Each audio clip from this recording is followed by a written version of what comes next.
Good morning. Happy weekend. I don't know what we're doing today. I should probably start with the adapter for the station, shouldn't I?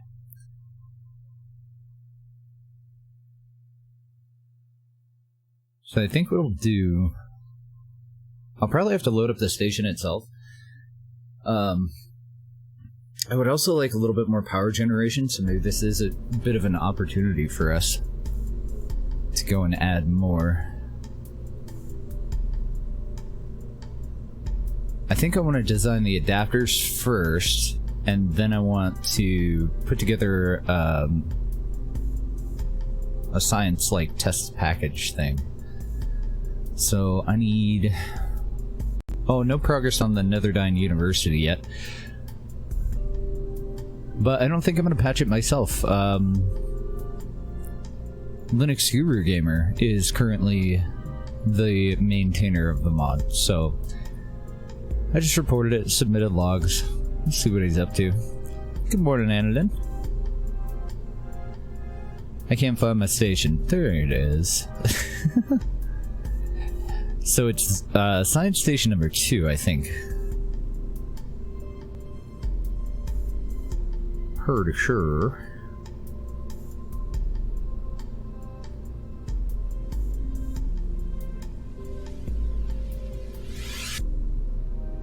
And then we do need to put up an additional station around the homeworld, and we need an additional station designed for the moons. So I don't know if we'll do all of those today. I want to start out by looking at my current solar panels and where would I want to add more. I think that a solar panel there and there would be fine. For the adapter itself, that part's super easy. It does have to be crew passable.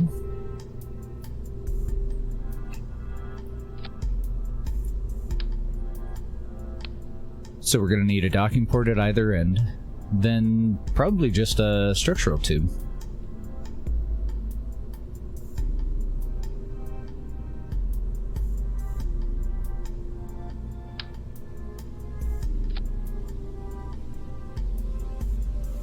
And then the only question is, do we want to go off in 4 directions or just 2?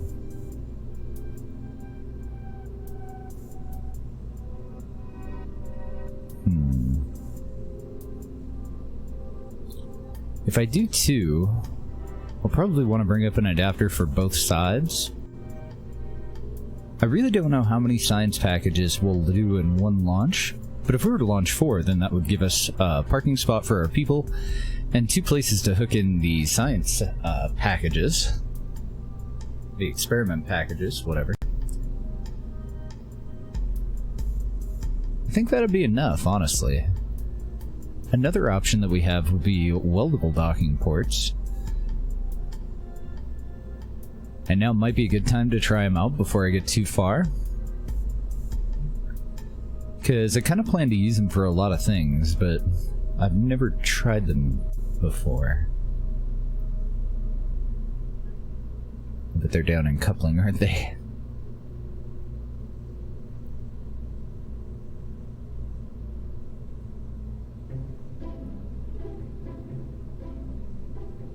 Oh, here we go. Here's one.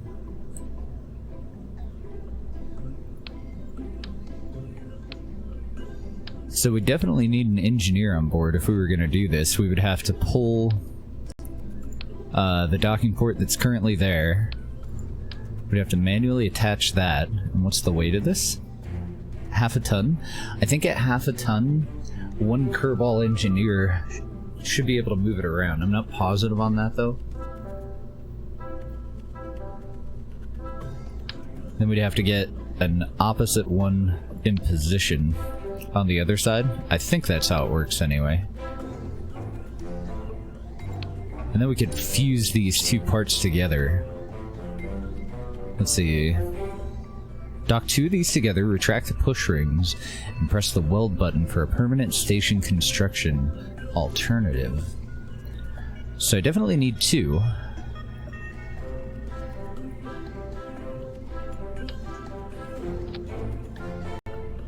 that'll put that right there.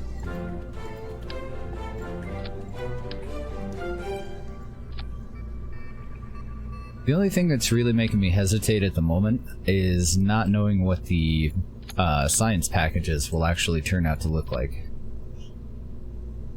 Because I haven't quite got that far.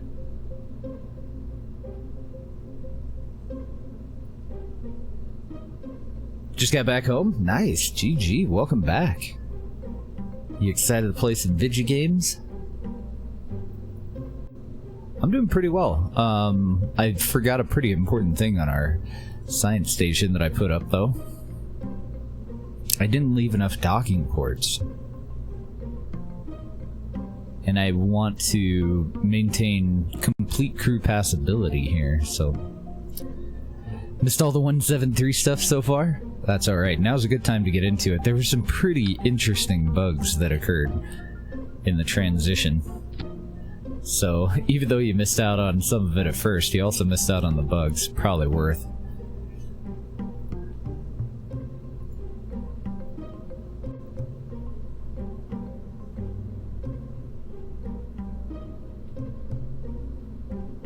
I think that'd be better than... I definitely don't want to block these two solar panels. These aren't strictly necessary, but I would like to run both cyclotrons at the same time. So that should give us somewhere in the neighborhood of 50 extra electric charge per second. Yeah, gonna have to use adapters. I do have weldable docking ports though, so I think I'm gonna bring some up and try them out. And try to attach it, you know, permanently.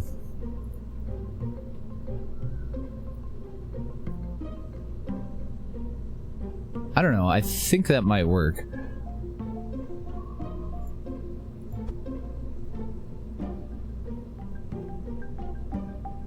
Doesn't look like we're gonna clip into the station part once we're fully connected. And we should have enough of a standoff with all the other decouplers that the solar panel shouldn't clip into any of our ships or the drones. So we're gonna need a ship to install these too.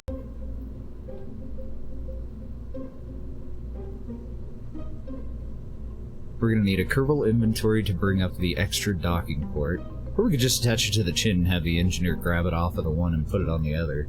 We're gonna want handrails so that our guys aren't floating around all over the place, and we'll just put those down as needed so that we can hold our guys where they need to be. We may need to team lift this.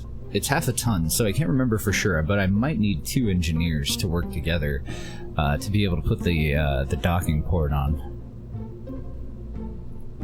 And then we'll have to have a docking port on the end of this.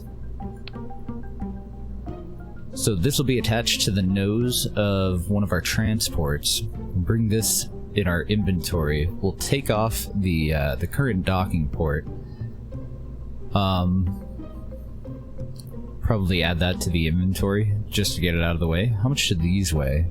I wonder if one person can grab these. I do not remember what their weight limit is.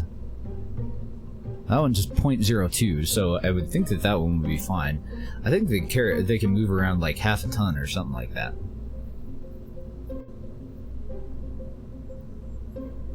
But I still might need 2 people for the half ton, I'm not sure. So a couple of handrails, add those in. I think it'll work. I think I'm going to leave the solar panels in this orientation. I need to finish this out as... let's save it as a sub-assembly.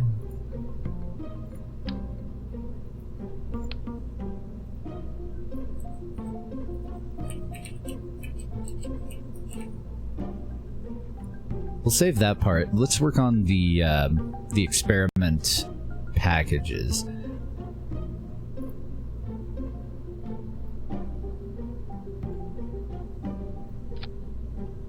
So I'm going to want a tiny control probe package. This has everything that that we typically need for a drone, except for solar panels. No, just save that as a sub-assembly so that we don't have to put it together every time we need one. So we're gonna need that. Let's grab the science parts.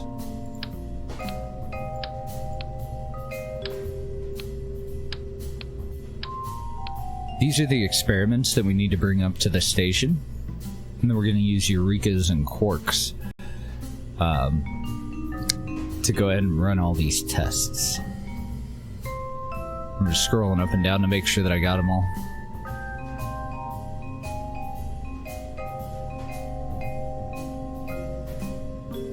I think that's all of them. So we already have the cyclotrons up there.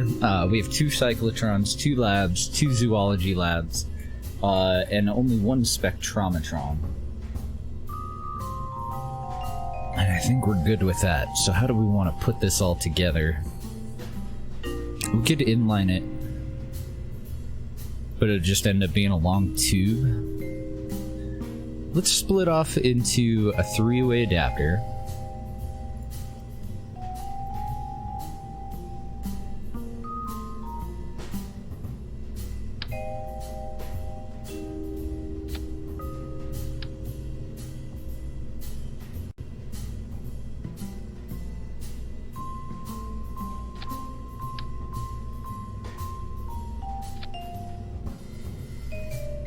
And I want to go back over there and look at the different weights, because these all do have different weights. So 4 of them weigh 0.1, 2 of them weigh 0.2. The blue and the purple one weigh a little bit more than the all the red ones and the green one.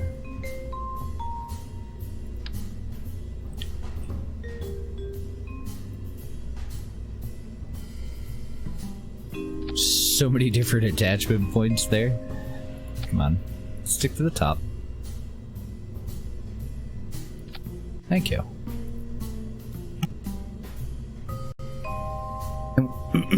Excuse me.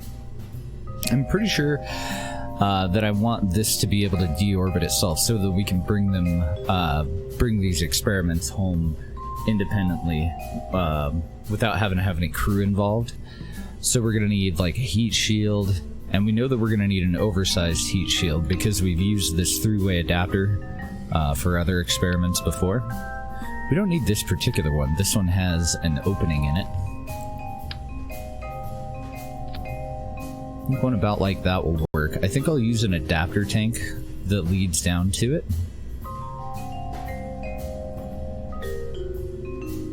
Go for a super big one? Could.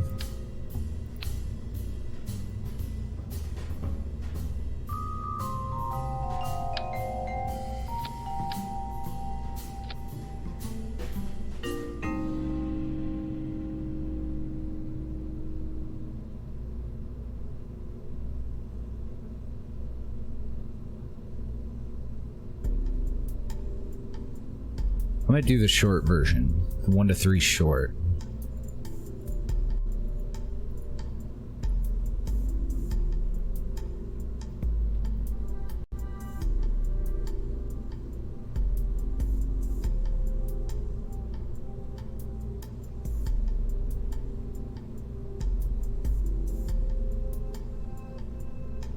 Yeah, I think that looks better. We definitely got enough heat shield.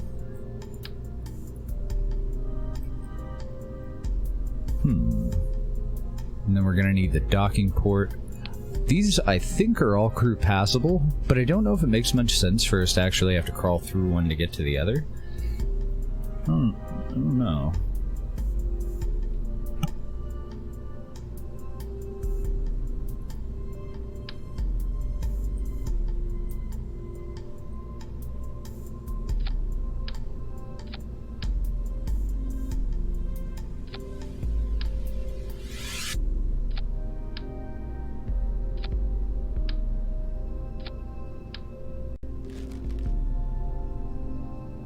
So our 2 heaviest ones are going to be off to the side. Let's put those mostly, like, pretty much on the chin.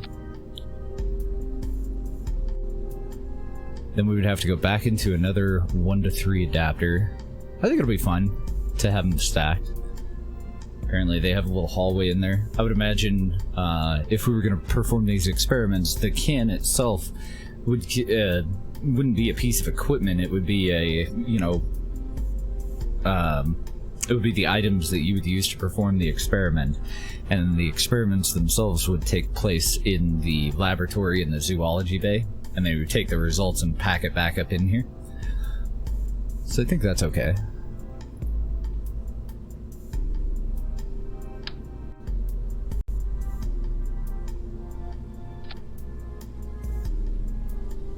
Something like that, but I do want solid connections on the back too. So let's disconnect those. Throw that right in there. We're gonna trick some probably docking port juniors, the little guys, into giving us a solid connection to this adapter.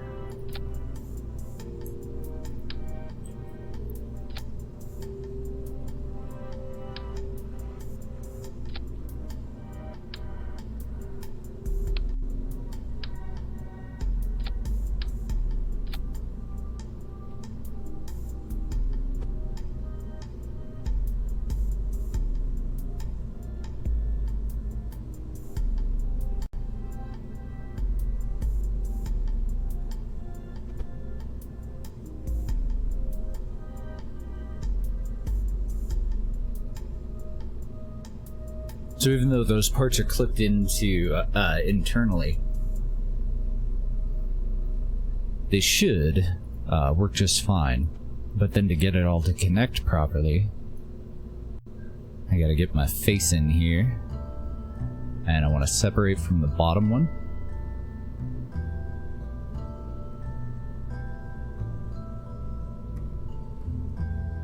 Don't have a very good vantage point.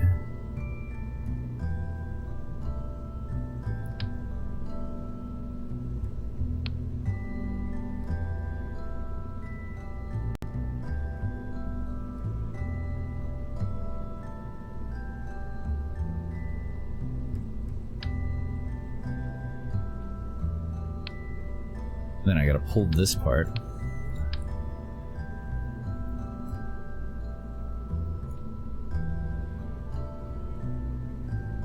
Oh shit. Well, let me do it that way.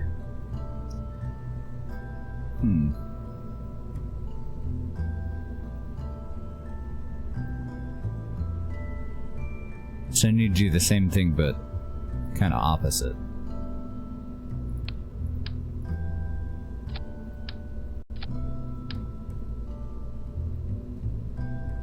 Because otherwise they're not attached from here to here, they're only attached to that. So it's the exact same problem, but instead of it being up at the adapter, it's in between two experiment packages. So...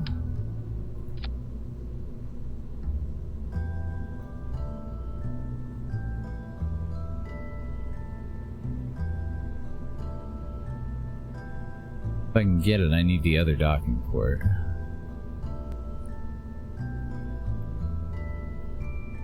I don't know why I'm fighting it. Just pull that.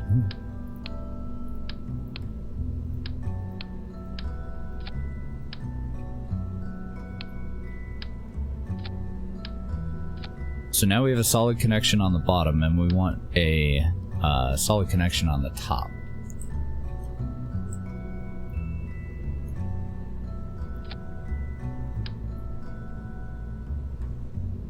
There we go. Thank you for the host, Paula.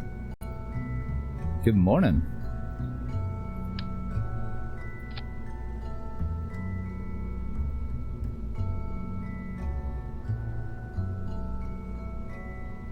Oh, I'm too tired for this. I can't think of the best way to do it.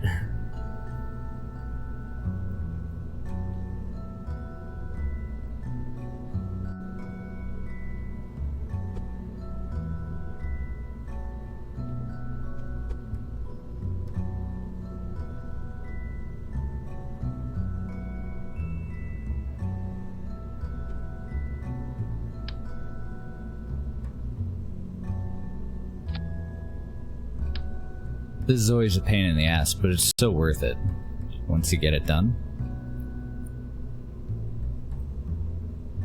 I can't even tell if those are lined up properly.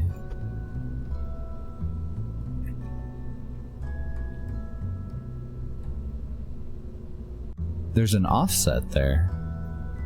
Interesting.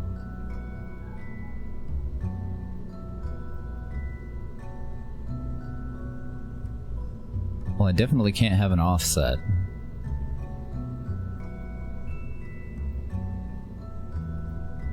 Doing pretty good. A little sleepy though. It's been hot. Then it decided to rain too. So now it's hot as fuck and humid.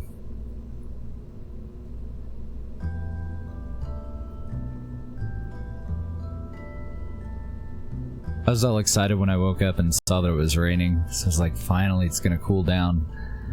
No, it didn't get any cooler. It just got muggy.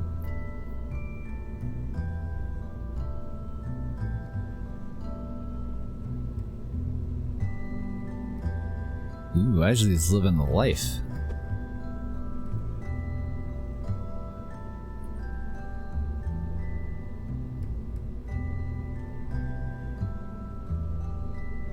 Let me see how the bottom one's connected. Okay, it looks like it's flush with this little black part here.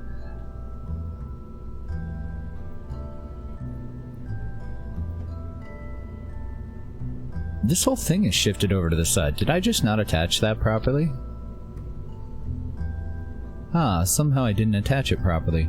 Oh, it probably moved when I was first using the move tool to give me enough spacing to get a good look in here. I wasn't holding shift, so when I got up to the edge of like how far away it can move without holding shift, it actually moved. Okay. So these can just be reattached. Oops, not like that. Not like that at all. What the fuck have I done? Okay, you get out of here, troublemaker.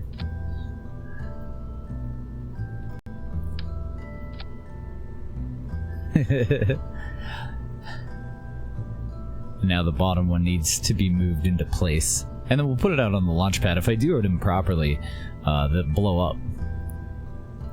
So it's pretty easy to tell if I got it right. It's just an awkward space to move around in. Yeah, me too. Wish I had good weather. Would be nice.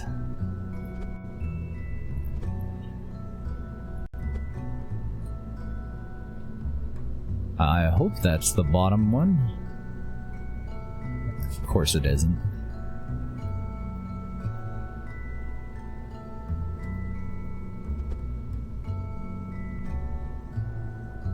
Shit. Okay, so to make this easier, you get out of my damn way. I'm gonna move these all the way down so that they're easier to click on. Then we'll put this back on. And then we'll figure out our spacing.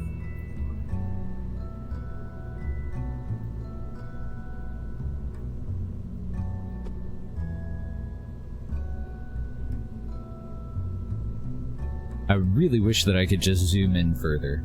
If I could zoom in just a little bit further. What I'm gonna have to do is offset the, I don't know what to call this even. The experiment package. So I gotta move this just off to the side. And then I can zoom into where I need to be. There we go. If I was actually awake, that wouldn't have taken anywhere near as much time. We did it. We got it.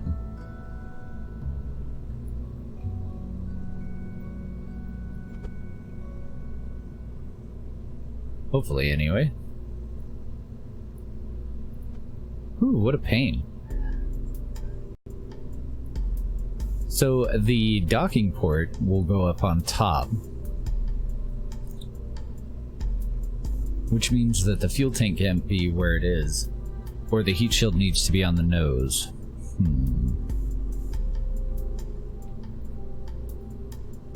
I do have a crew passable heat shield.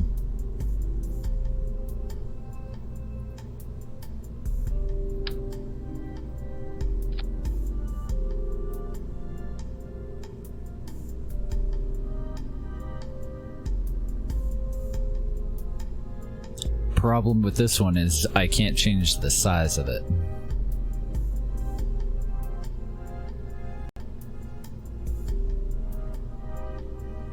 Frick, I don't know how to do this. I guess the heat shield's gonna have to go all the way up. This tank just can't be there. It's gotta be on the other side of the heat shield. Let's do a structural piece in there. Since the tank won't do us any good.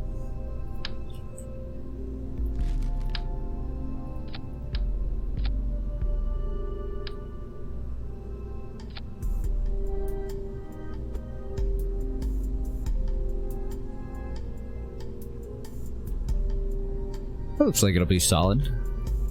This heat shield can go.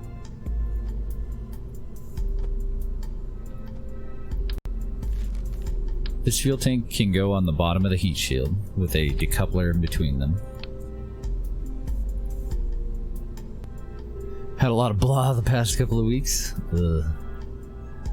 It'll get better.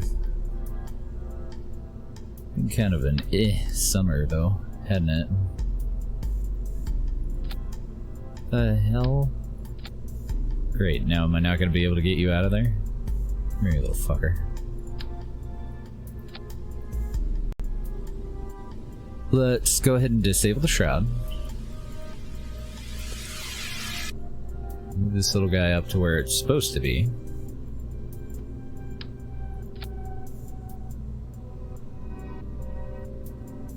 Then I'm thinking maybe a fairing that will stay attached until we're ready for re-entry.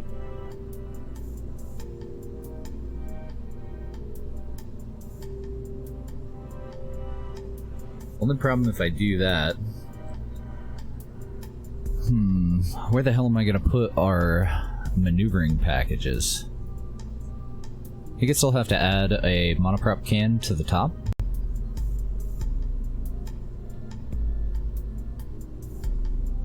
Yeah, that should work out. Monoprop can up there.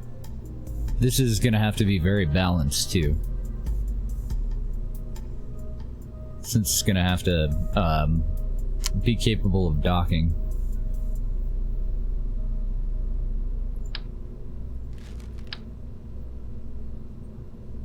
So I know that we're heavier here than we are here.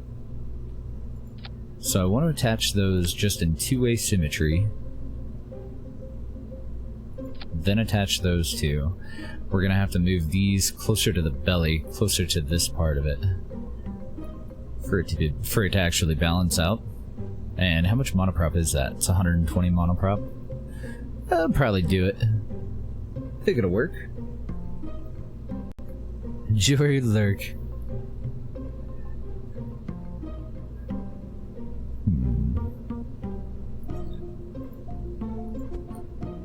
Thinking instead of a fairing, what if I were to just move this up to the edge of the decoupler? I wonder if that'd be okay. Nah, fairing would look better. I'm just not sure if I have one of the appropriate size.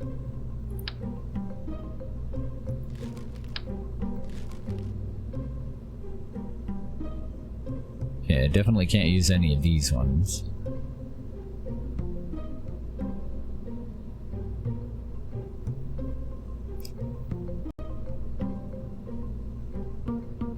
One of these tubes might actually work out well. Resizable? Lar.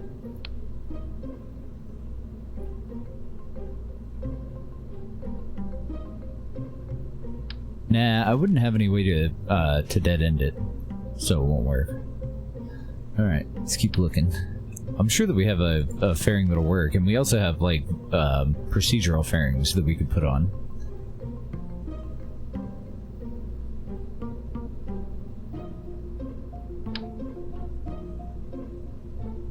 That would do. A little wide, though. The 5 meter? What are you, 5 meter, 5 meter? Now we're talking. Ah, damn. It doesn't flare out, though. It's got, it can go in, but it can't go any wider. That would have worked out really well, though.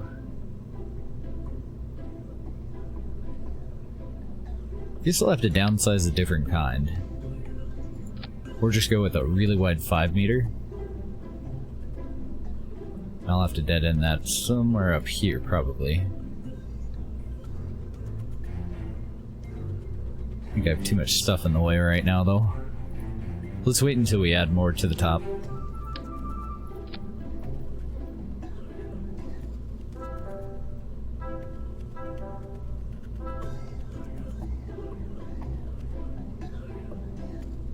Trying to see if I can go that wide with this tank. I can, but I have to change. Oops.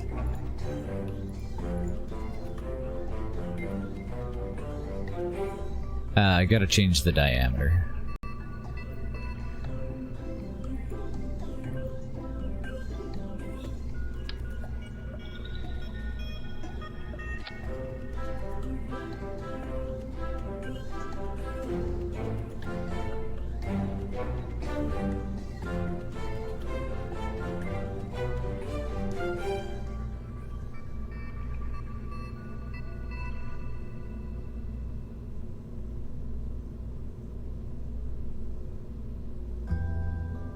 That doesn't look too bad.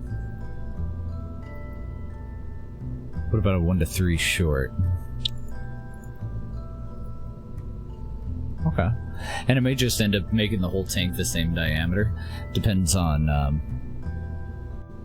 what our DB and everything is going to end up being. So, this will need solar panels of its own as well.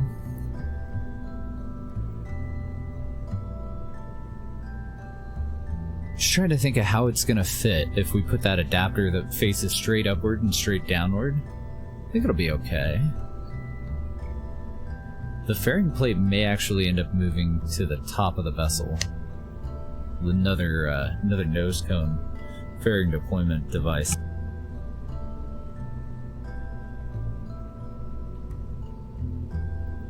What do you got in store for today, Airborne? Anything fun going on? Yeah, I think I'm gonna be happier with that. I think you are gonna go up here. I'm still gonna need a decoupler.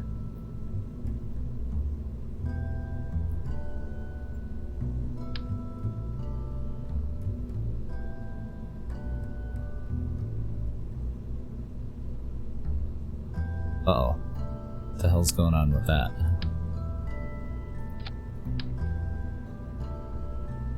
Oh, balls. I broke it. I'm gonna copy off my previous settings for that. I want diameter of 1.625. I want a 1 to 3 short top.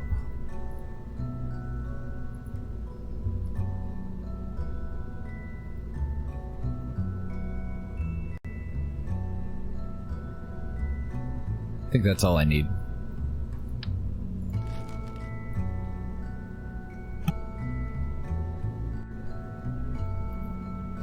So then this big badass is gonna go upside down on top of the docking port, unless I end up adding more to that part. Let's do docking port next, right there. And I think this has an integrated decoupler, and then our fairing would just come straight down to here.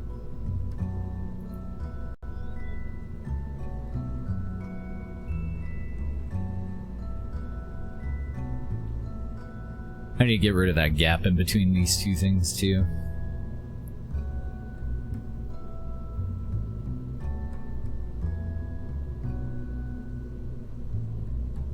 Yeah, let's delete that. Let's move this into place.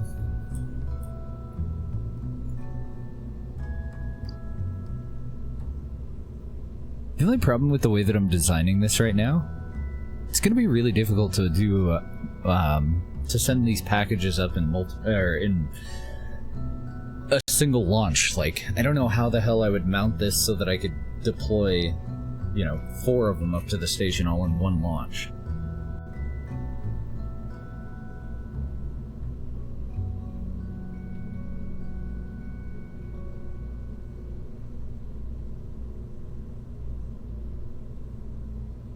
Oh well.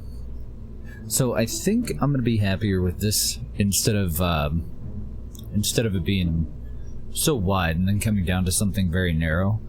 I think I just want to go and match diameter and get rid of the top part.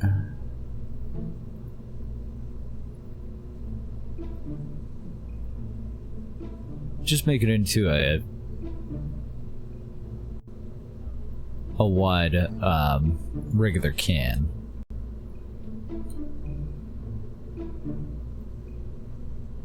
Take you to there. The shroud's gonna come down and connect to this. 685 miles today? Oh my goodness. Gonna be busy.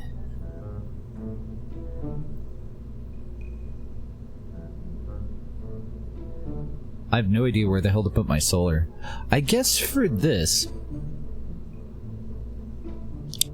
let's do surface panels and put them on the outside of the experiments.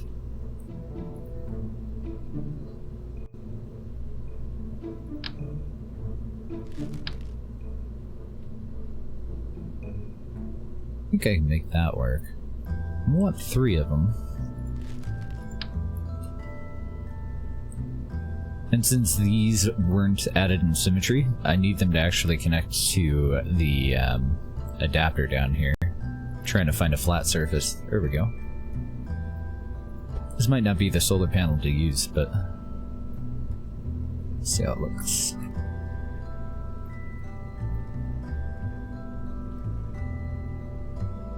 I don't know, it looks like it'll fit within the fairing. These are pretty damn good solar arrays. 12.6 electric charge a second per. It wouldn't do me any good to have any facing backward. I could put some on that face forward toward the docking port. I don't know, I might just stick with them.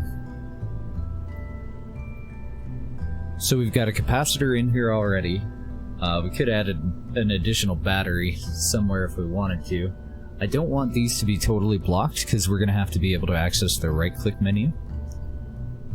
So I think that'll be okay. It is goofy looking though. Then for re-entry,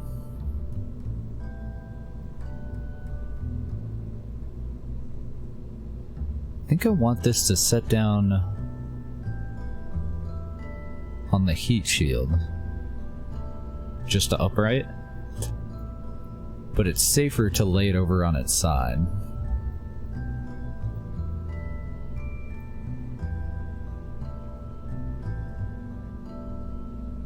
Yeah, I think I'll do inline parachutes, radial attached parachutes just on one side, and we'll eject the heat shield.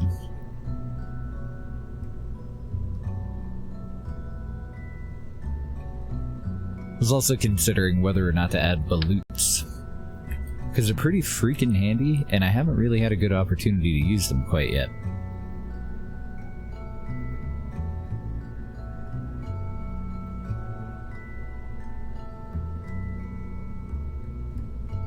What the fuck is going on with my symmetry? Oh, it changed. That's what's going on. I was trying to figure out where I could add 2 chutes from. Okay, from over on this side, so I have to rotate it around if I want 2 of them right next to each other here. Let's see how it does with just one. One at the top and one at the bottom. Let's see. Just one. And I'll move those subsurface and make them look nicer later. So if I'm going to do that, then on the bottom here, we're going to be setting down on solar panels, which is probably a terrible idea. I guess I could do legs, probably.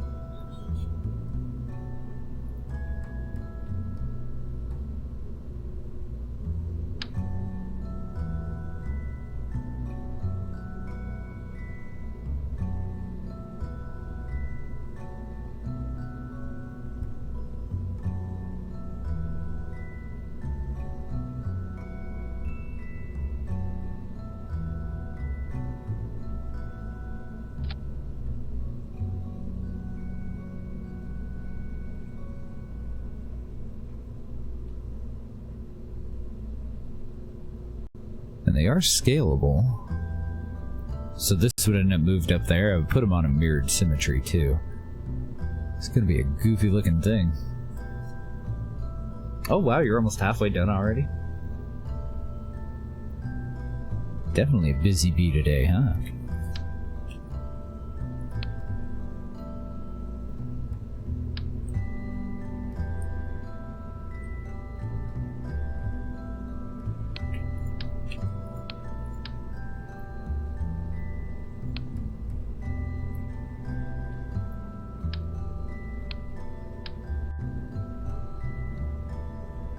Shit, I'm gonna have to go over to the spaceplane hangar to put these on.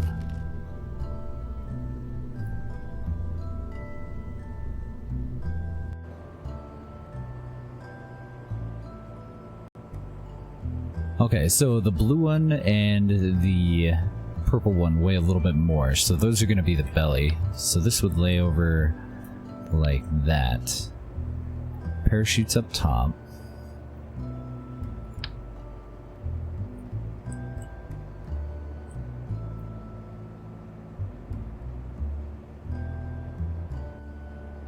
Uh-oh, now this editor doesn't want to work with me either.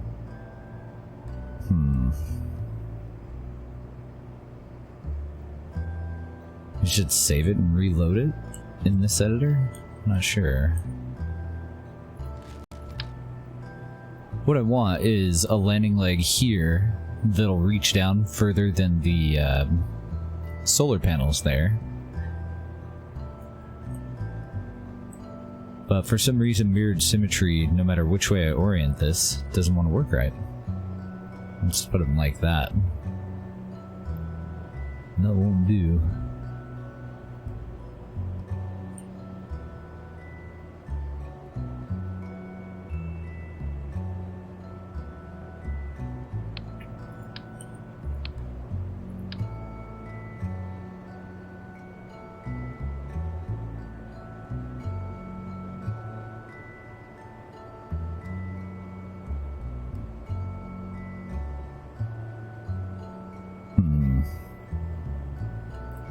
If I quarter turn everything, then I'm going to ruin our connections that we just made.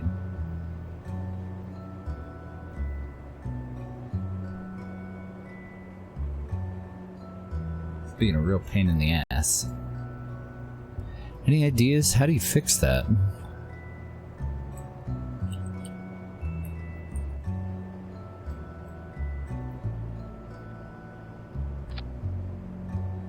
I guess connect them there and here. No, because this is going to be ejected, so it'd have to be on this. And then rotate those two parts so that everything lines up properly.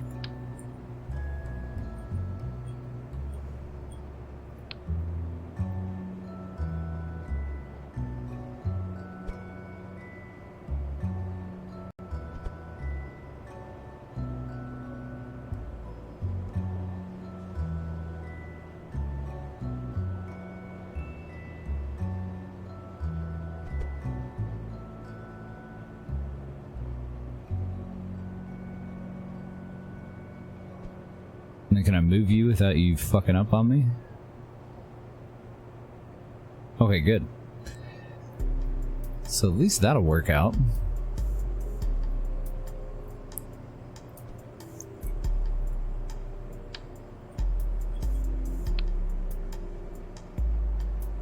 Then I just put them where I actually want them.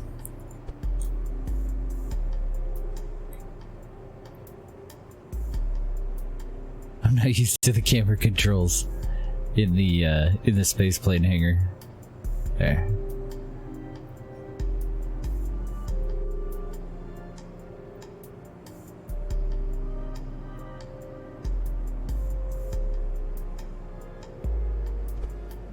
Okay. Pivot these outward. And then match them up to the front ones. Match the front ones up to the back ones, I mean.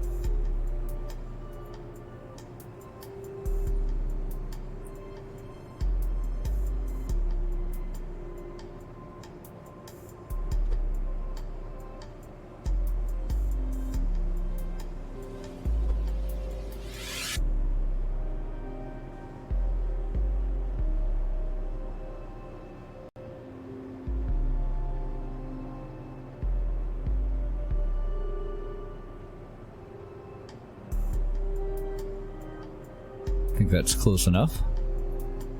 And these go up here.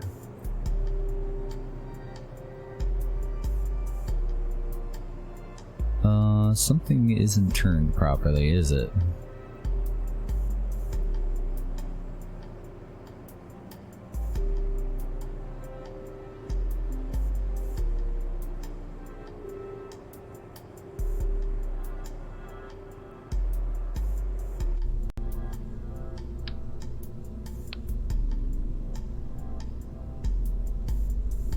Oh, right. Okay, that's fine. These just need reattached.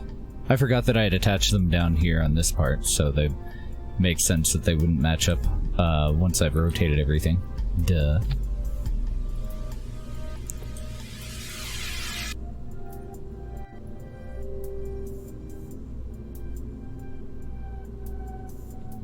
Nah, we're still gonna be sitting on the damn solar panels, though.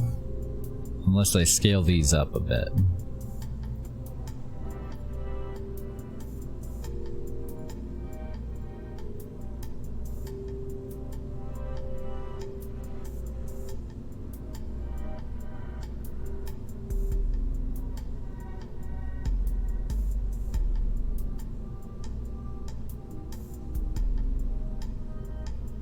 And those were a pain in the ass to get in there. Got it, though.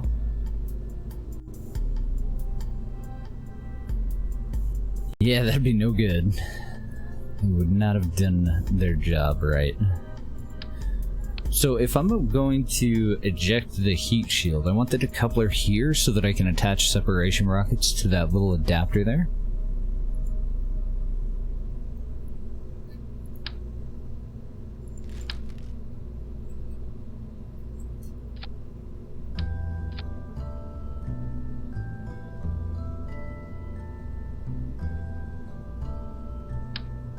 Get this guy to move away.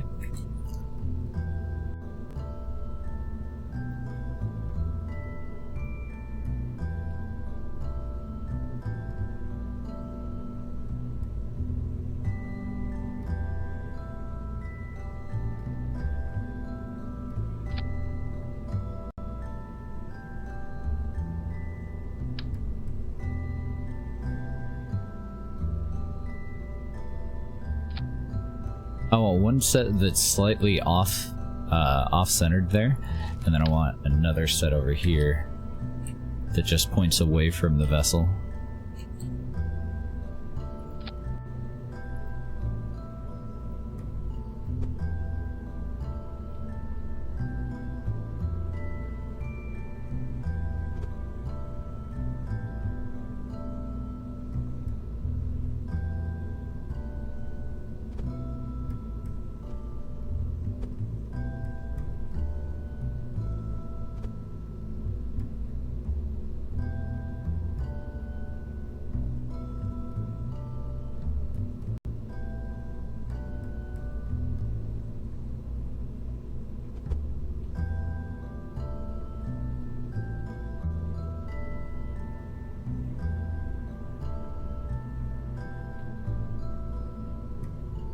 So that should get it to not only move away from us, but also move off to the side a little bit.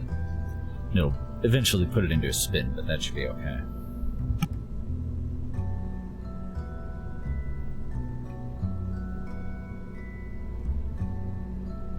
I really would like to hide all of these in a structural tube.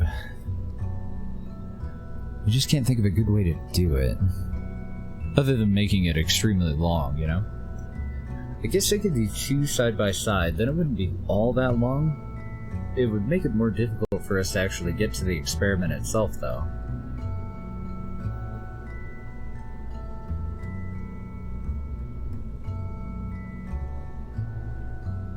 I've had a tube around it instead of leaving it open the way that it is now.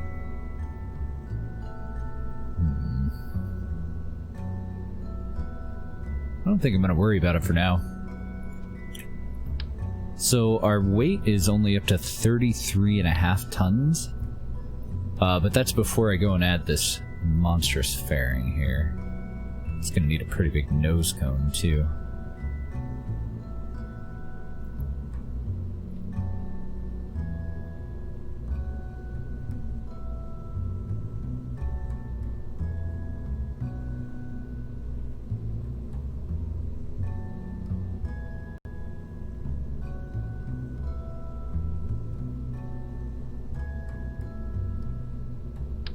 forgot a thing.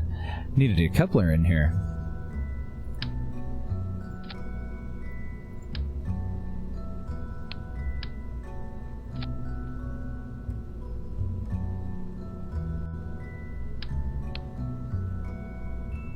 I think it looks like shit. I also want a structural piece that'll lead up to the middle of the fairing. I dislike its looks. That's a little small.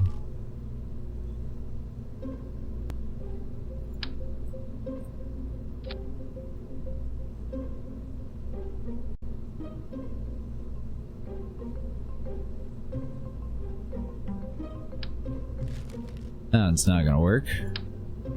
Are you scalable?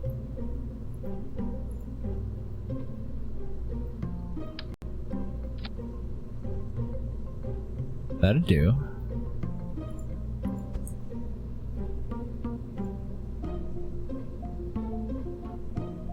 Just something that makes it look like it's attached, you know?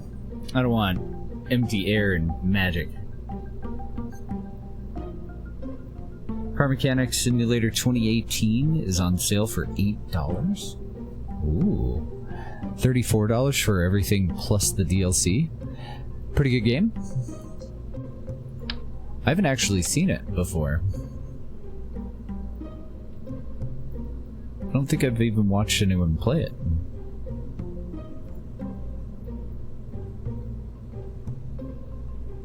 Yeah, I think that could do. I think that'll work. Let's grab some more SRBs. Let's clean up our staging before we go much further.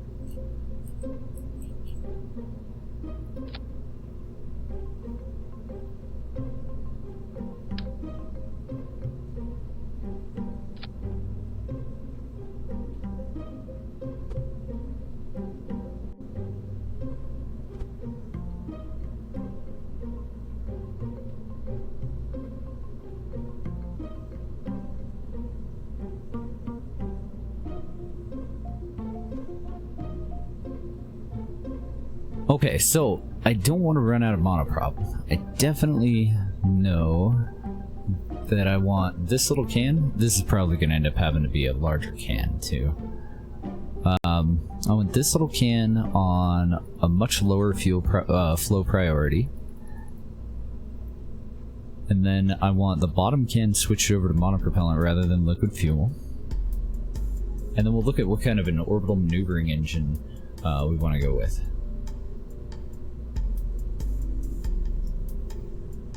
Fun for a bit, but then it gets pretty repetitive. Oh, that's a shame. I guess it makes sense though. How's it going, Math?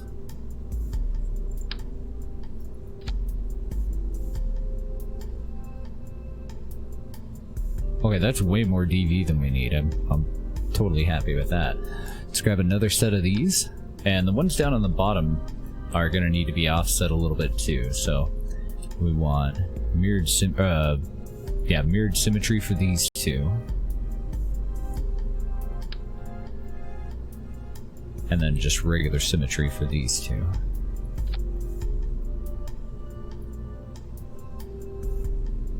So I'm gonna end up destroying my fairing now to go and balance it, but I think it's totally worth it. 1,630 meters a second of DV on the upper stage definitely would allow for us to go with a smaller engine. Oh, I feel you, Math. I'm dying, man. It rained this morning, so it's hot and humid and just shitty. And I didn't sleep very well because it was so damn hot last night. So I'm kind of dragging. Chugging coffee, though. Come on, coffee, save me. So we can see that our thrust torque is pretty high. Which honestly means that I need to offset the engine too. I think I'm gonna go with a single engine.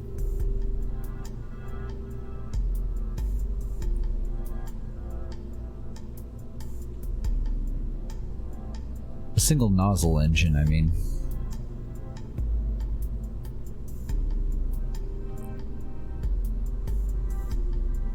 That one. get rid of that.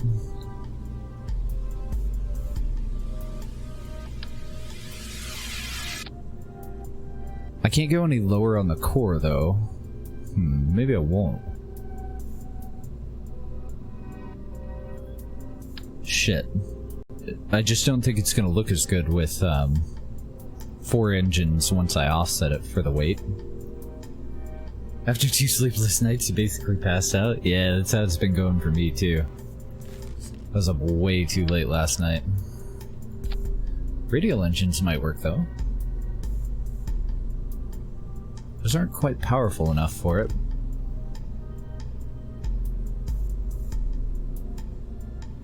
Yeah, I hope you guys are all having a great weekend.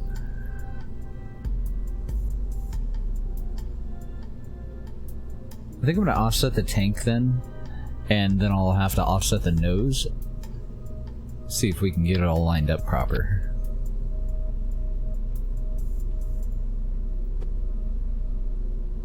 So we know that the belly weighs more, so I should have to go this way to eliminate thrust torque.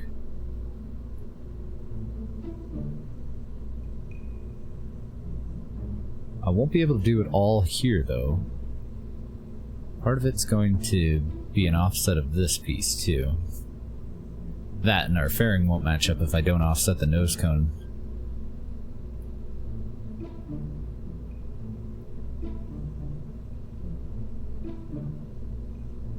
You know what would be really great?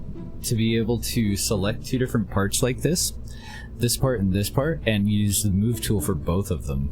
Wouldn't that be wonderful?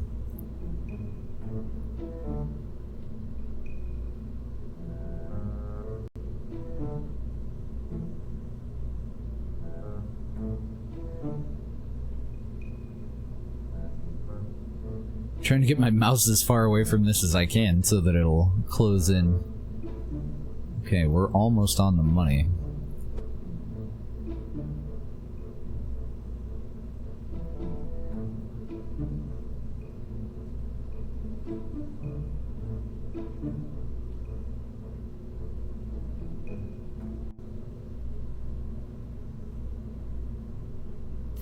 See, I think I added those in normal symmetry. Now I need another part that I can use to offset the weight.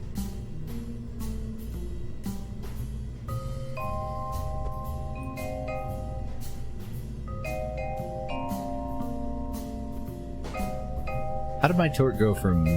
Ah, okay. I didn't think the parachutes would matter that much.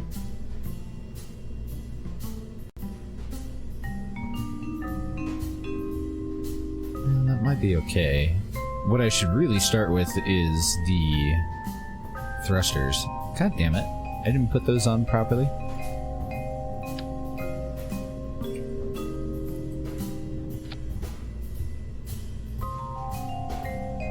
Had the wrong symmetry. Yeah, we use the nozzles to dial it into 0, but the nozzles need to be in position, and then we move all the rest of the stuff. So, gotta pull this guy.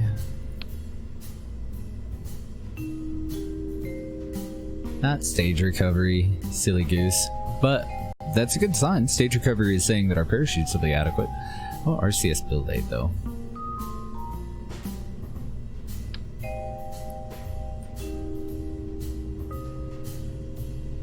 Okay, mirrored symmetry enabled.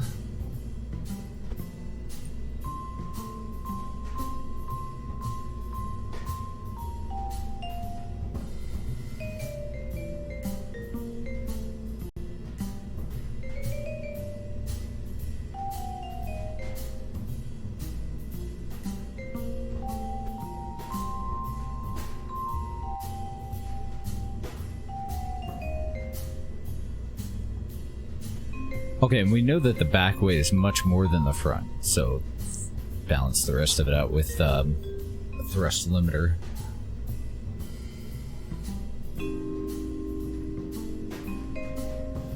Actually, I should start with balancing it out this way first.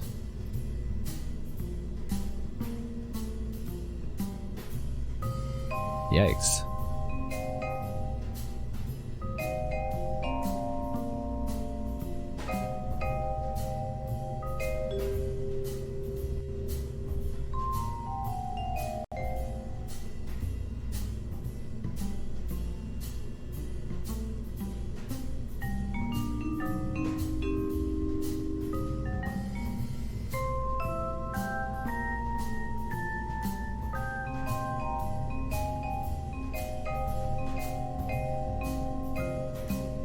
I gotta find a happy middle ground there between the thrust on both of these, so let's go down to 8 and 8.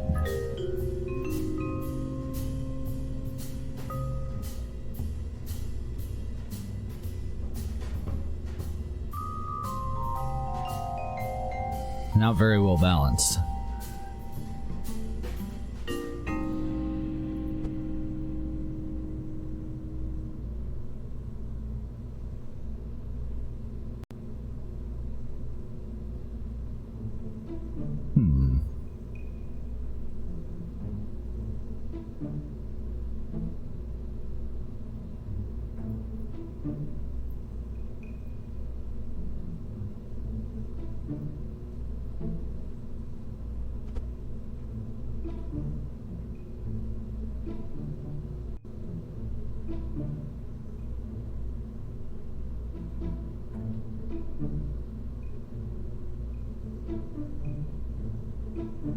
This is gonna be a pain in the ass to dock. That's all I'm seeing here.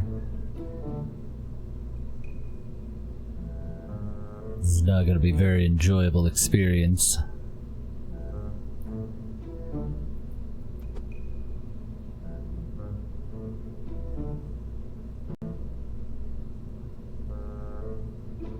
Well,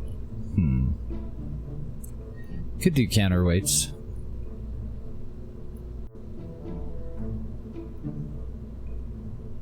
The easiest thing would probably be to make it taller and just go out in 2 different directions with the payload instead of the 3-way and undo what I've done there.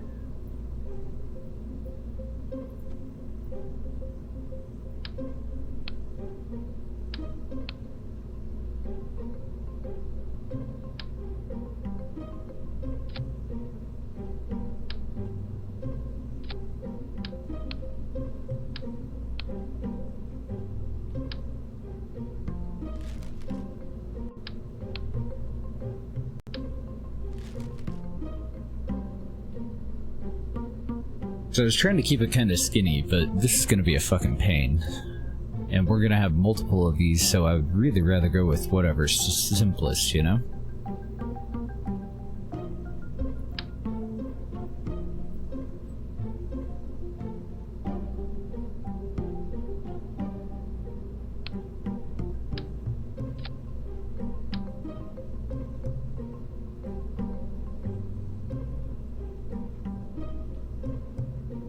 Attach to the top, please. Thank you.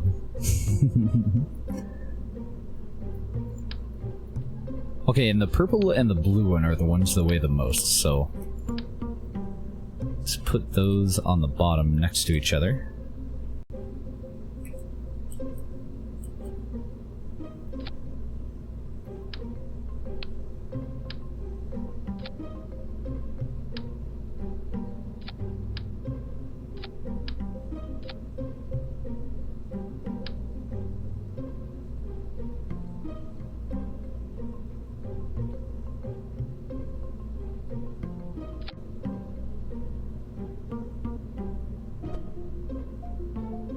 A little bit taller, but I gotta grab that decoupler out of there.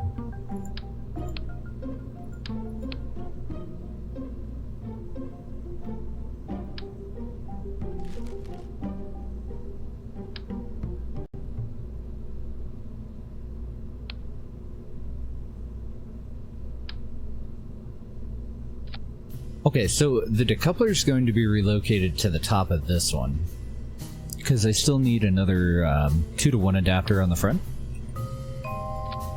So we do a solid attachment to the green guy there.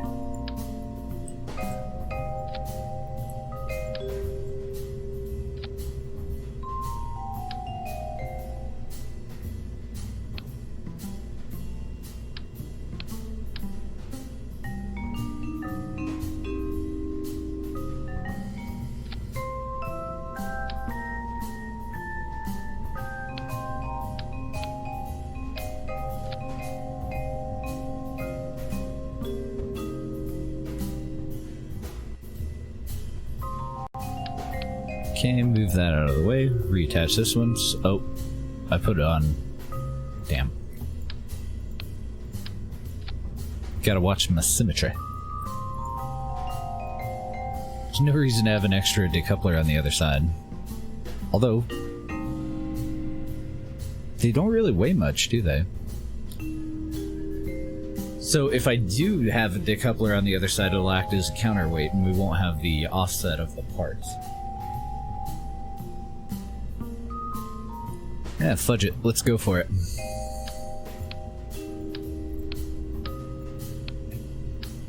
I'm gonna have to add that after the fact. I want you in first. Decoupler on the top.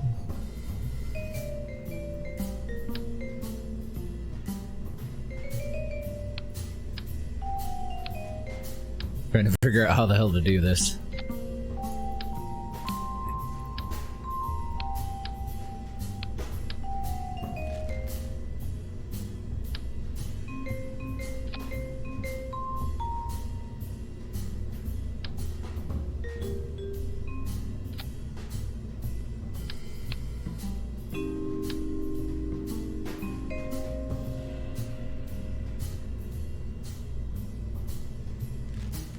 Interesting. Oh, I've already got a decoupler on the top of that one. We're good.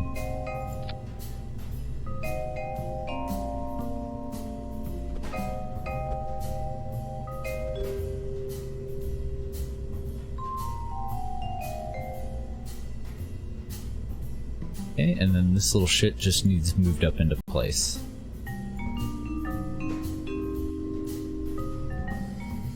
So this should be a hell of a lot easier to balance than the previous one. Can I move you without you wigging out? Frick, I thought I was in the move tool. Control Z that. Put it back on.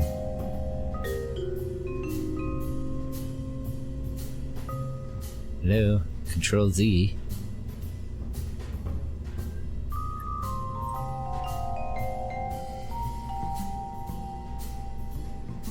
Shit, it didn't add that, but it did change something. Yeah, move that docking port back down. Ah, fuck it. Might go a different way with the landing legs then.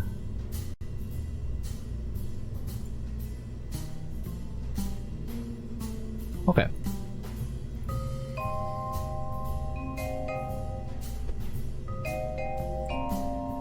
I do have a longer one of these. I may swap it out and just cover the whole side of it with a, you know, one big solar panel.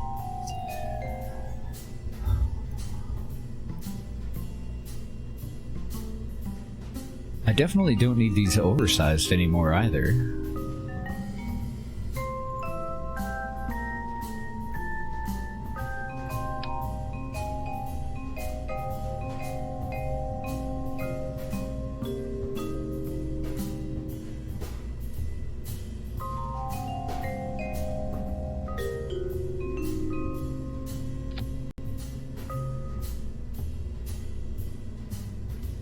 Still a wee bit off.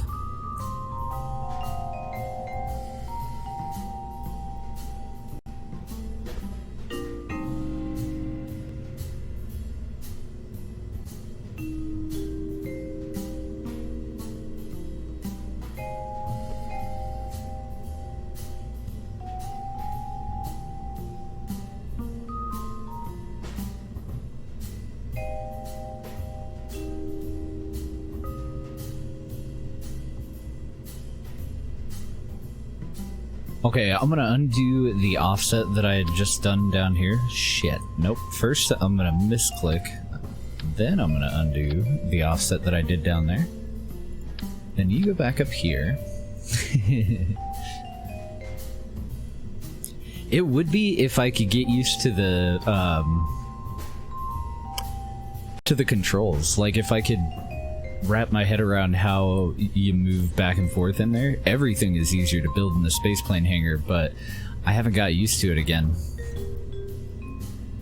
It's definitely my preferred way to put shit together, but I took too long of a break from KSP.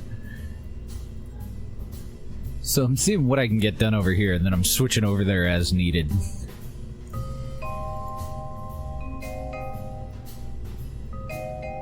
Alright, so we're still going to have a little bit of an offset because of these guys.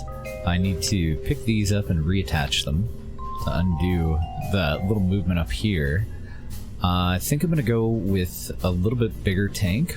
Probably just double up the tank that we're currently using. Let's put in an SSTU tank up on the top. Maybe not. I was thinking more for balance, but honestly, it's just too much monoprop. I do not need that much.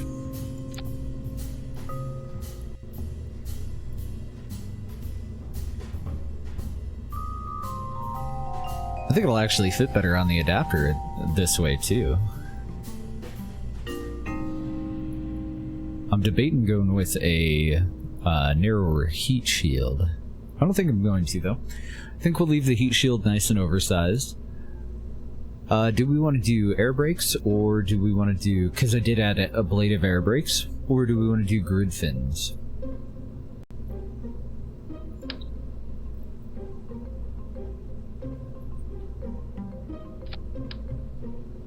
I'm going to have to attach those to a different part. Because otherwise there's no way I can balance them out perfectly between the two experiment parts.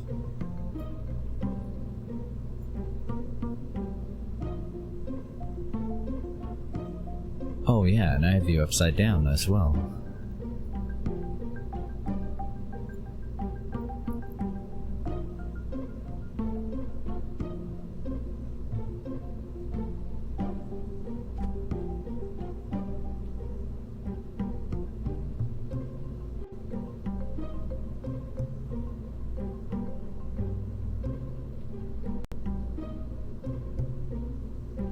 So a couple of grid fins there.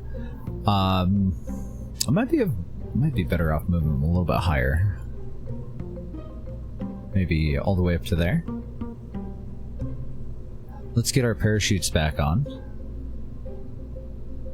since I callously removed them and threw them away with the previous part. I'm assuming that just two of them is still gonna do the trick.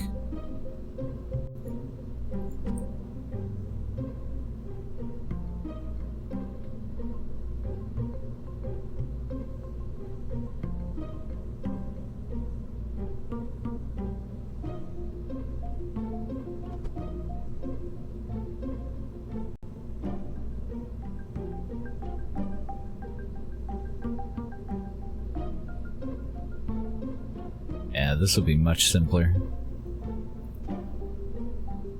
And I'm wondering if the 5-way nozzles isn't maybe a bad idea. I think I might want to go with 4-way nozzles, or even just linear.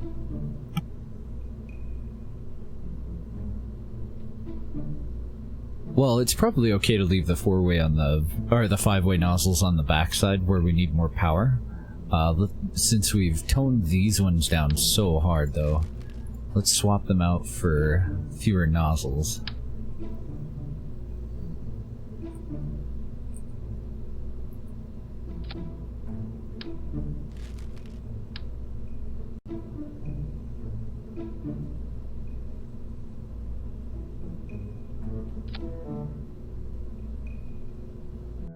That should help a little bit, because I had to take the power on these way down. So we've just cut out one of the nozzles. Like if we were to want to move to this side, it's just going to be these two instead of a third one here. Let's see if I can line these up a little bit better. Something like that.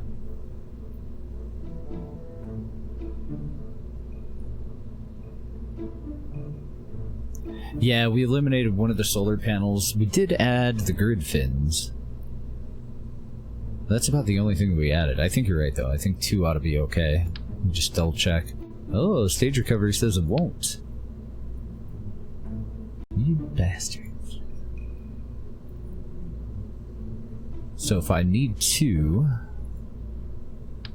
don't know, I'm thinking about putting them on here.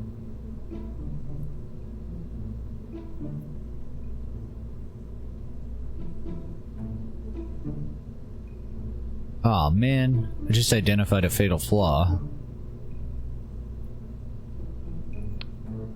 I ruined my my passability with this fuel tank here. That needs to be a structural tube. Something people can move through.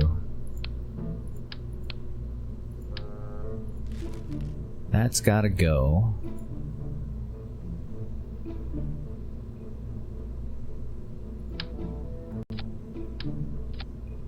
We're just gonna use a pressurized crew tube, and then we'll re-add all this stuff to the tube.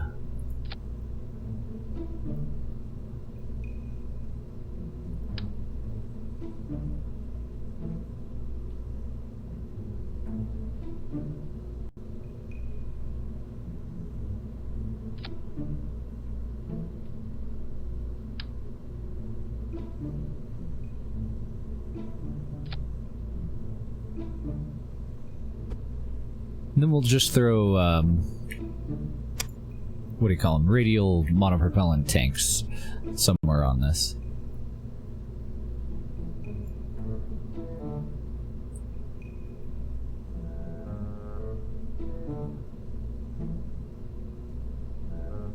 Yeah, I think that'll work.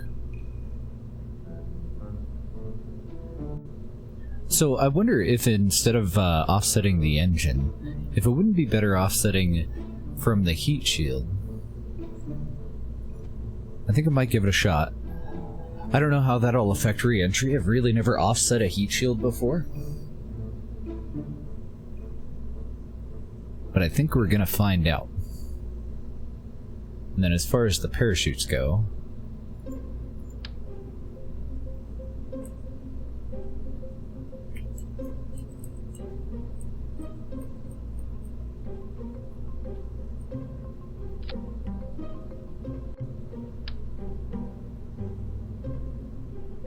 what the hell have I done? Oh, I accidentally picked up the nose cone. I went to go and move the parachutes that I just put down, and I heard the click that I had picked up apart. So confused.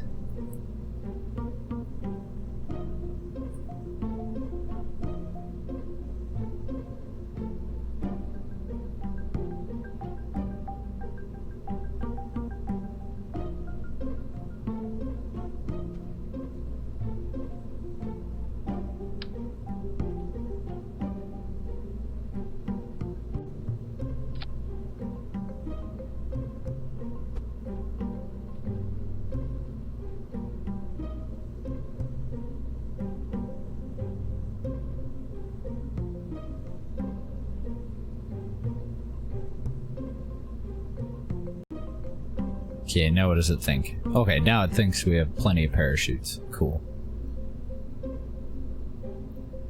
So, our DV on the upper stage is still outrageous. 2000 DV. Our target is like 800.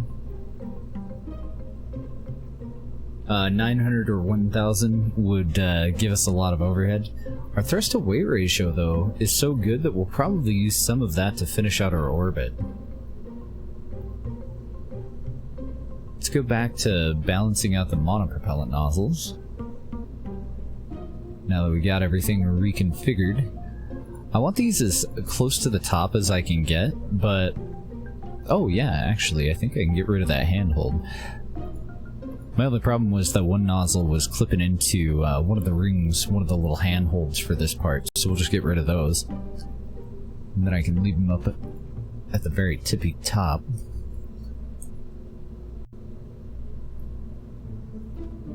Something like nya.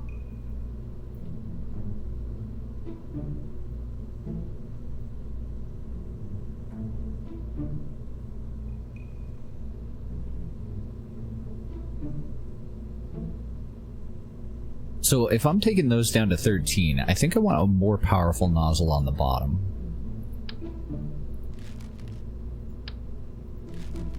Let's get rid of those ones and let's throw some high-powered ones in there. These have a thruster power of 1. And I don't remember if I have any, like, intermediate steps. I think I have 0.7s, 1s, and 4s. So let's just go with 4s.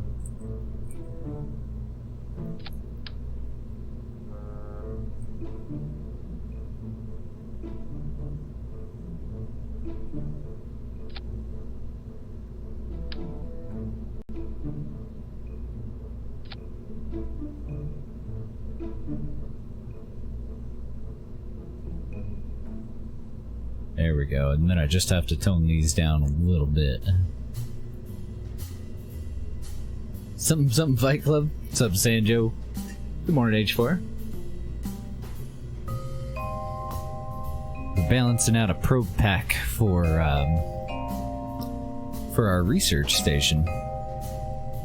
Mr. Sanjo used to run the previous research station that we were doing these experiments on back in the day. Remember that? It was you and Mr. Chicken of Destiny doing most of the work up there. Good times. Unfortunately, I forgot to leave enough docking ports for these little shits, so now I have to build the probes and I gotta bring up some adapters. We gotta see if this thing will even be capable of re-entry the way that I have it. I hope so, though.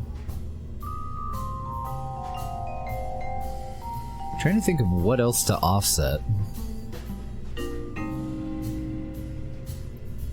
to try and balance this out a little bit better. Let's move the nozzles just slightly downward.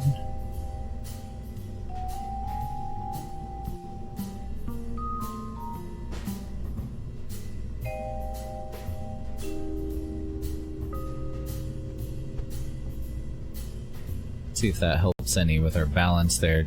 Didn't really, though. Oh, I put that one on in the wrong symmetry yet again.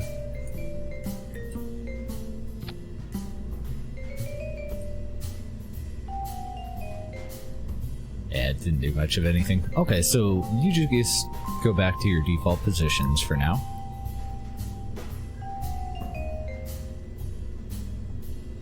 I think I'm just gonna leave it with a little bit of a twist, honestly. Yeah, we gotta get the monoprop cans on too, don't we? So I better do that right now. Thank you for the reminder. That would've fucking sucked. I have enough room to add them here. I could probably add 2.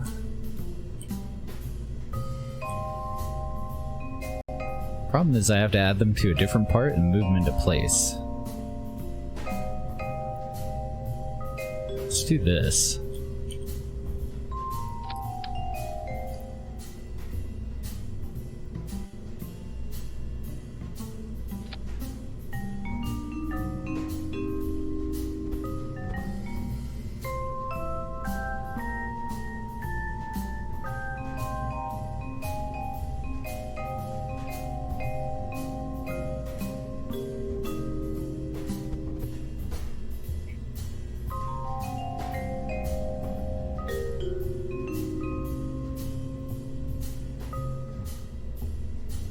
That'll work. Twitch being twitchy? Oh no.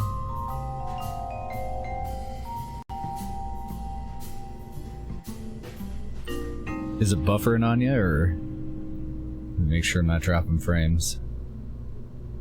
I did drop some frames. I dropped 384 frames at some point.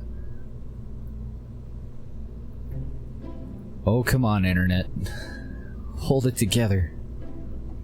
Okay, so I think that's probably as good as I'm gonna get, honestly. Let's tone these down. Oh, I need to power them up a little bit, since I added some weight. We'll work on the other direction.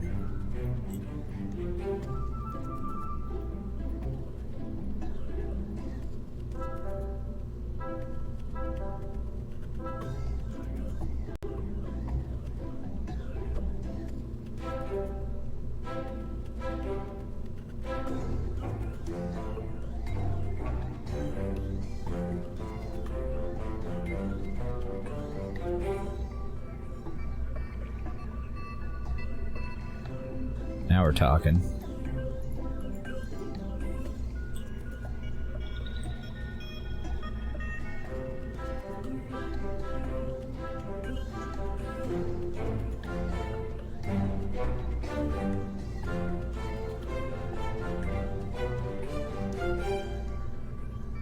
So these are at 85.5. Trying to get everything basically on the same.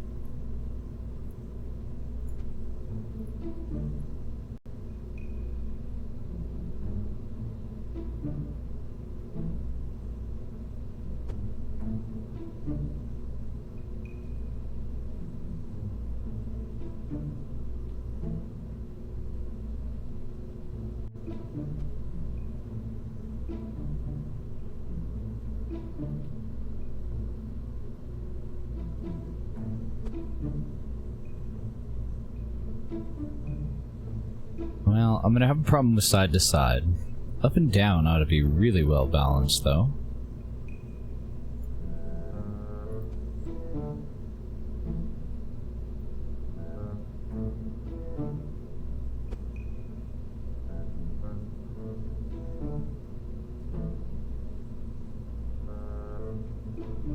And I can't think of what other part would be off. So I think that's as good as I'm gonna get, really.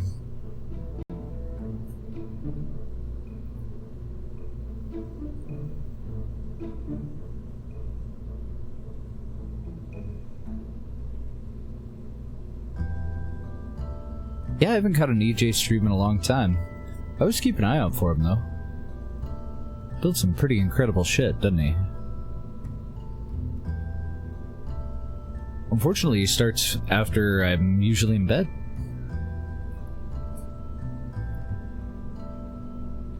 I think he was going yesterday when I got done, though. We could always stop in. Say hi after the stream.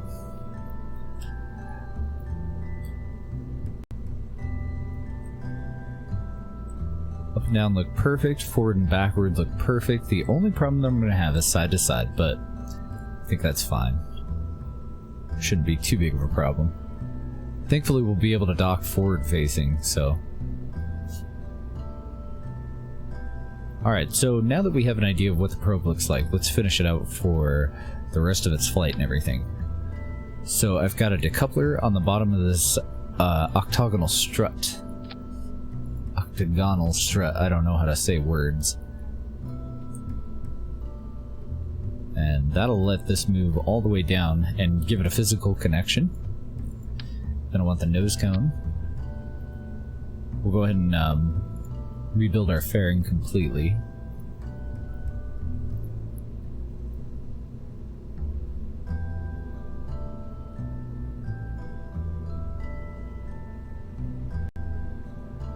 And I think I'm actually going to redo the end of the fairing down to the next tank. Let's clean up our staging a little bit. Oh, did he build a new launch pad?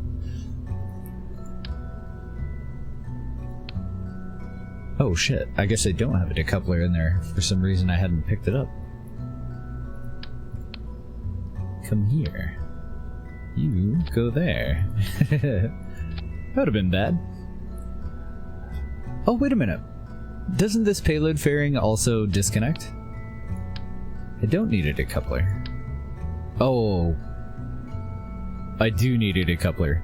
My bad. So it will disconnect, but it's actually attached to the octagonal strut. So I do need a decoupler, and I need to disable the staging of the actual thingy thing there.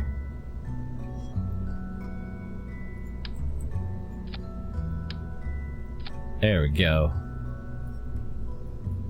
Okay, so right click on this one, not that. Decoupler, disable staging. Perfect.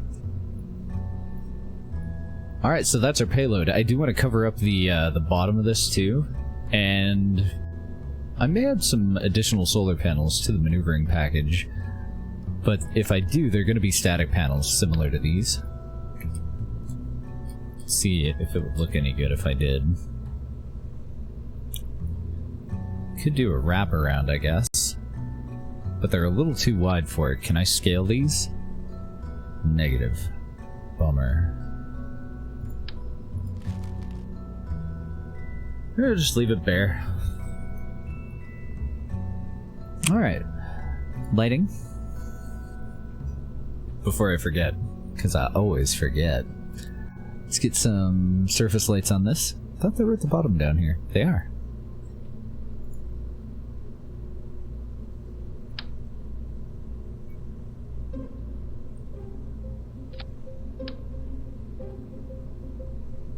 We're not going to do anything fancy with the lighting.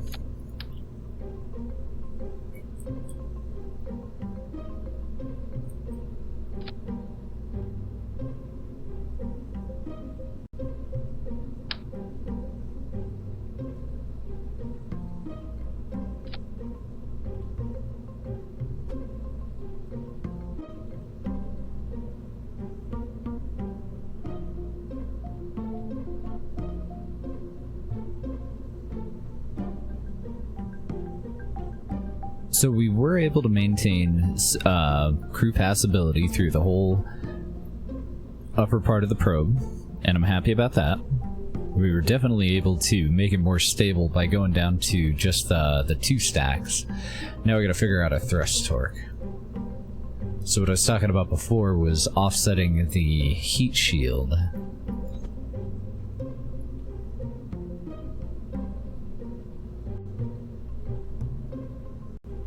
Looks like it'll work out okay. I wonder if that'll make us more stable or not, though, on the re-entry.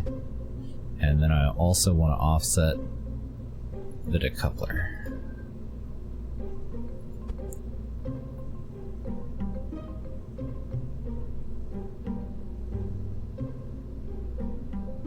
And it doesn't look like I can do everything with them. It's gonna come down to the engine.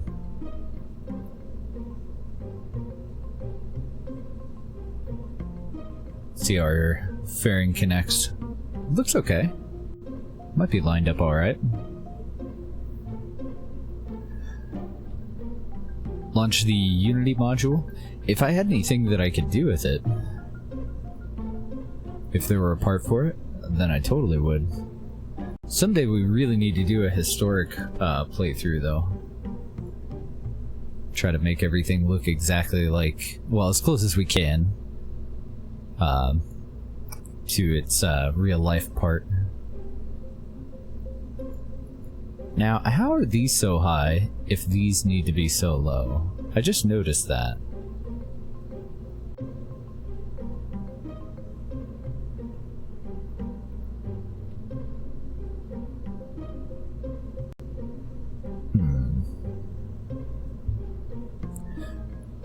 Well, fuck it. If it's not impossible to dock with this, then I'm just not gonna mess with it. I don't want to spend all day on it.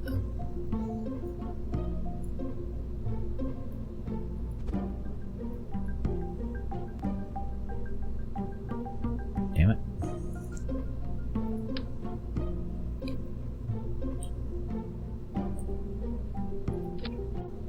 Let's use improper symmetry day, apparently.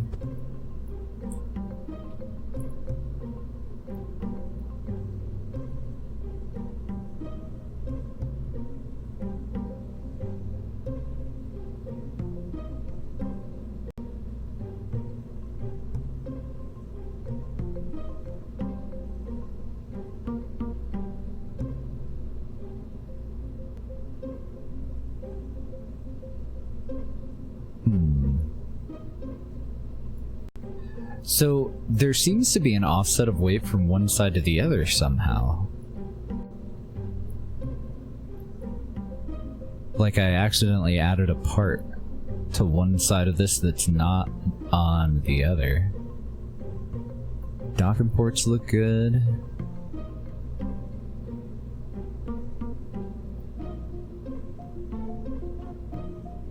I have an extra docking port in here.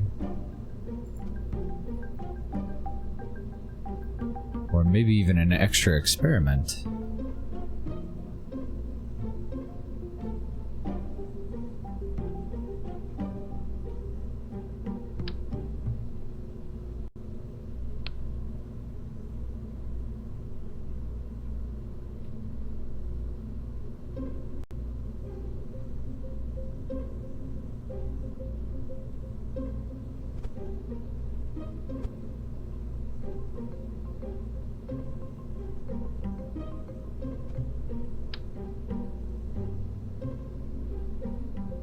all just came down to another improper symmetry issue.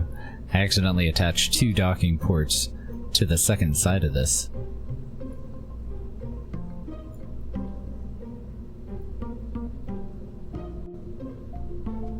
Now we're talking. Now our thrust torque's down to 0.01. I would prefer it to be 0 though.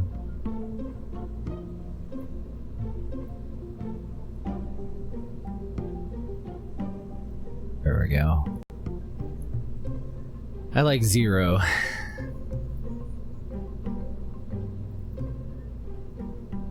Yeah, we'll just do a docking test. If it's really, really difficult to dock, then I'll tear off the lifter, and I'll go all the way, and the nose cone, and I'll go all the way back to balancing it out, balancing out our monopropellant nozzles, because even though I zeroed them in, I went and moved a bunch of shit. So.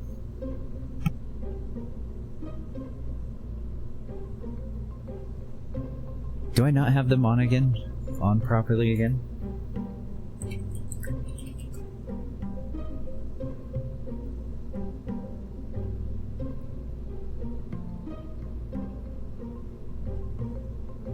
No, they should be fine. Yeah, they should be fine this way. We have the heat shield at the bottom this time. The other probe that we used the grid fins on, the heat shield's on the nose of it, so they had to be upside down and at the back of it. So this is the orientation that they should launch in, if the heat shield or if the propulsive landing will be taking place on this side. And all I can remember is the teeth should point into the wind when these are deployed, apparently. Oh, nice, you got this, Airborne. It's a long way, though.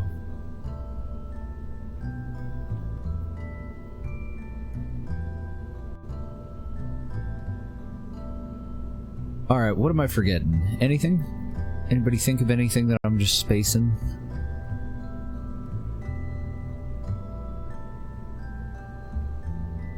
I don't know of anything.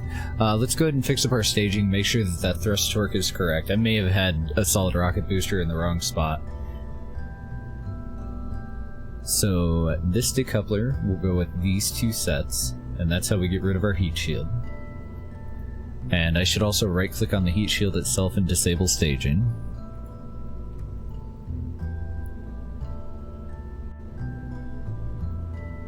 Okay, that part looks good. I need separation rockets for this guy.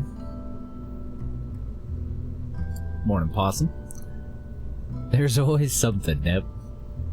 It's absolutely true.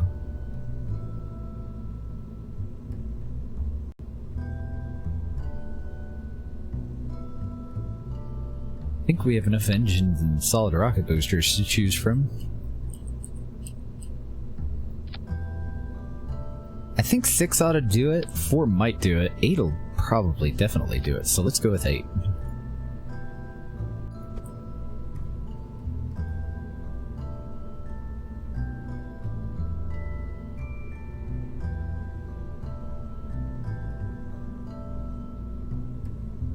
Looks good. So I did cut our total DV down to about 1500.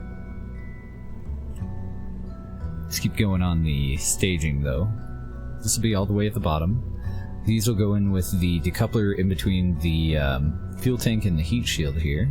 This one. Oh. Whoops.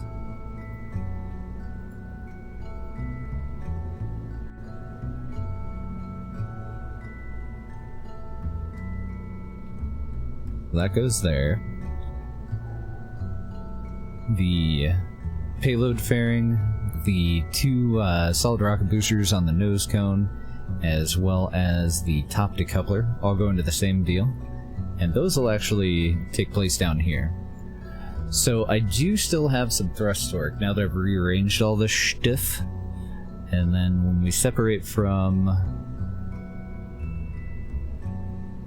this part, that's where I want to activate my parachutes.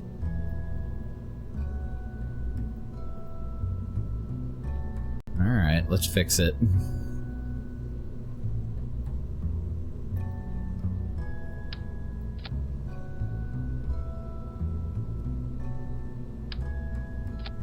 I'm gonna start by undoing everything that I did. Get a new baseline. I should have fixed the damn staging up first. That takes our thrust torque down to 3.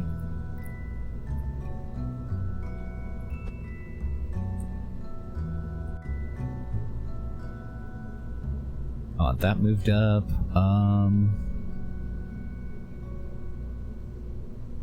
Wonder if I can do it with with just the grid fins. And the solar panels may have to go up or down.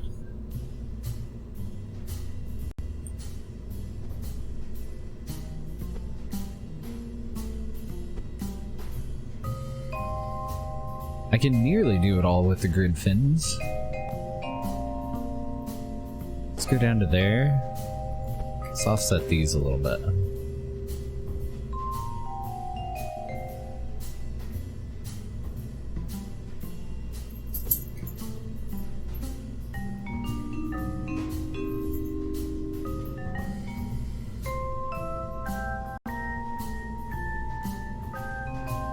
Uh-oh.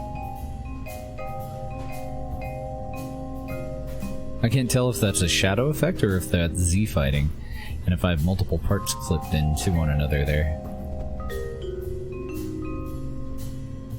Shouldn't be, because I connected to a node.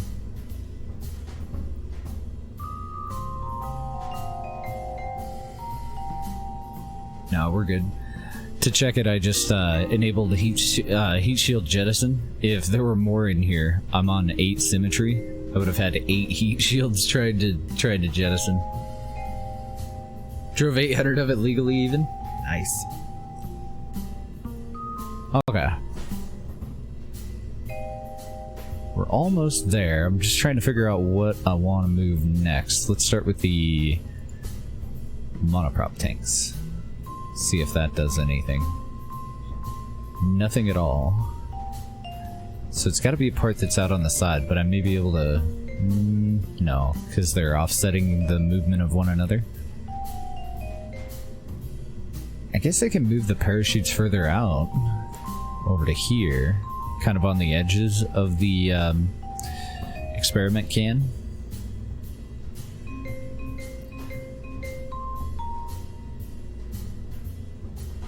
Fuck it, let's just move the engine.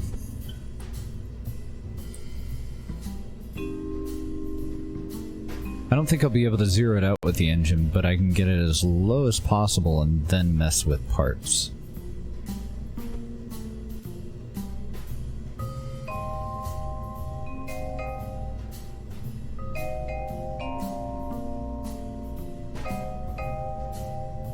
Move those back just a little bit and we'll rotate them.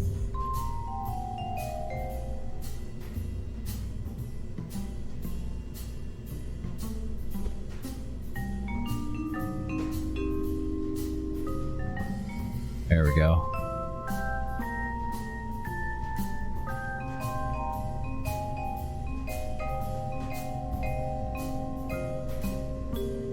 Alrighty.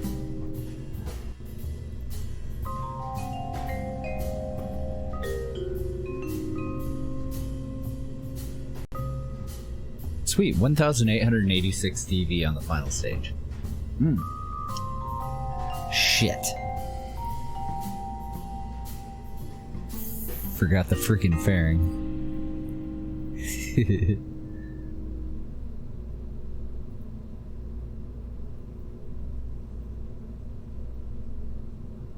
Oh, weird. That's not right. How did I add that fairing and not affect my total DV? Ah, because we're staging the fairing before we actually get to the ignition of the engine. Okay, we're good. I knew that. Everybody knows that. So, like I said, I think I want the fairing to actually come down past the engine and cover the entire upper portion. So let's do a fuel tank and a decoupler.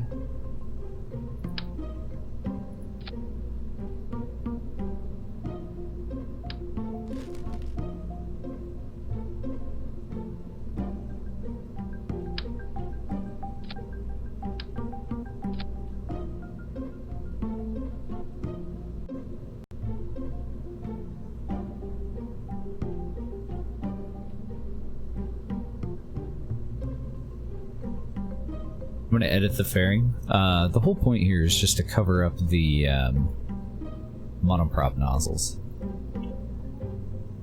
Eliminate that park drag from the initial launch.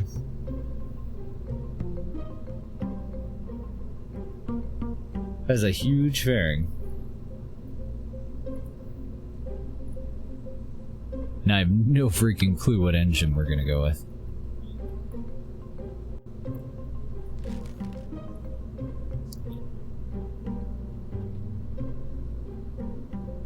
That's the one I was thinking. Okay, so atmospheric thrust to weight ratio of 1.6 and about half the DV that we need to get into orbit. I think I'll probably do an upper stage for this. We haven't been doing them very frequently. Let's go with a larger engine, because I might not need to. Let's check the Griffin G8D first. 2,500. And this is the Griffin 20. It might be okay.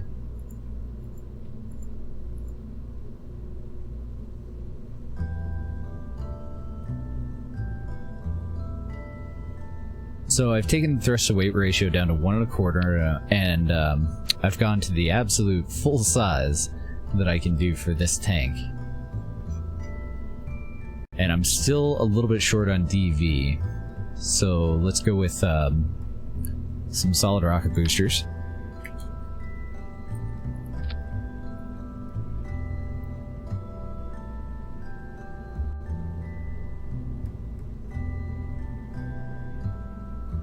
A couple of twin bore liquid fuel side stacks would probably do the trick too.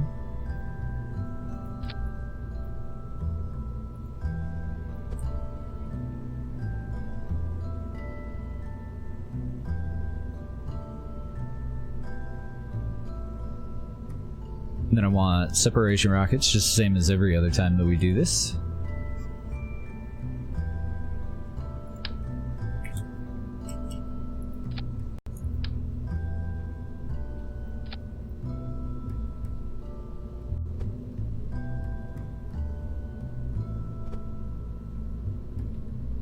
I'm gonna need some of these for the main stack there too. Hopefully I won't forget. It shouldn't matter too much, like we would just hot fire the next stage and blow up the tank probably.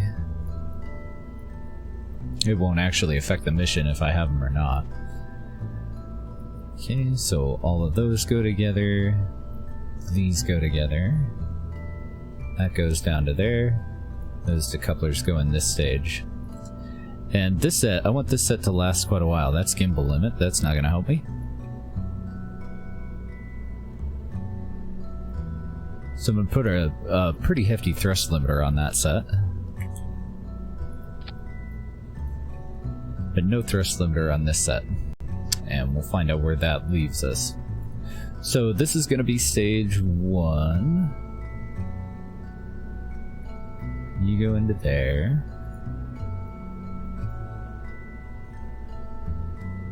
All of this stuff goes into the same stage. There we go. I had Harvey's last night. It was fucking amazing.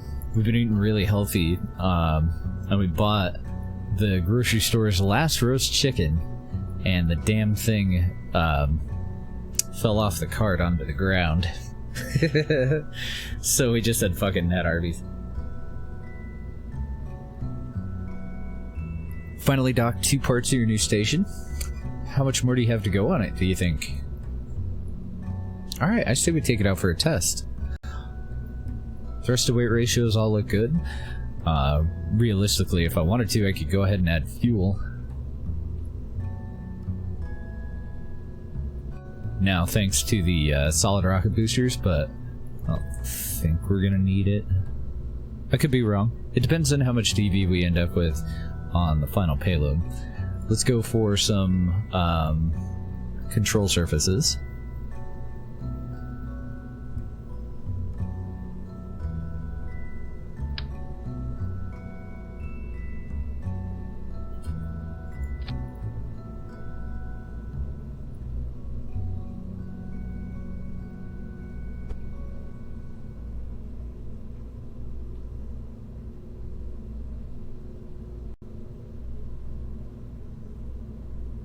And I could put additional ones on the solids, but let's see how it does first. Alright, double checking our staging here. We're going to get rid of the full power SRBs first, the underpowered solid rocket boosters that are out to the side next, then retro rockets for this, which I totally had already forgot about.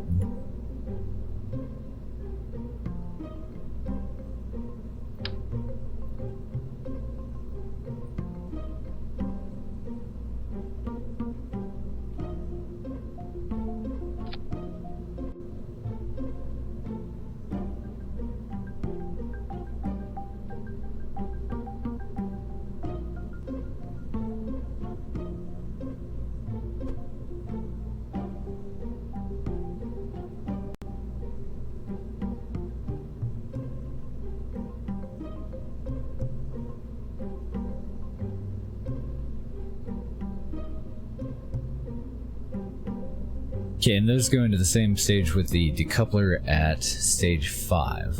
So where were they added? All the way down here? You go up here.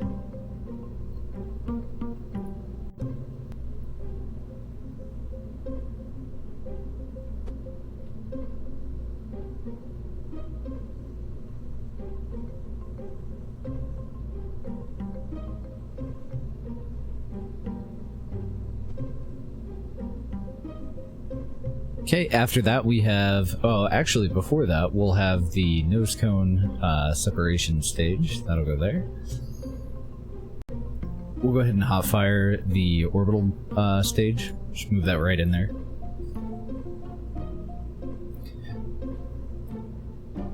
Okay, these need to go into this stage, and then we have the separation of the heat shield once we're coming back in. So I don't think I have my probe core in the right orientation. I'm probably going to have to disconnect here and pivot around the entire service bay. Which sucks, but let's go and throw it out there. And this would be Station Science Experiments.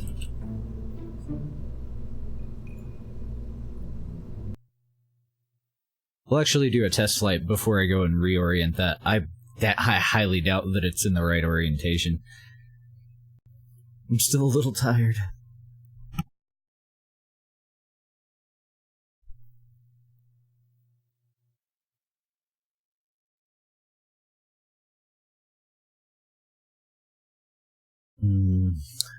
Iced coffee. Followed up by a cream soda. It's gonna be delicious.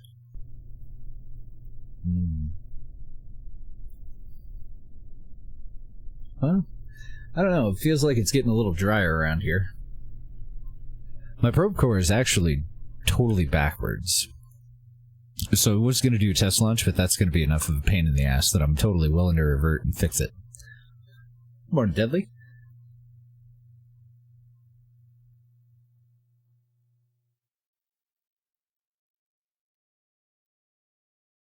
So we're just going to pivot everything around. I could just pick it up and flip it upside down, but I kind of want the payload in the proper orientation too. So I'm going to separate from there. The rest of this shouldn't matter much though.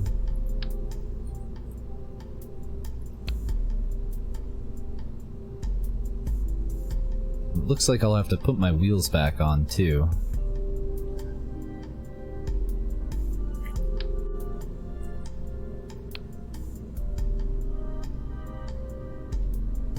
Trying to think of what's going to be the least pain in the ass.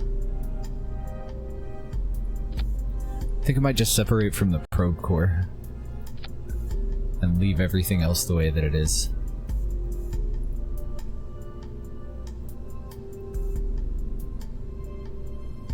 Oh right, the probe core isn't the root part on this, so I can just pick that up and flip it around. Sweet. I forgot about that.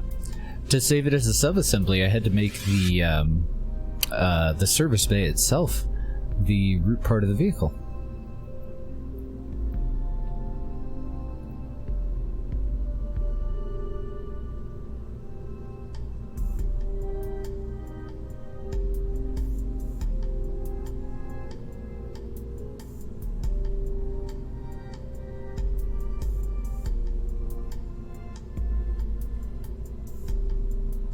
Alright, looking over my staging again real quick, we've got the ignition of all 4 of our solid rocket boosters, our amazing Griffin 20 from KW Rocketry.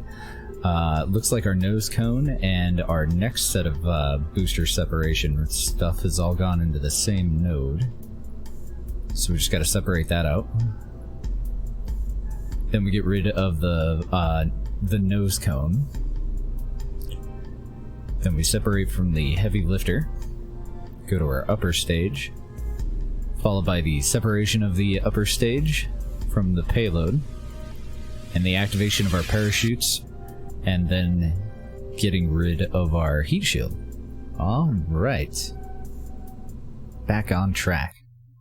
Let's test it.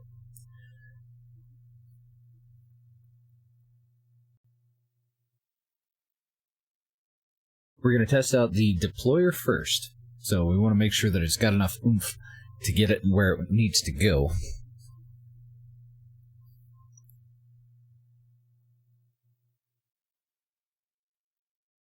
Then after that, we take a look at how easy it is to dock. Even if it's a pain, we should be able to struggle through it. But if it's too much of a pain, then I'll go back and I'll rebalance the nozzles one last time. Alright, orientation's looking good. Turned on all of the lights and everything. Don't look too bad. I really wish that I could scale down that fairing plate, though. Oh, it's doing a little dance. We better take off. 3, 2, 1, go.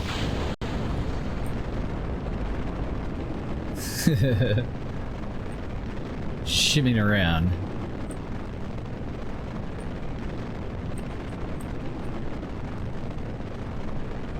Why are you so unstable? Oh, right. Because of the weight of the payload. And I totally forgot to do any auto strut from my boosters, so all of my boosters are kind of flexing and screwed around. Nothing as far as a mod for sim flights. I really would like to add one, though, if I can find one. It's something that'll charge me money to do an actual simulation flight. And I know that there's a mod out there, but I can't think of the damn name of it, and I haven't come across it yet. So all I'm really doing for a test flight is, you know, just announcing that it's a test flight and then guaranteed reversion at the end of the flight. Crash is pretty good, but it's out of date. Damn. If you guys find one, I would totally pay money for, you know, if it would take away funds for us to be able to execute simulated runs. I would love that.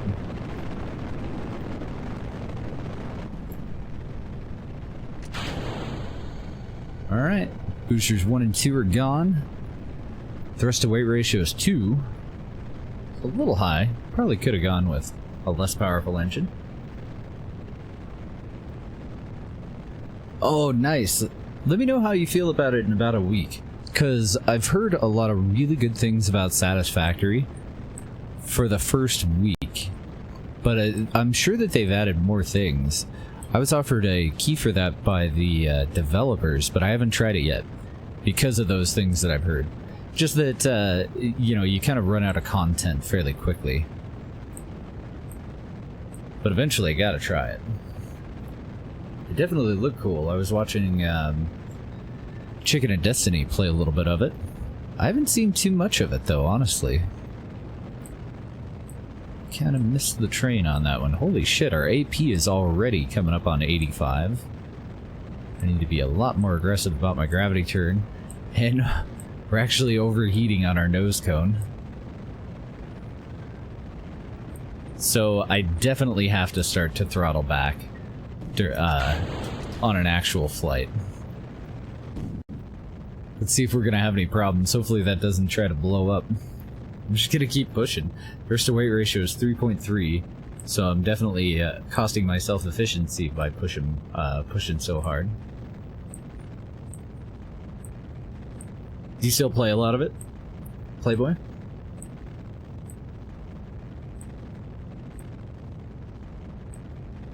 If we're only a little bit short, then we should be able to take care of of that with just the thrust limiter. Oh, and I need to deploy the damn nose cone. Oh god. Okay, so my solid rocket boosters that are on that nose cone are not powerful enough. That was a terrible deployment. It just kind of fell off of us.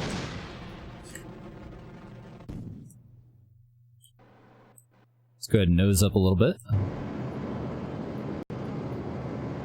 We're 2.5 minutes away from AP. Let's push it out to 3 and add in a maneuver node. We'll find out what our final DV readings are going to be.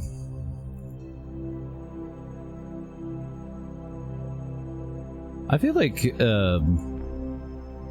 I just need to do something different with the boosters, honestly.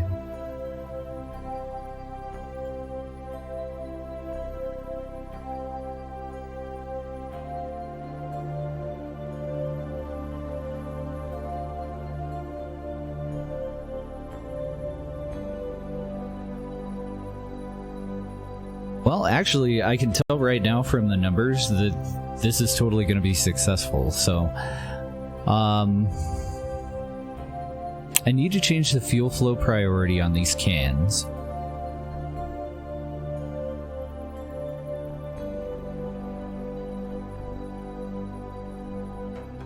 I'll just do it with a couple of them for now. Ah, fuck it, we'll do it for all 4.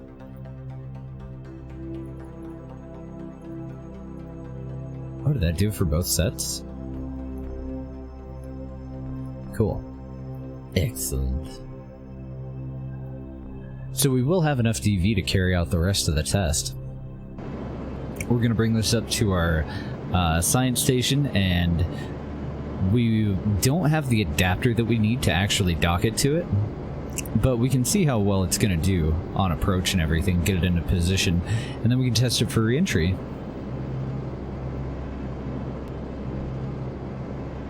Yeah, I haven't heard any issues as far as performance yet for Satisfactory. Just that there's not a whole lot of like late game content. Seems to be the biggest gripe.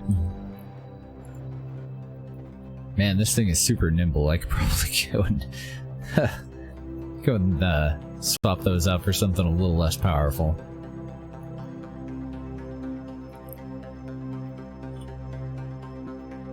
Not too bad, though.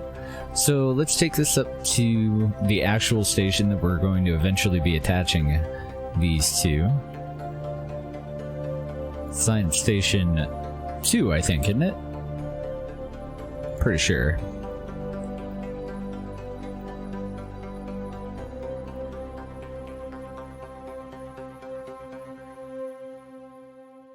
And then we'll see if we can recover the data successfully.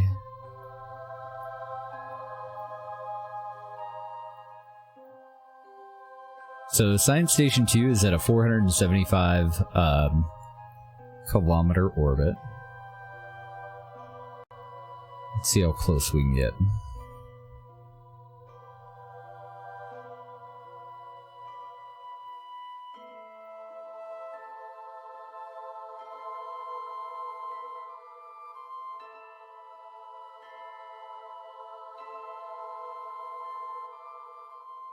Ooh, it looks like we have a really good launch window here. Doesn't look like it. We're gonna have to wait too long before we can get up to our target. What have I done? Oh, I'm at 477. Am I not very circular? Oh, I guess I did do a shit job. Well, the flight computer did a shit job on finishing out our orbit.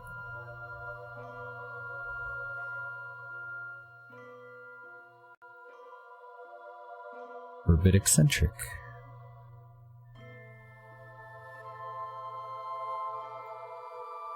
So we're gonna have to wait about 41 minutes, a little bit less than a full orbit, and then we'll be able to move up to our target. See if this thing will do any good at all when it comes to docking. And get that separation all the way down to about 4. I think that's fine. We're gonna execute that. We'll get that out of there. We're gonna let the flight computer, the SAS, just hold prograde. And we'll do our time warp here.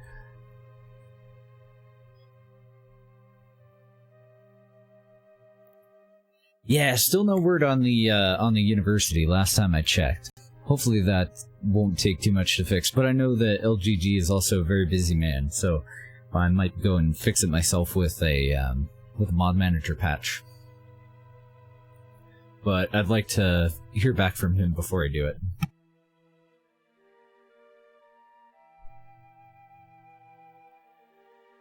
I wasn't even aware that that was one of LGG's mods, till I went to go and report the bug.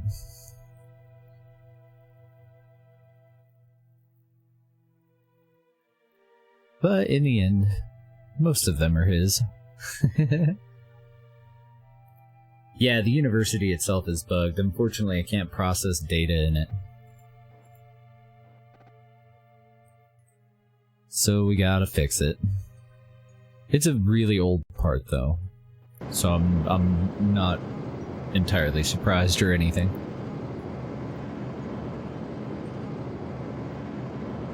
Exactly, Iceman. You'd have an easier time finding mods that naming off you know, the two mods that he doesn't take care of, right? Alright, we're holding prograde. We've got that intersect pretty much exactly where it should have been. I don't think I can get it any lower. I can get it down to a flat 4 kilometers. That'll be fine. Let's do another one. Pigback, thank you for the follow. We'll tell the flight computer to go ahead and do that, but it's not going to. We just want the timer. Alright, time warp up. See if this station krakens. This is the one that we had a problem with, the bottom of it blowing up.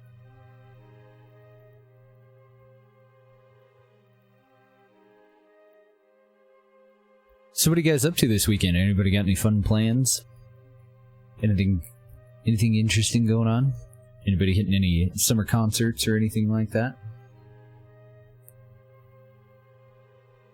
I'll be streaming Monday and Tuesday. I'll probably finish up Orange is the New Black. The last season came out last night.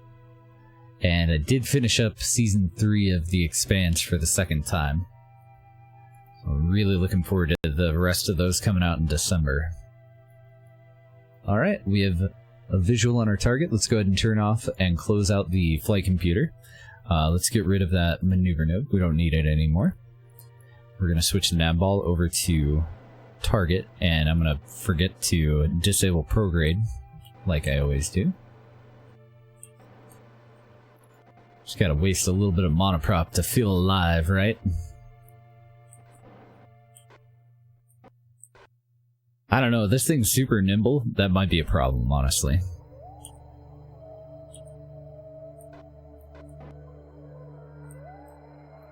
My nozzles might be just a little bit too powerful. It's going to change our view, too. So, like I said, I don't have the adapter that I need for this. I'm just going to get in a position, figure out which way we're going to deviate, and then try to compensate for that right away from here.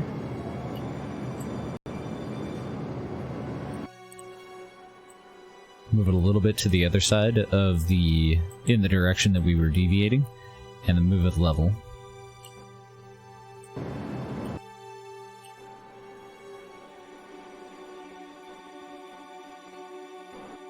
Still approaching at 58.4 meters a second, fairly quickly. Let's get within like 5 kilometers and then lower that a little bit. Yes, it does, and Season 4 is supposed to be coming out in December.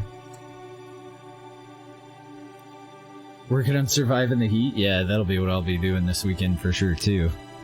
From the looks of it. Not my favorite pastime, to be honest.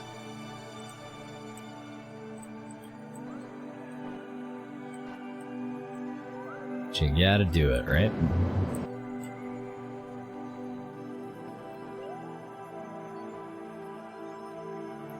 I'm gonna take us down to about 25 meters a second.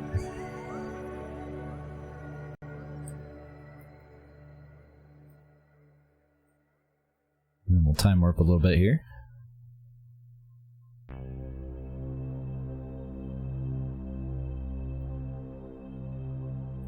Okay, let's let physics kick in. Hopefully no explosions. Oh yeah, plenty of time to get all caught up before December. They might even be free right now as well on Amazon. I already bought all the seasons, but I think they're included in Prime now.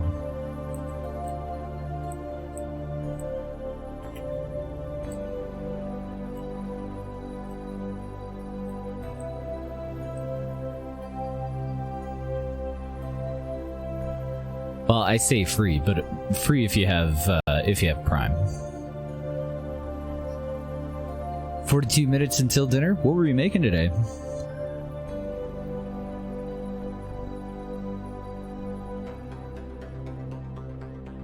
little bit of time warp. We're approaching fairly slowly. Should have left it over 25 until we got to within a kilometer of it. I guess we could dock to the open port for a proper test. This is actually going to dock facing downward or upward on an adapter that we're going to put on the port that we're going to go and dock to.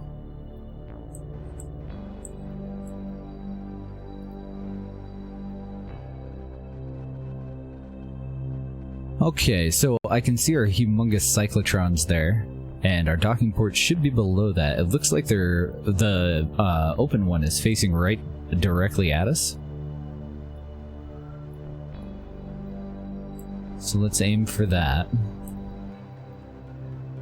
And I want to come in above the station. That'll be our target right there.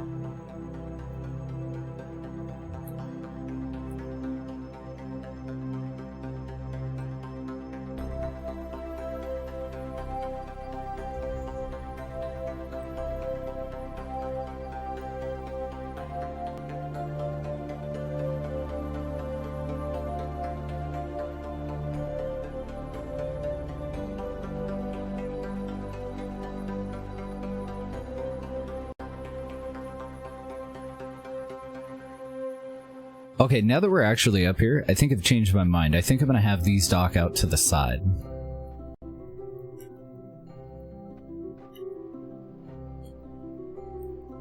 Cut the throttle. Oh shit, I was hitting the wrong button. It's like, why are you not cutting throttle? It's alright, we have some pretty powerful nozzles. I don't know what the C key does, but it definitely doesn't cut your throttle. Let's go ahead and spin around.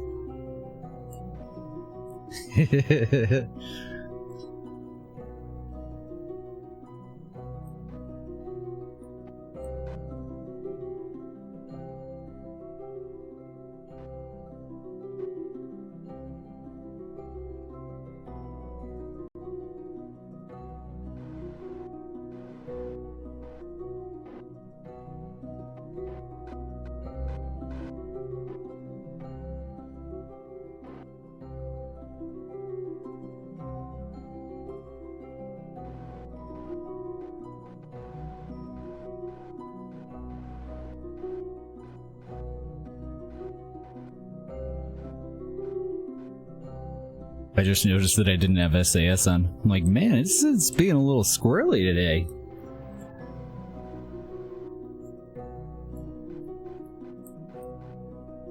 Alright, so we definitely have some imbalance, but I think it's actually going to be just fine. We're going to have 4 of these that we want to dock, though, so I can't really tell from here. It's when we have to do, like, fine-tune movements that I'll really know. I don't know, actually, there's a lot of twist in this.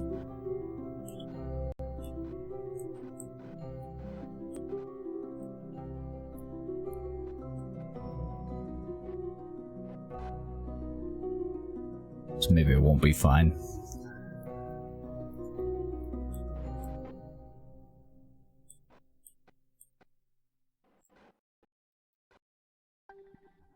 Yeah, I'm gonna have to balance these out a little bit better, these monopropellant nozzles.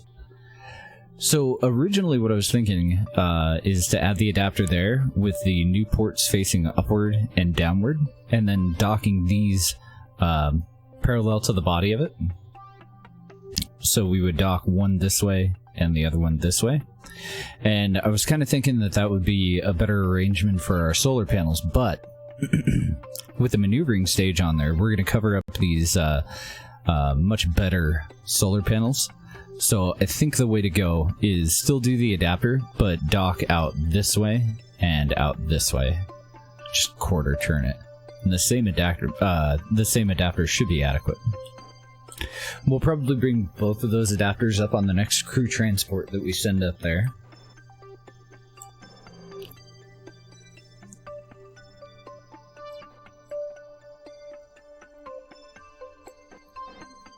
See how well this one does. Problem is, like, if I want to strafe to the side, then it's got to correct. There's a bit of a roll in it. And that's going to be a pain. It's also a little touchy. It's a little too powerful.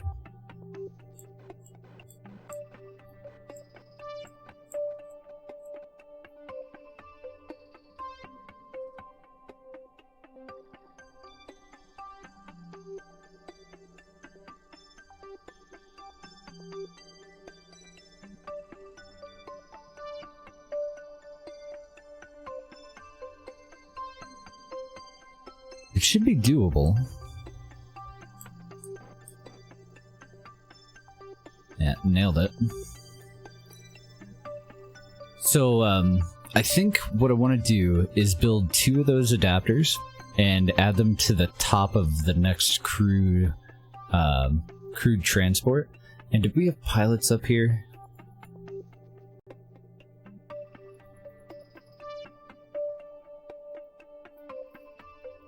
No, it was the other station, apparently. Nothing but scientists up here. So we'll probably bring a pilot just so that we don't have to worry about having an active connection. And then we're going to bring some engineers. We're going to actually weld the new parts on, permanently attach them to the station. So I'm going to want 2 of those stacked onto the nose. We'll have our pilot go and install one of them first. We'll undock from it. We'll move away. We'll switch over to controlling this guy, and we'll have it park on the first one that we install, and then we'll have our pilot bring over the adapter to the other side, and we'll put it on there. Jupiter. There you go. That works.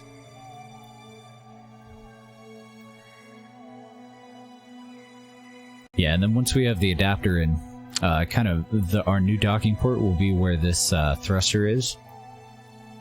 And we're going to want to park these out that way and that way. And then we'll have our transport right on the outside, on the end of it.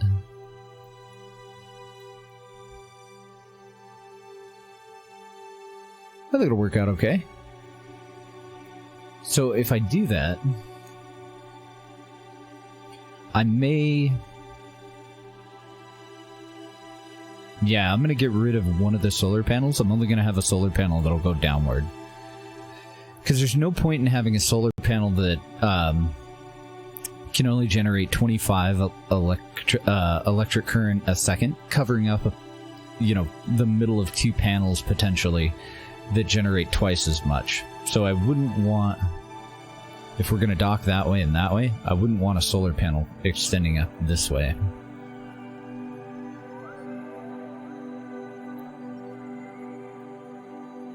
I would definitely be okay with a solar panel that extends downward, though. Because these cyclotrons that are underneath these solar panels consume an outrageous amount of electric charge. Yeah, I think that's the plan. Okay, so let's see how this does for re-entry.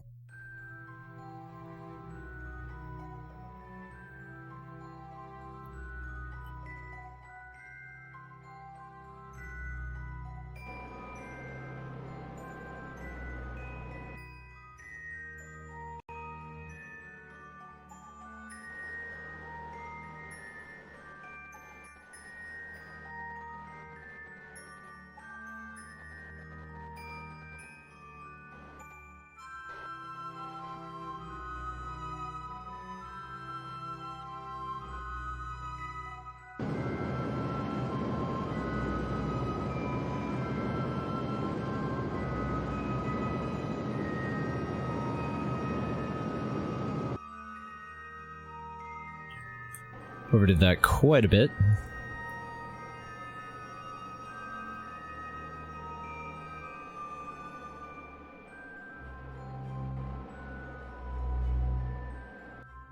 That'll do.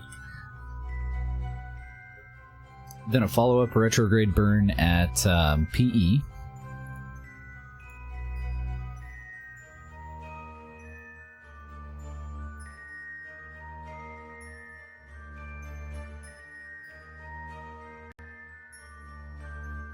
Bye, station. Come all the way back around. I wonder if we want to charge up our batteries.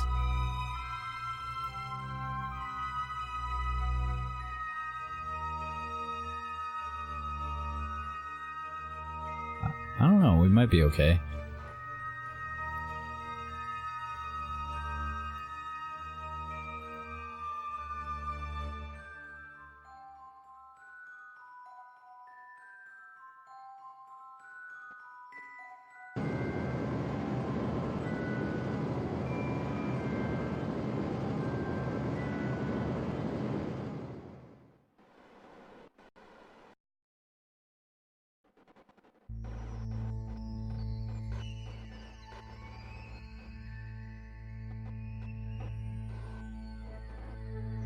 Get lined up on retro again. We might need to charge up our batteries. I don't know how much how much electric charge we're gonna have by the time we get around to dawn.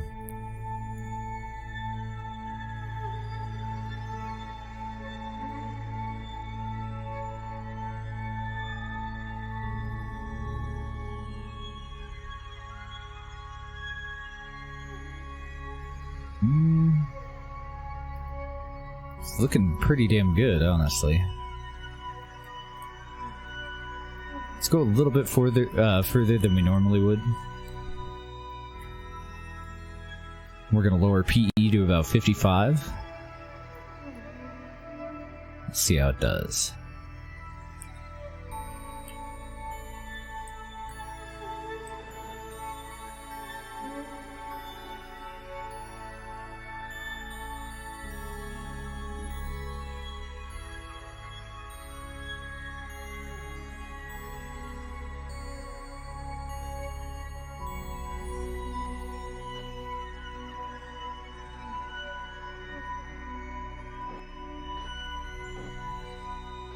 Yeah, true.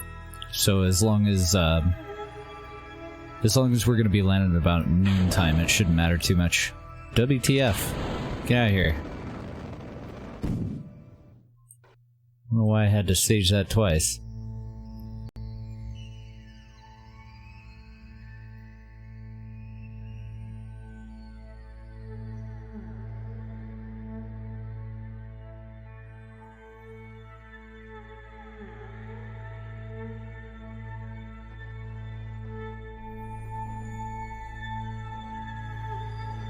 Alright, let's see how she does. Hopefully no explosions. Did I put the ablative grid fins? I don't actually know if I did. Shit. Uh-oh. Uh-oh. How's it going, Arctic?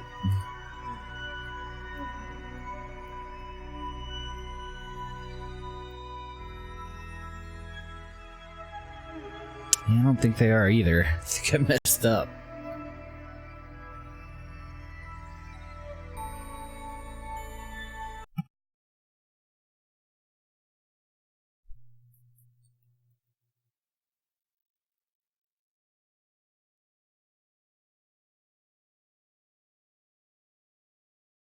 I think I done screwed up. Well, we'll see how long they last. Should still do okay. Now that I'm looking at it though, I wonder if I ought to just do 4 of them up on this part. Get them all the way at the very end of the vessel, and have 4 of them off at a 45 degree to work together, rather than 2 parallel.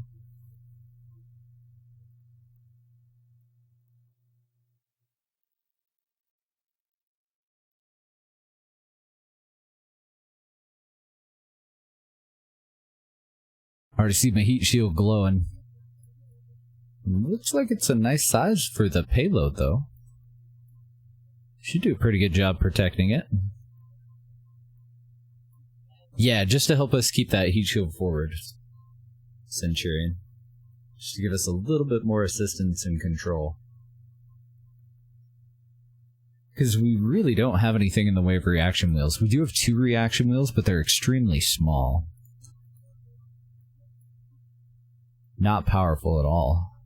Just for minor adjustments. Definitely not enough to keep the heat shield facing forward all by themselves.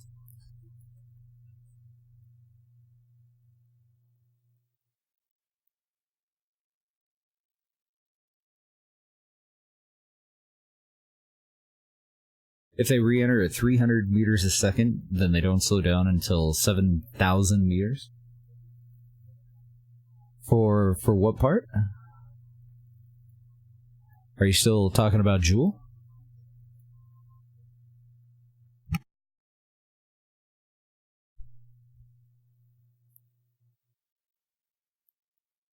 Yeah, isn't it a pain in the butt, Centurion? Any kind of an active control surface is definitely welcome, but I don't like to bring actual, like, fins, like little wings or any of that stuff on a probe. I don't like the way that they move around all the time while you're up in space. Well, that's great. Our solar panels are overheating. Everything's overheating. Looks like the grid fins are already starting to overheat. And also the solar panels are getting a little bit of that action too. Not too big a deal to lose any of those things though.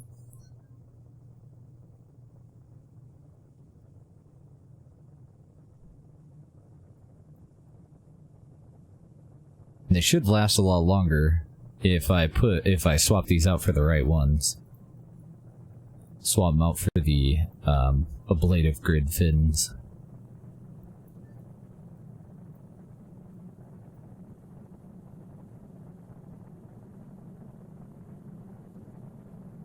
I did consider adding a mod to disable the well, it kind of nerfs their control until you get up into space, and then they're static and they don't move. It's still the look of them still bothers me. One thing that we did with our shuttle, though, we just fold them out of the way, kind of fold them up flush. So maybe something like that. Put them on a robotic part so that they can be deployed. But if I do that, I would want to combine it with that mod so that they don't actually articulate or move around or do anything. I don't know, it looks like it's doing pretty damn good, honestly. I think we're in business.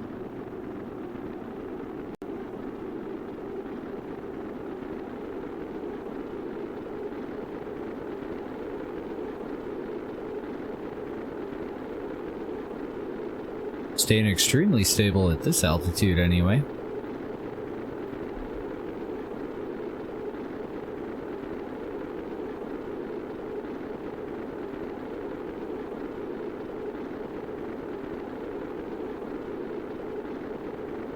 Burning through a blader like mad, though. It's alright, that's what it's there for.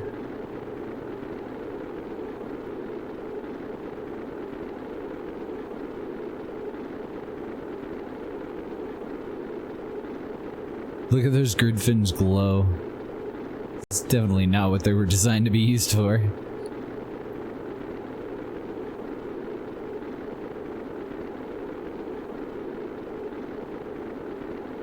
We're almost down to half of our ablator, but we're under 3 kilometers a second. Should be just fine.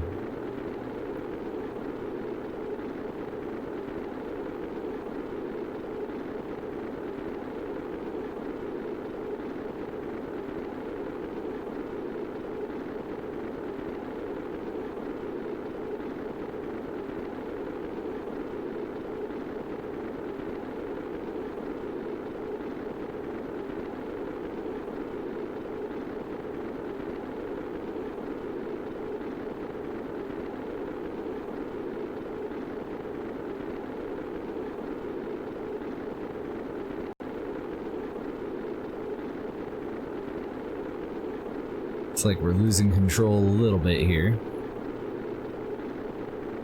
But our speed's low enough that it shouldn't matter at all.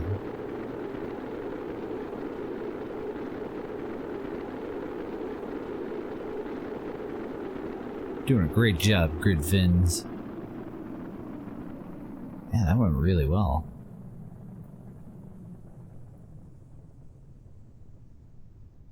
Alright, let's wait for the initial deployment of our parachutes, and then we'll eject the heat shield.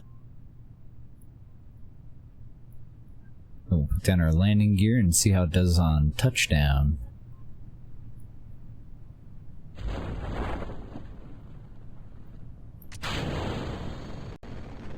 Bye-bye.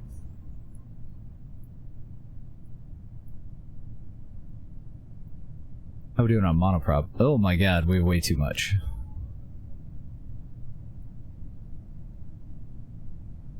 I might just take out one set of cans. Or swap all 4 of them for a smaller tank. Just a bit of a waste to have that much.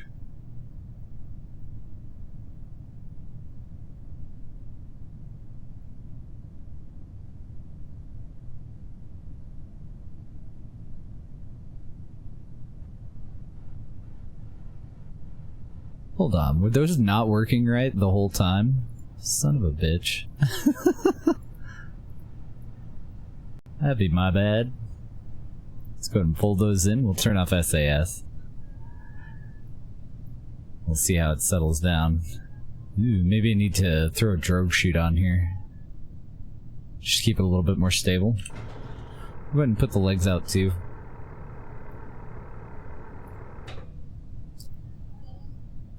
So I'm hoping that this is fairly well balanced, but I don't actually know.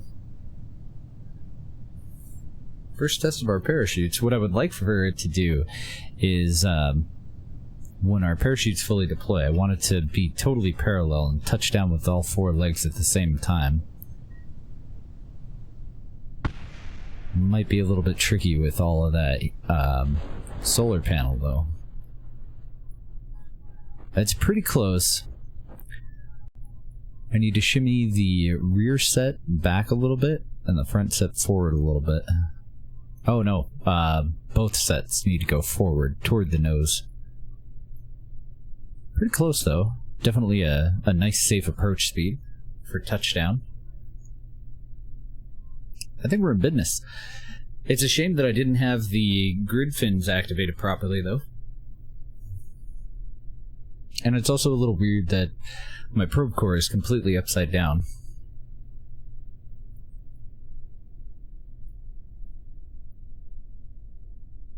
Which means I built it wrong. Oh my goodness. Safe shoot should have kicked me out of time warp there, but it didn't. Had to do it all by myself. It doesn't look like any of our legs blew up or anything though, so I'm happy. I like it. That was just a test flight, so we're just gonna revert.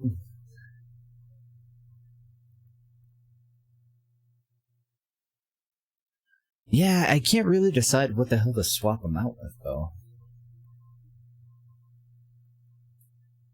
I think I just need to balance it out a little bit better. We'll see if we can do both, though. Balance it out and put some slightly more powerful ones on the front.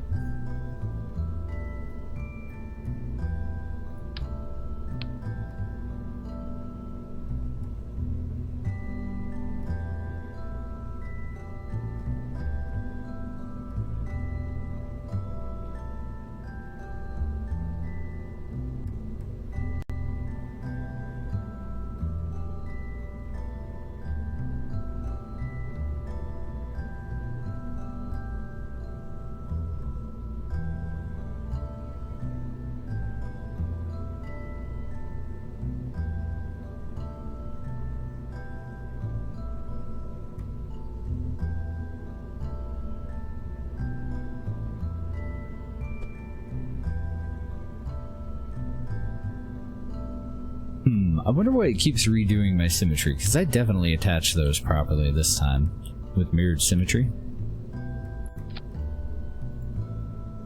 It's like it forgot.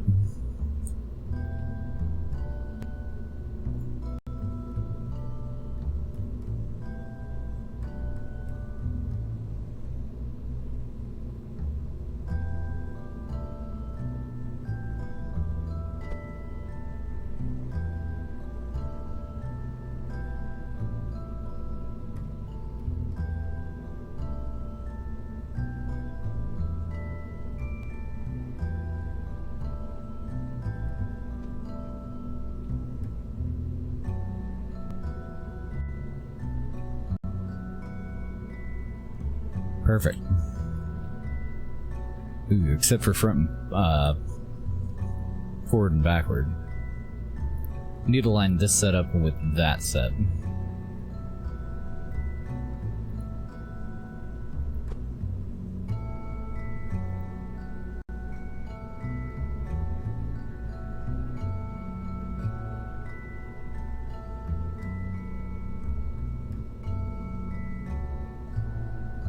Now it's perfect.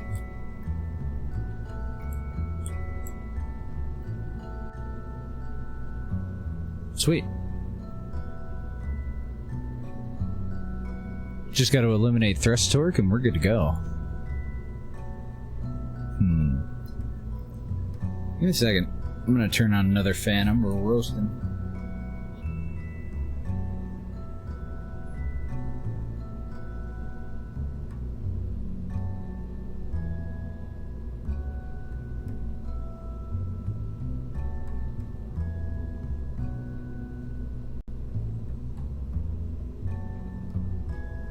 I didn't even notice that thing was off. God dang it.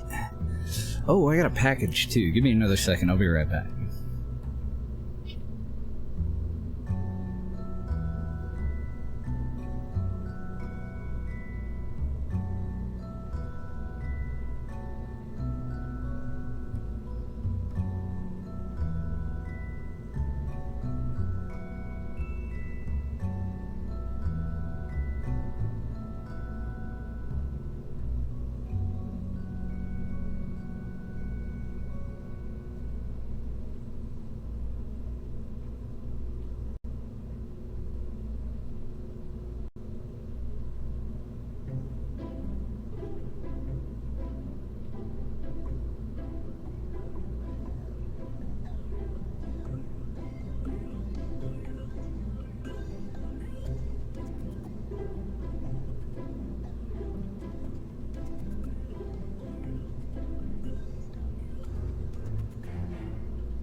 Yeah, sweet. Must be one of my foreign snacks. Let's see what we got.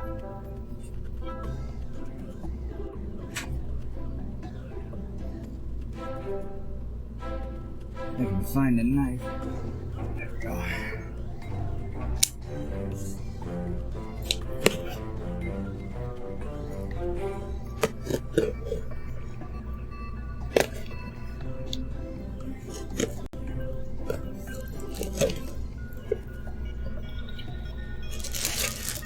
Looks like it's the Worcester sauce potato chips.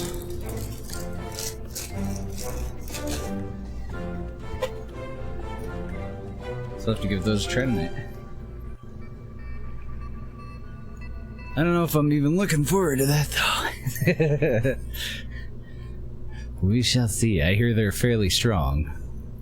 Good morning, Mr. Gorm. How are you doing?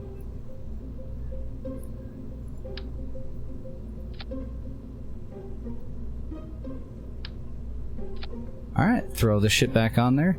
We need to get that adapter up before we actually deploy any of these. I'm still trying to brainstorm a way to bring two up at once.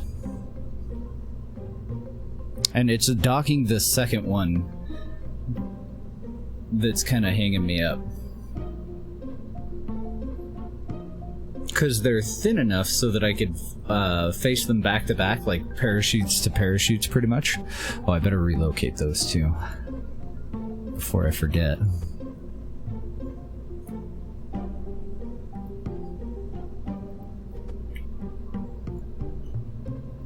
That would suck. So that should help a little bit with leveling this out. And then I have to defeat that bit of thrust torque again.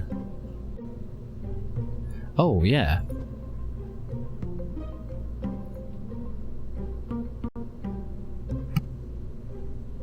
Should have blade of air brakes somewhere in here.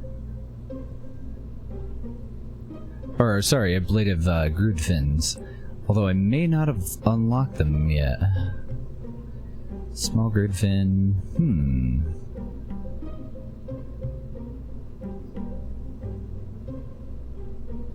I don't know, that might be the right kind, actually. Max temperature is 660K. 1660. An advanced grid fin design, when you really need to show the atmosphere who's in charge. While being significantly heavier and more expensive than the base model, the additional heat tolerance will make up for it in no time. So those must be the upgraded version. Unless I'm just not seeing them. I see these two and the two that we were just looking at. Alright. We'll just stick with them.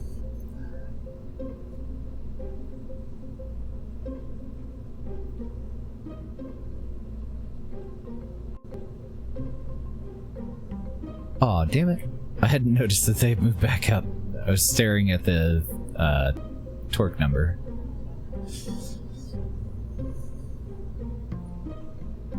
So if I go with 4 of these, I can't use them as a counterweight anymore. I think I'm just gonna stick with 2.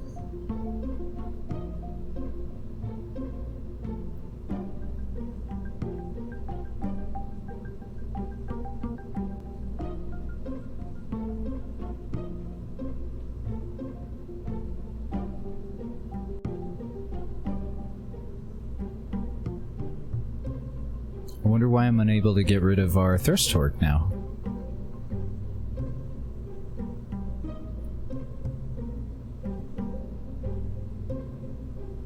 There we go.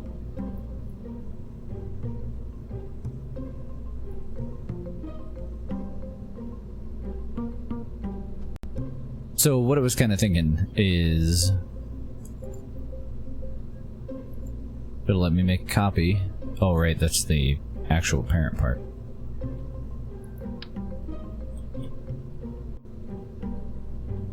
The second one would be right about there, just back to back, basically. But how the hell am I gonna make the drone balanced for the second docking, you know?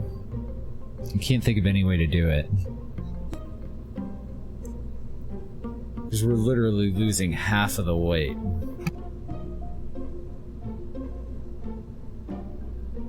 I guess one way that I could do it is 2 different sets of monopropellant nozzles. One setup for just a single probe to still be attached, and the other set just toggle between the 2. The other set up for the full weight of 2. Probably attach them to a structural piece in the middle. Or maybe even just go to a 2-way adapter. I don't think I have any that are all that wide though.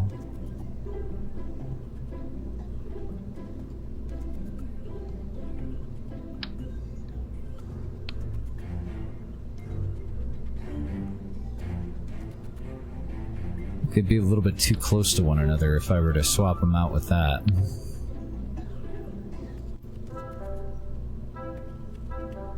And then the re-entry stage would be the second problem. Unless I set them up so that 2 of them are coming back in at the same time.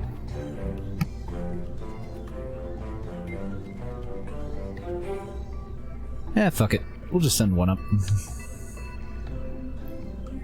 I don't actually know if we need multiple of these, to be honest. I thought that we did, but it's been a long time.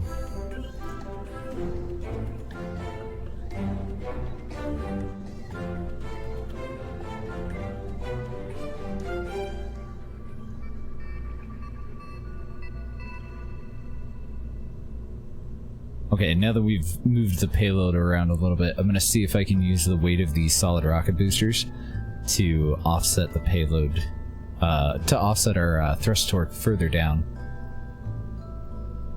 Final payload thrust torque is definitely the most important one, though.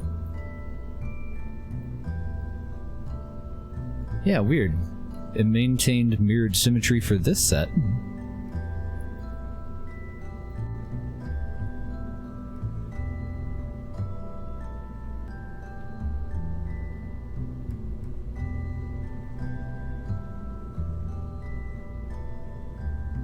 Doesn't look like I can eliminate it, but I can definitely minimize it.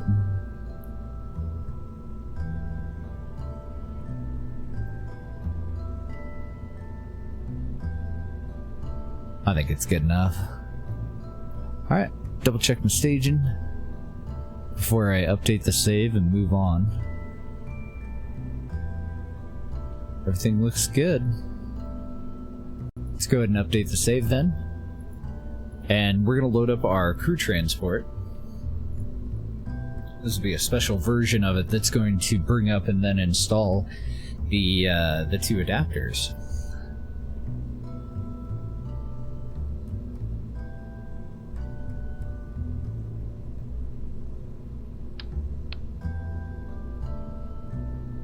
Okay, what kind of an internal inventory are we looking at here? 2,000 liters of inventory there, or 2,000 L. I don't know if it's measuring volume by liters or what.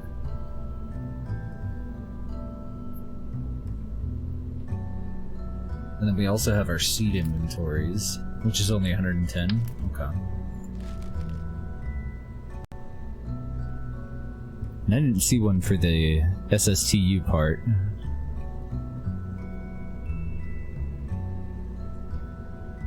Seed inventory, but I don't see an actual, like, internal inventory.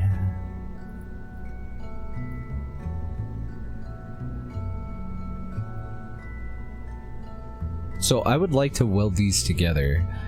How big is this gonna be?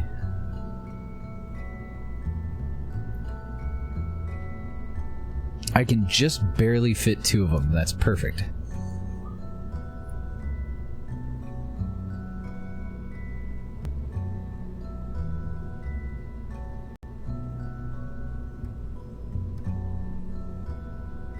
Two of those, an electric screwdriver,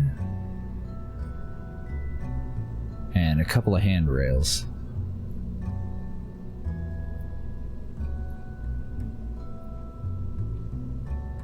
Or a ladder. Oh, let's bring a bigger one. It'll fit. Oh god, I lost my mouse. Yeah, I don't think that'll be too big. That one might be too big. Let's bring that one.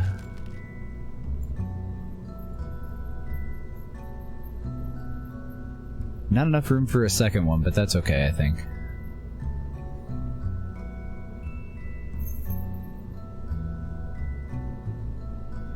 Okay. We'll go ahead and close that up. Then I need our adapter. Docking port adapter.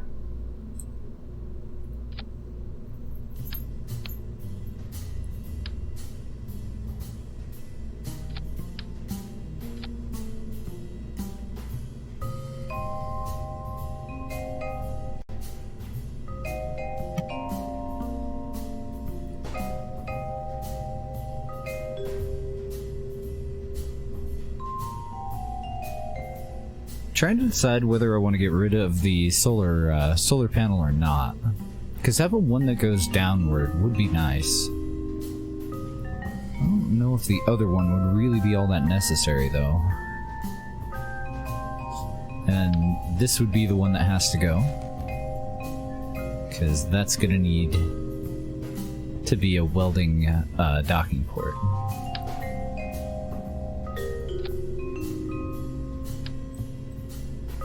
Oh shit, I don't know what orientation is the right way.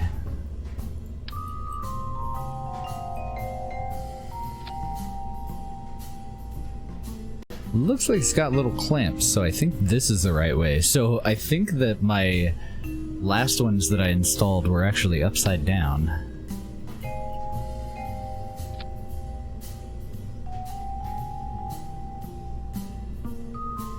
I think that's the way it goes. Apparently I attached those with symmetry enabled though.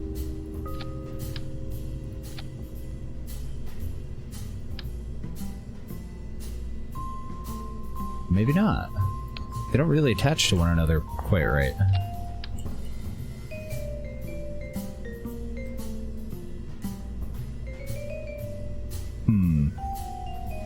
This is going to require further testing.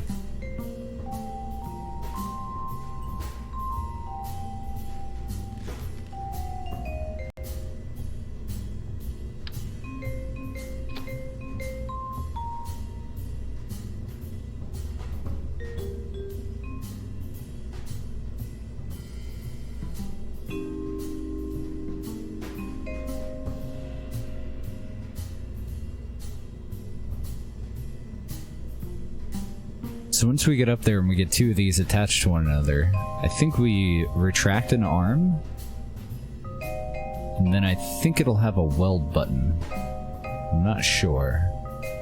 I may not be able to bring two up.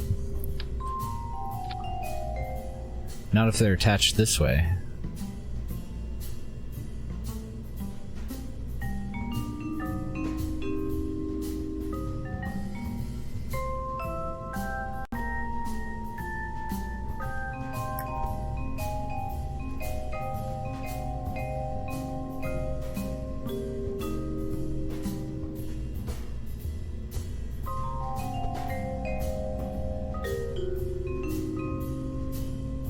Trying to select the other docking port so that I can give it a bit of a gap, and then I think it might work.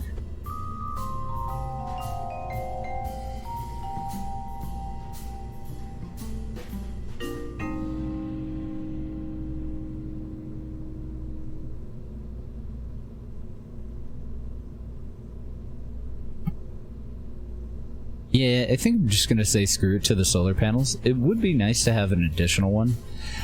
Because of the really high electric requirements of the cyclotron. But I just don't see it working out. I wonder if it would look okay if I put two of these on. They won't generate a whole lot of power, but one side of it would generate something. These are actually quite powerful.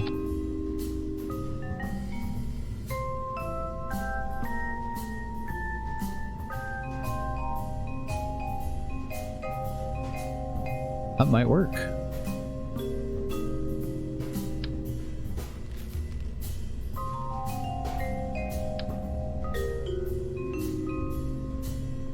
Nope. Not without a standoff, or without offsetting the part. And I don't want to stand off, otherwise it's another piece of equipment we have to keep track of. Now why the hell are those different?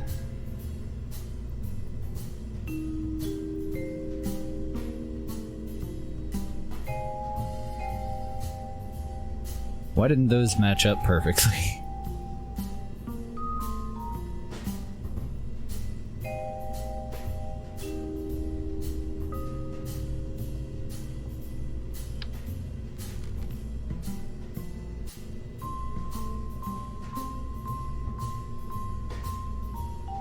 I guess I must have quarter turned it.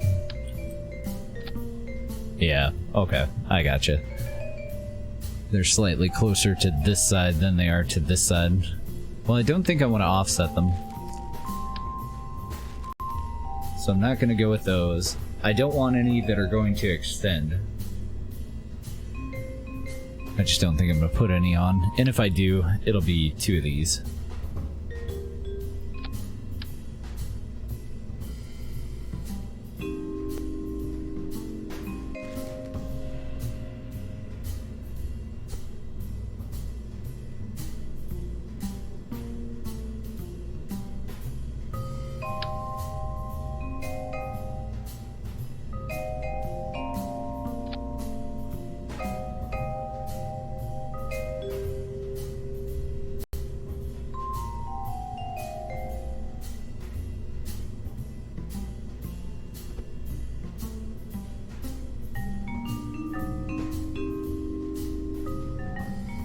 Yeah, screw it. That looks good enough.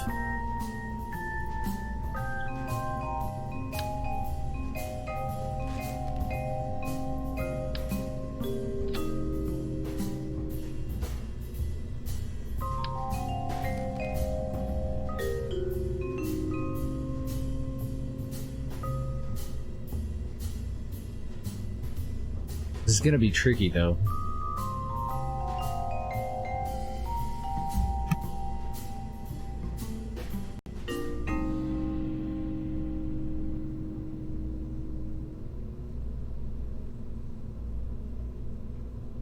can't think of anything else that I forgot. Oh shit, are these upside down again? See, I have no idea how these attach. I don't know if it's supposed to be like that. It doesn't make much sense because they're clipped into it, but it does have these little, like, notches here, which kind of make me think that they're clamps. Most pieces, when you first grab them, are in their default up and down orientation. So I would imagine that these are the same.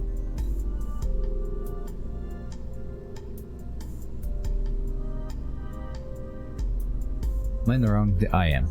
Coupling. So when I first click on it, yeah, this is the orientation that they're in. It's just odd that they clip into the part that way. So this one must be upside down.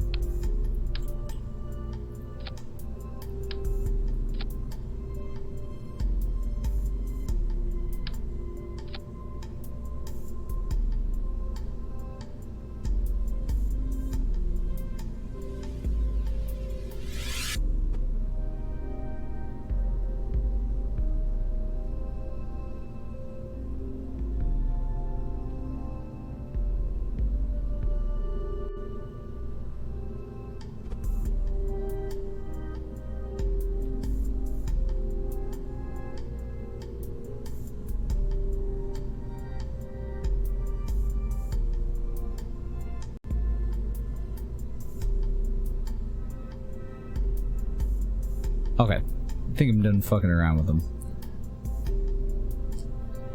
And if this is the right orientation, then I did in fact install my other ones backwards.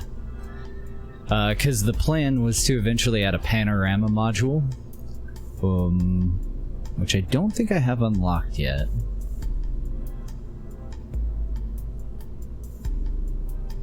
I know, I don't see it in here.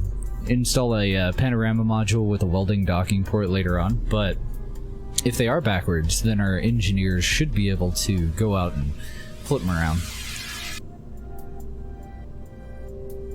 So it shouldn't be any big deal. Okay, let's throw the nose cone back on.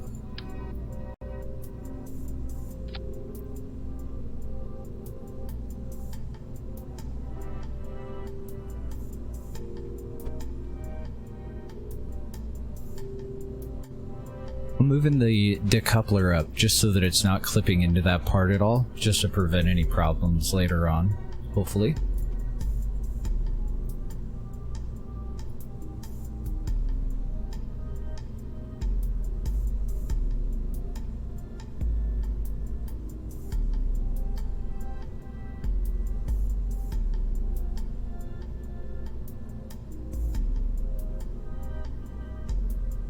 Alright, looks good. Let's see if we have enough fuel to carry the extra parts up there. If we're close, we do still have a little bit of fuel that we can steal out of the resupply drone that's on the bottom of the station. And then I have a different kind of adapter that I want to add to the other station somewhere, I think. Additional docking ports, but we won't worry about that until we actually get the part fixed, the university part. And let me look real quick. Do we have the deep space laboratory unlocked?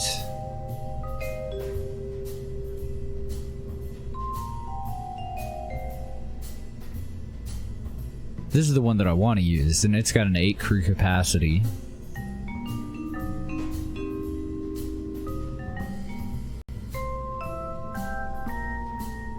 There's another one that's pretty decent. It's part of Stock-alike Station Parts expansion, and the mobile processing lab does have a 6 crew capacity.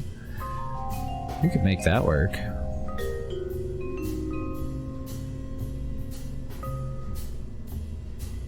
So the more scientists that we have inside of the... Ooh. Those are SSTU labs, but it looks like they only go up to 3. The more people that we have in there, the more data we can send it, and the faster that they'll process that data into science points. So it looks like our Mark III mobile processing lab is going to be the way to go. Yeah, a couple of stock parts in there. Not a whole lot, but we do have a couple. Oh my god, I'm an idiot. I just saved over with before I did the rename. Fucking dumbass. Whoops. Oh well.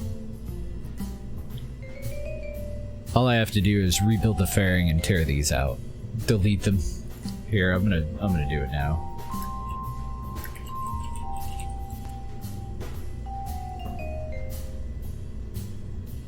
That was fucking stupid.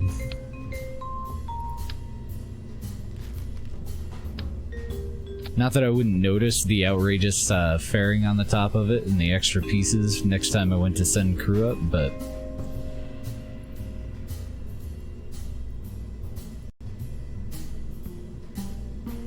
just in case.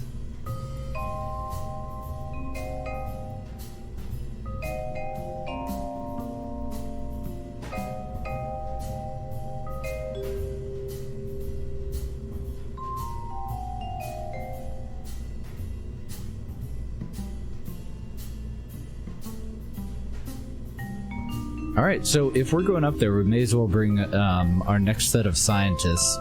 We're also going to need an engineer or two on board, and I think we only have two at the moment. I think Private Paula and Bill are the two engineers that have signed up so far.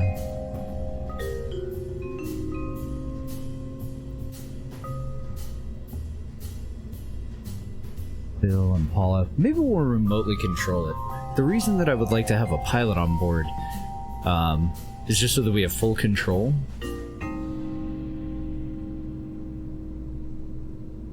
It's not strictly necessary, though.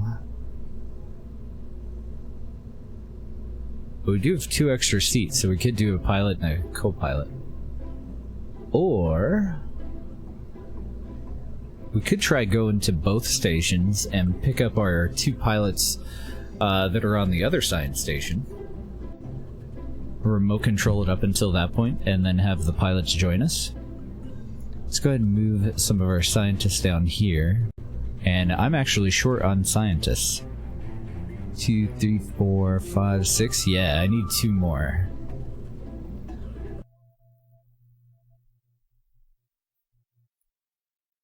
So if any of you guys would like to be a scientist, an engineer, a pilot, or any of the many MKS professions, just let me know.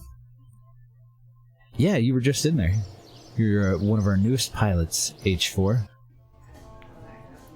You just gotta tell me whether you would like to be a male or a female. These are all the professions that we have available right now.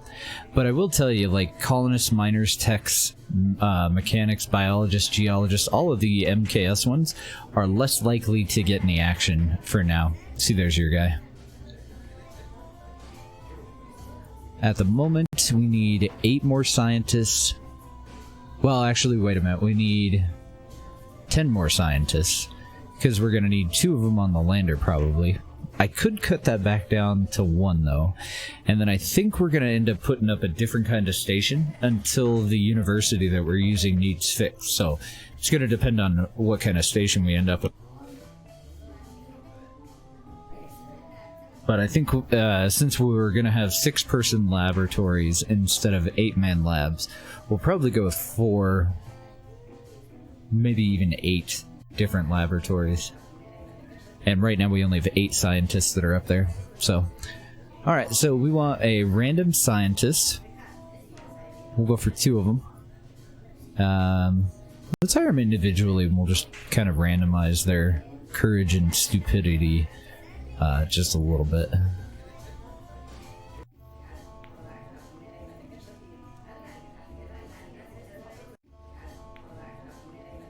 That's weird. I've never noticed the music in the background, like, kind of resetting all the chatter in the background when you actually make a hire.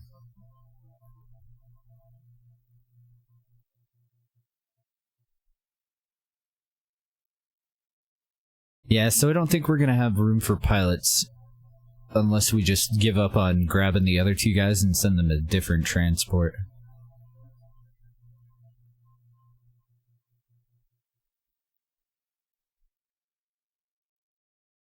We'll see how much fuel we have, though. If we can make it up to both stations, then we might as well go for it. So back over to crew. throw in our brand new 2 scientists here. Then we're gonna bring up the engineers, and I want them in the deep space thingy thing. Because that's where the tools are gonna be, so I want them to come out of this door to go and do their mission.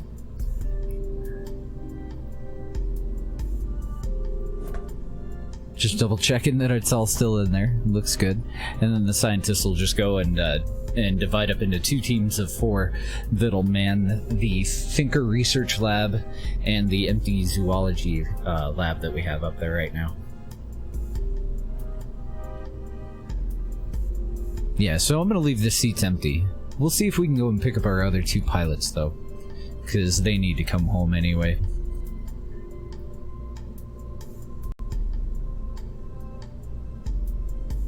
Double check the stage in here.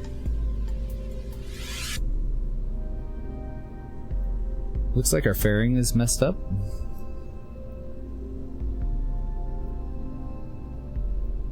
Everything else looks okay, though. And that stage will go right there. All of our parachutes are being activated, and then we do drop the heat shield off of this, but I don't have an adapter or anything that I can attach solid rocket boosters to. If I were to go and throw SRBs directly on the heat shield, they'll fire and they'll separate. As part of the stage, it'll let go of them, so don't want that.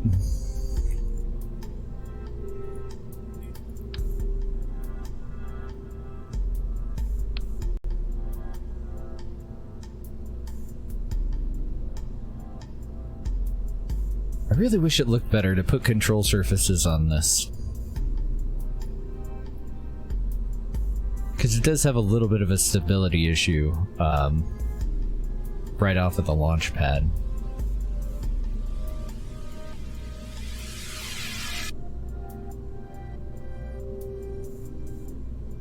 We're gonna have a little bit of imbalance because of these new parts too. So I'm kind of considering disabling the monopropellant nozzles in the can there, and putting a additional little adapter with some monopropellant and some nozzles on it on the front to balance it all out. Fuck it. Let's just launch it.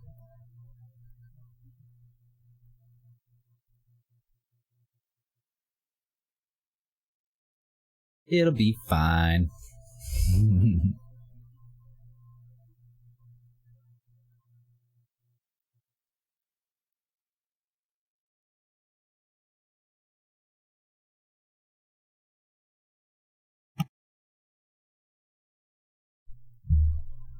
Yeah, it's a bit of a shame that we don't have a 3rd docking port on this station.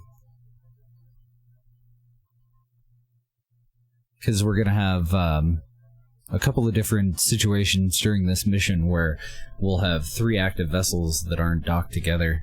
So we're gonna have to deal with, you know, a little bit of drift. No passengers. Throttle all the way up, SAS on. Let's activate our lighting and life support. 3, 2, 1, go.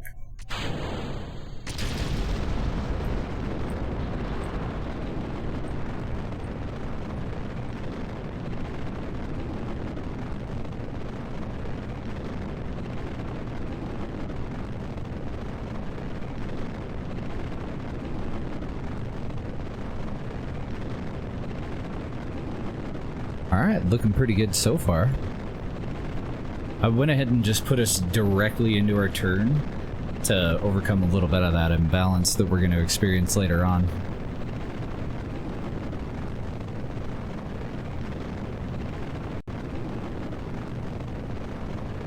Add the Unity module and add the additional ports onto that.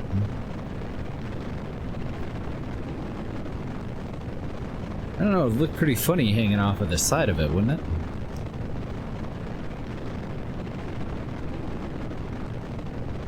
Welcome back, Paula. How's dinner?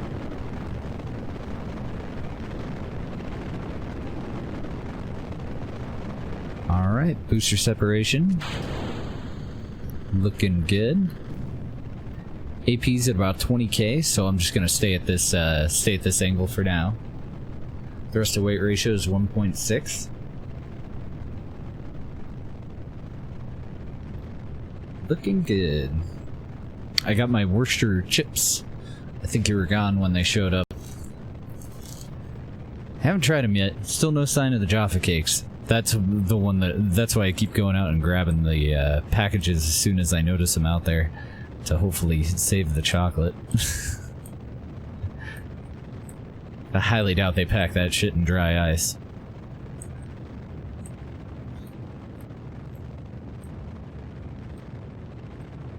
Alright, nosing on over. We are going to have to stabilize before separation. I don't want to be in the middle of a turn during any separation. Let's go all the way down to a 20 or 25 degrees, somewhere in there. Get ready to cut the boosters.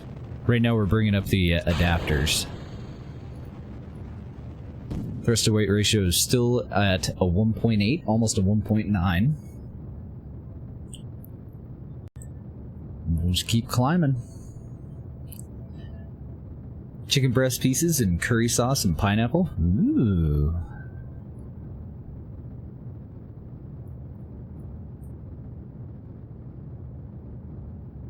Yeah, I'm not a huge fan of pineapple on my pizza, but it's not like I won't eat if it's on there. It's not like I hate it that bad. I'm gonna leave our payload fairing on for a little bit longer than I normally would because of the adapters.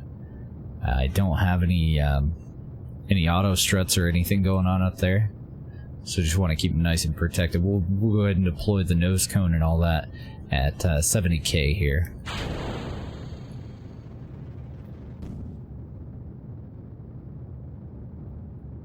Alright, looking good so far. Let's go to a negative few degree angle here. We're a minute away from AP. We've got about 1,000 meters a second, 28 seconds worth of burn left in the heavy lifter. And we'll transition over to the final transport. And red onion. Definitely not a pizza that I have ever tried before. Never had pizza with curry sauce on it. And I don't eat onion on much of anything unless I make it myself.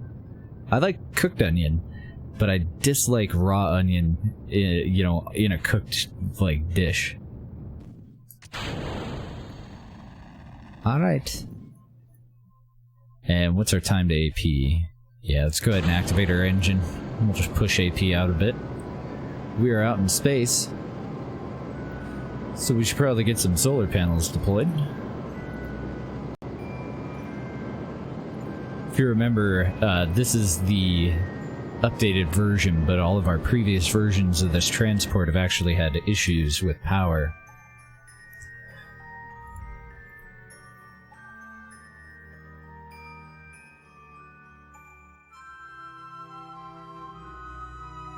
But they eat peanut butter and jelly sandwiches?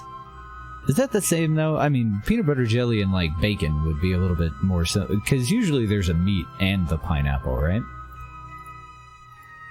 I think that's the part that some people dislike.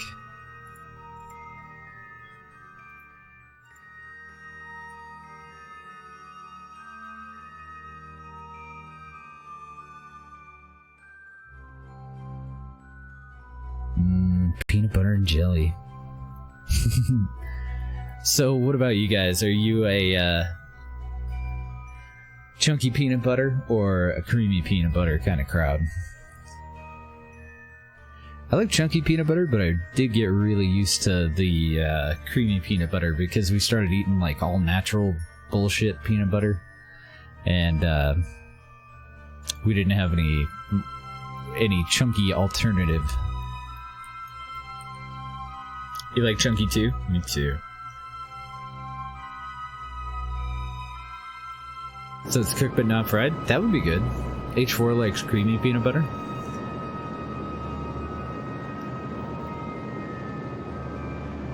Yeah, the mix of the savory and sweet. I don't know, like, I had a friend who got Deb and I some, like, bacon muffins, and I didn't even eat mine. It just didn't sound good. You like PB at all? Oh dear. I love peanut butter. Especially on like an Eggo waffle. Make a sandwich with Eggo waffles with just a little bit of peanut butter on one and just a little tiny bit of jelly on the other. Because with the pockets on a waffle, it gets way too sweet if you like fill them all up.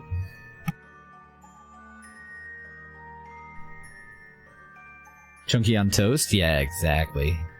Hot peanut butter is definitely better. Alright, orbit looks pretty good. I'm trying to decide whether I want to go to both stations. They're fairly close to one another, so we might be able to. If we are going to go to both stations, I want to go to the station that has the pilots first. And I believe that that's going to be Science Station number 2.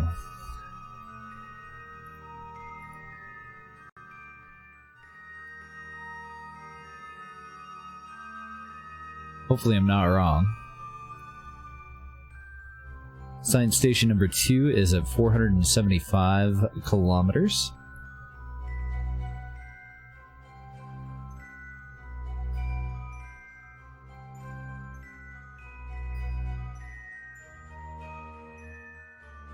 Oh no, they're on Science Station 1, aren't they? I better switch over there. Just to check.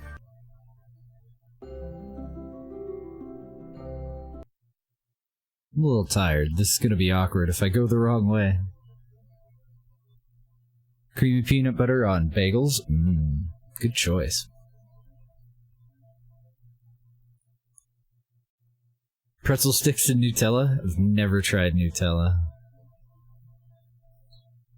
That's where it all starts, though. I think one of the only recipes that I make at all frequently that's kind of like a sweet meat. I do like honey glazed pork tenderloin. That shit turns out pretty good. Okay, we're alive.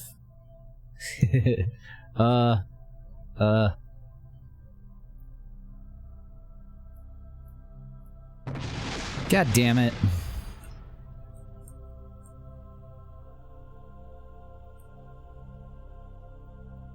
The hell? Oh, the batteries came out of there, huh? Well, that's fucking wonderful. Shit.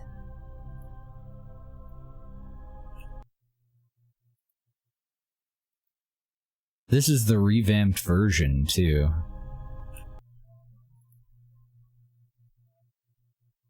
And we switched over to it a couple of times before we put people on there, I thought. We're at day 1. Wait. Year 1, day 32. I want to see if we have a good save to go back to.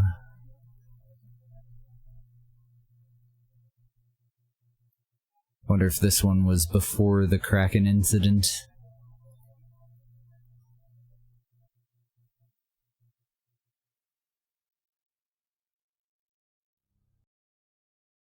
I wonder what's clipping in there. So if I were to figure out the piece and I were to toggle off the same vessel interaction, wouldn't that take care of that?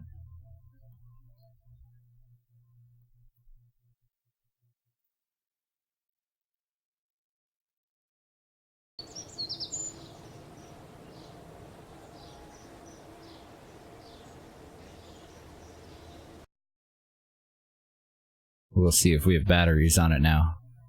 I may have to go a little bit further back in time to try and see if we can load up a stable one.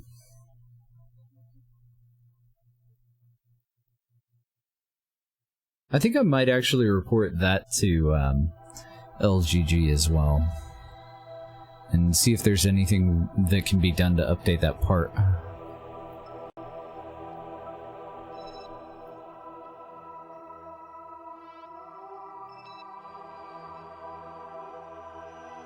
Okay, so there's our transport with the adapters. Question is... Oh, no, I have Science Station 1 debris. So it's screwed.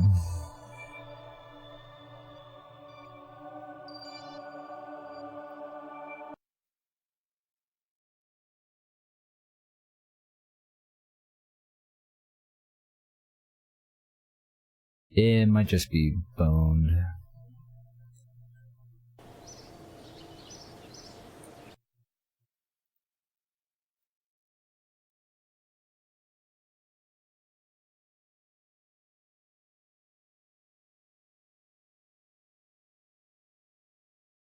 So this is the quick save that I made right after it happened, and what I'm looking for is hopefully we have a backup persistent save. When did I make a quick save?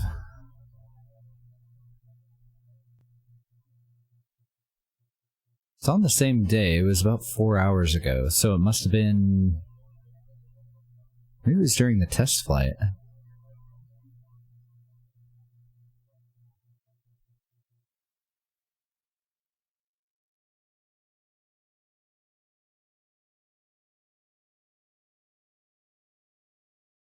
Well, that's as close as I'm gonna get. Apparently I had an old quick save here on that day. Let's see how far back we are. If we're too far back, then fuck it. We've already got a transport up there. We know that we have enough room for everyone. We'll just load them up in the transport, and we'll send up a demolition drone to take care of that station. And then we'll go and redesign.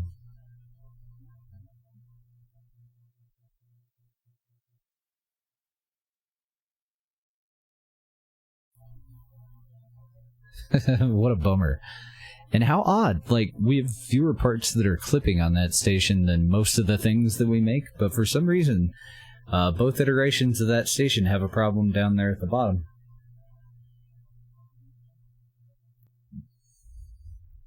Oh, I see. Okay, so this took us all the way back to deploying our moon probes. They're in a stable orbit. They're ready for separation. That puts us basically...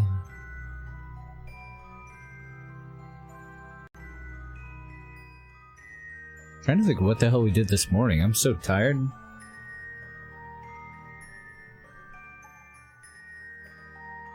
I don't think we really lose anything at all if we just continue from this point. Let's go ahead and just leave these guys connected, since we already got them off to where they need to go in our previous playthrough. I'll just deploy the solar panels, and I'll do that off stream.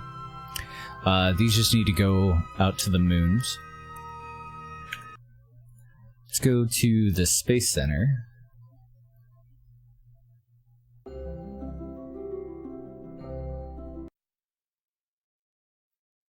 We'll see if we lost our probes. That'll be a game breaker. I will go back and redeploy the station, launch a whole new station, before I'll rebuild that fucking probe that we just finished. I hope so. I hope the craft files will be there. They should be. They were there last time this happened. Try Nutella on Eggo waffles? I don't know. I never, I think I may have tried it once over at my dad's house. I know that my stepbrother loves Nutella, but even if I did try it over there, it was just like a little taste of it, and I don't remember if I liked it or not. I'm just not a big enough fan of chocolate to go with chocolate spread kind of things. I don't think.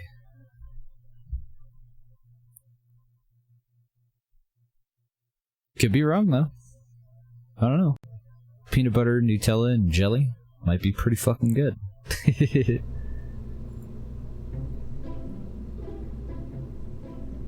Sweet. Okay, so our craft files are still here for sure.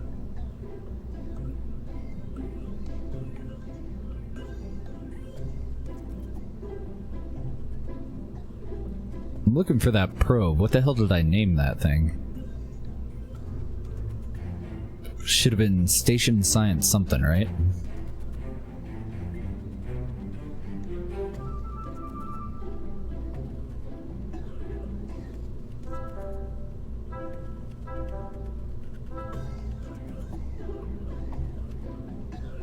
Ah, here we go. Station Science Experiments. If I had named it Science Station Experiments, it probably would be a little bit easier to find. Let's go and redo that. Good morning, Filani.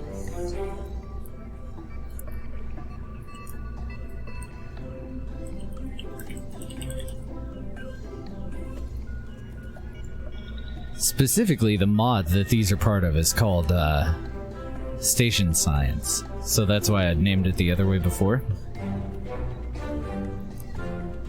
But before I want to launch anything, I want to go up to that station and see if it's going to have a problem. And I also want to make a save that we can go back to.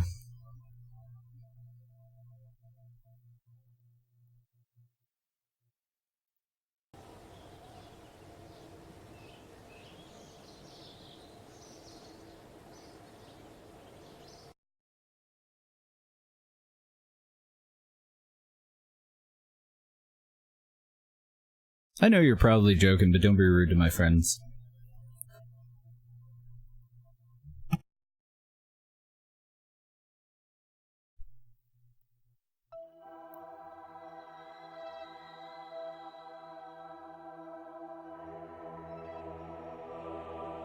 Okay, there's our space hotel. We want... Uh-oh.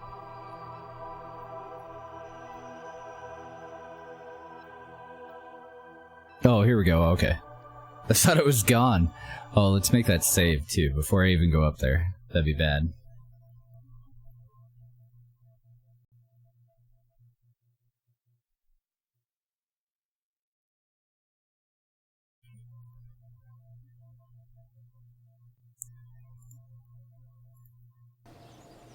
Okay, back over.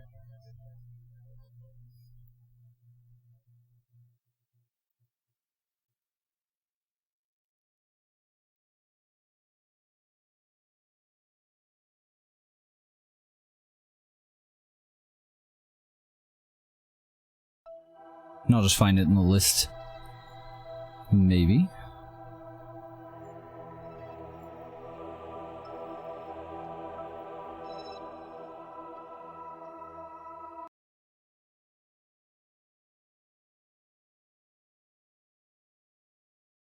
Don't you crack it, you bastard. So it's got to be one of the parts that's down in the service bay. And it's definitely the same spot that we had the issue with before. We'll check the F3 menu if it does blow up again. If it doesn't blow up, if we get lucky, then hopefully we can disable same vessel interaction. We'll see if it's an option.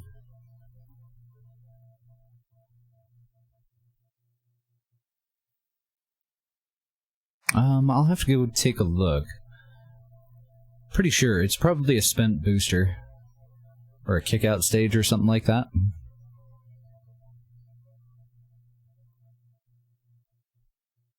You gonna load right? You gonna act right? Nope.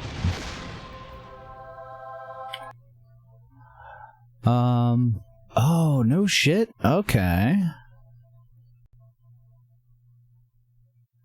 So it all starts with that, remember when I made that sub-assembly for our, what do you call it, for our, cores? That's the problem. But that's still so weird.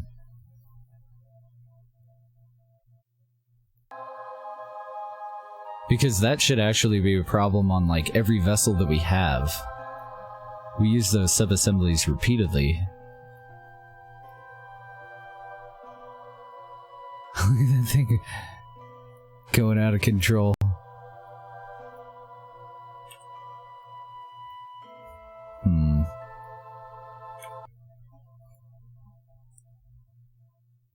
Well, I'm not really sure what the hell to do about it. I don't think that there's much chance of me saving the vessel, unfortunately. This is a quick save that I made right before I went to it. So let's take a look at the craft file.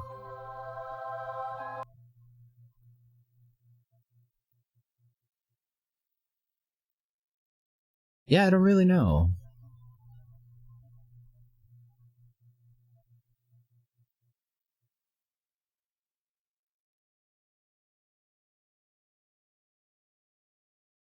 Like, I'm racking my brain at the moment trying to think of anything that we built that doesn't use that.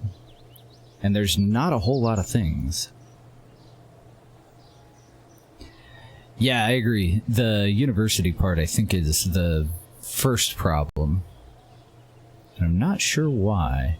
Let's take a look at the craft file and see if we can narrow this down.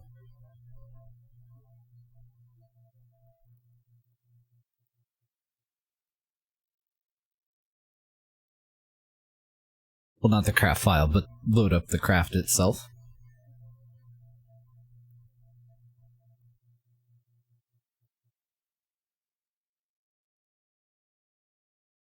Maybe.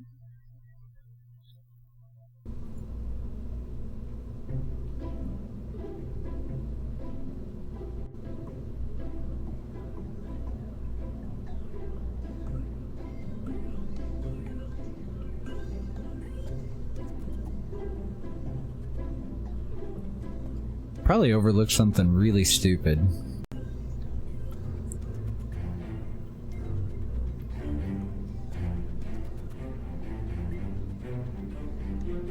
Yeah, I agree. So that's what I was kind of thinking about mentioning it to Linux Guru Gamer. See if that's, you know, a common thing. Something that he can easily reproduce if he integrates this part into a station.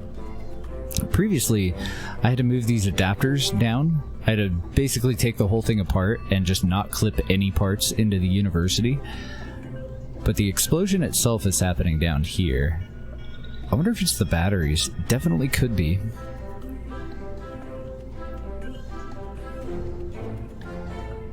I do have a lot of shit shoehorned in there, don't I? So no same vessel interaction as far as the lithium batteries.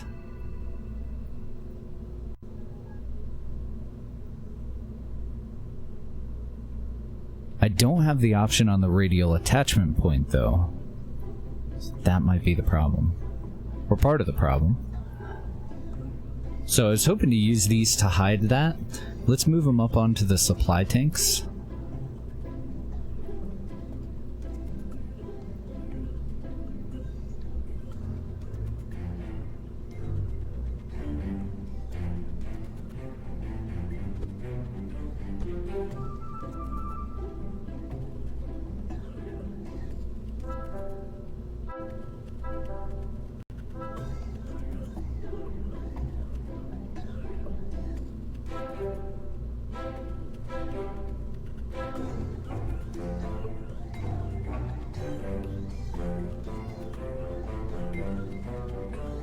And what else do we have in here that doesn't have that option? We've got our 2 probe cores.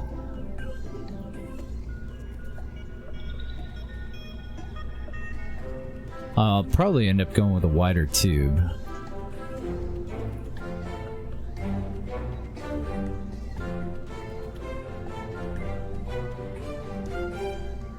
Oh, maybe not.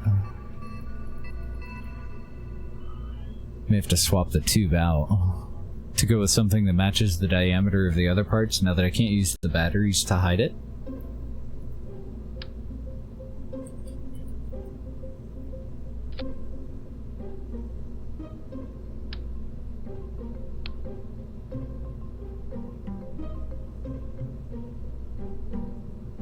So according to the F3, the problem was in here.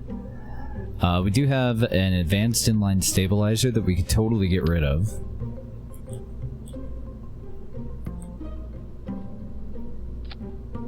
Let's move the antenna and the engineer chip off of it.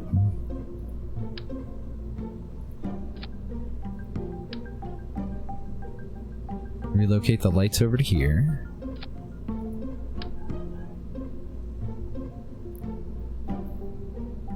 Just making sure that there's nothing else attached to it that I might want to keep. I don't see anything.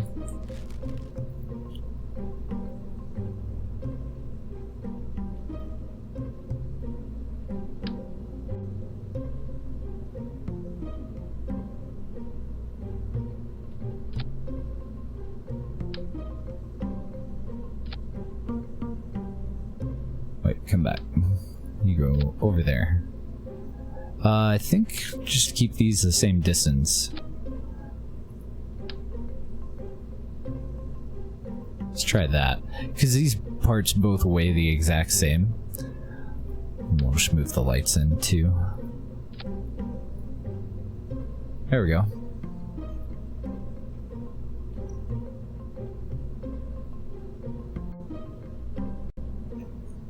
Yeah, I put them in here just in case we ever had to come in and adjust the lithium batteries, because we're gonna have to like do that funky view thing, like we're doing now. So I figured maybe there would be a reason to have lighting in here. But you're probably right. We probably could just get rid of them.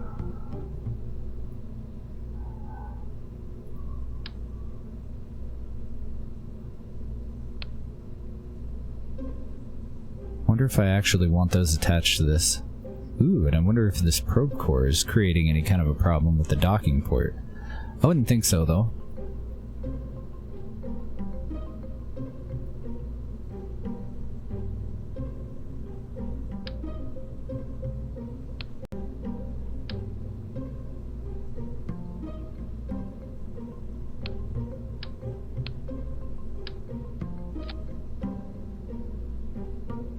Let's move that up to there. Let's relocate this to the bottom. I'm going to take all those parts and flip them.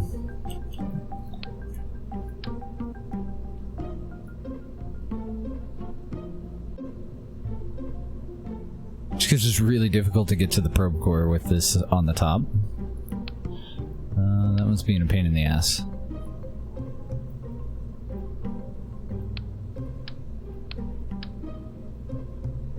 Why won't you attach to the bottom? There we go.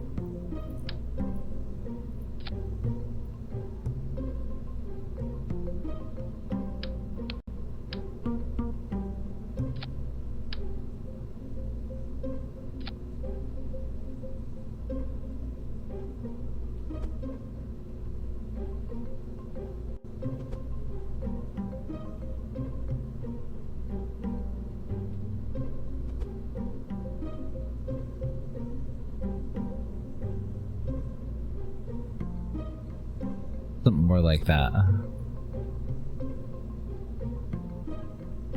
You made Southwest style chicken chili?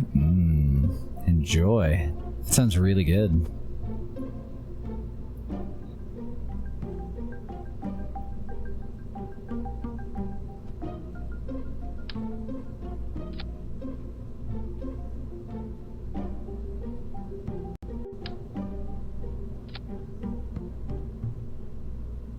Yeah, let me make sure the bottom of that's not clipping on anything. Nope. Plenty of room.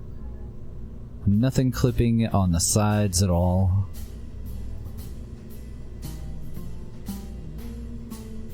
I'm gonna go ahead and detach these guys. And attach them directly to the tanks up above.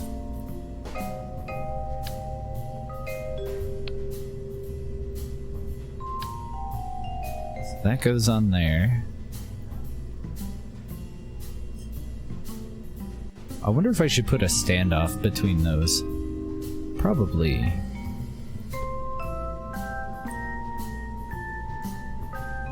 For safety. Let's move that up and move the tube up.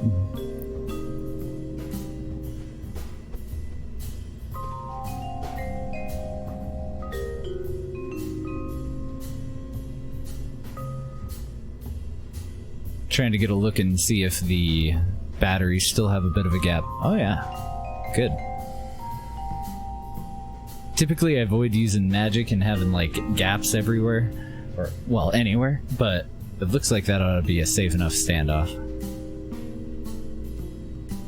I'm just sick of this station coming apart, and it always seems to blow up at the bottom, so although I agree that it's probably the university part which starts the whole thing,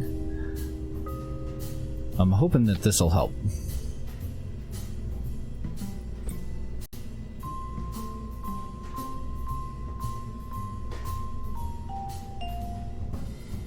Oh, I attached those wrong. They're in three-way symmetry. No, don't want that.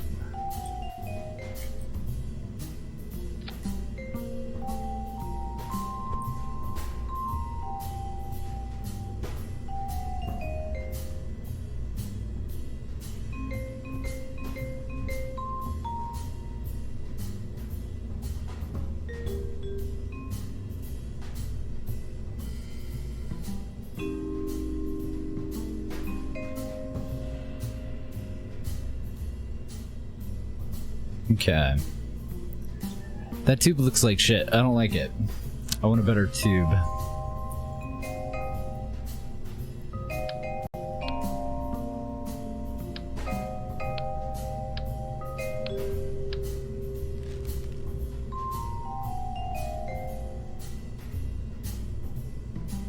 Let's look under payload first. Because that's where we have like our little service bays. Maybe we can find one that'll look a little bit better than that.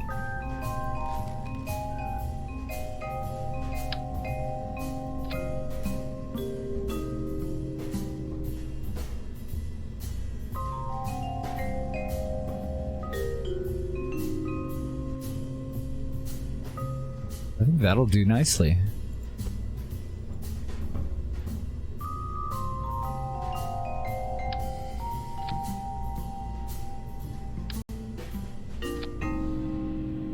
Yeah. I like it. It's a cool part anyway. I don't find myself getting very many opportunities to use it though. With the offset doors and everything. And it does have some scale options too, I think. Does that make it taller or just overall smaller? Looks like it changes both the width and the height. As far as the upper and lower mounts, I think they're fine. Normally I would get rid of the handles there. I think they're okay.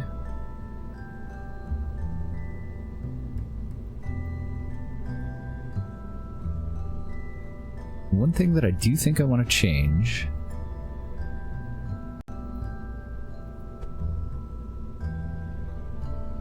Oh, weird. Why did that just shift over to the side? I guess I'm getting too far away from wherever I actually attached it. So I'll just hold shift and I'll move these up. I'm gonna put them right above the floor. So that you wouldn't know if you weren't watching me put it together that there's a gap there. But I am gonna intentionally leave a gap there.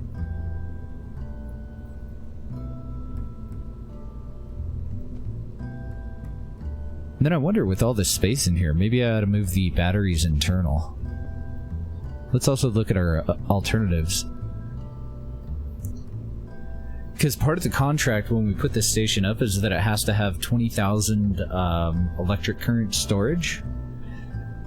Right now we're at 29.8. So maybe now that we've redone that, we can fit everything in here and come up with our final number that we need. I think I'm going to pop that off.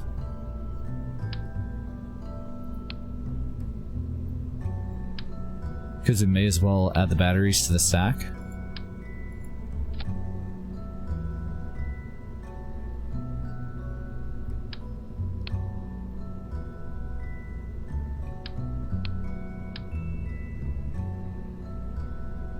Okay, so that's not the right size. These store 10,000, but they're way too big. Otherwise, it would only take 2 of those. That'd be kind of nice, wouldn't it? These store 1,000 a piece, so I would need 20 of them. It's not enough. These are 4,000. Still a little too big, though.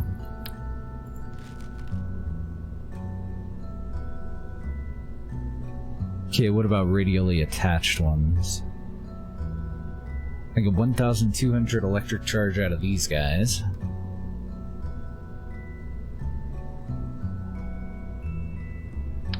$6,400 out of a battery bank.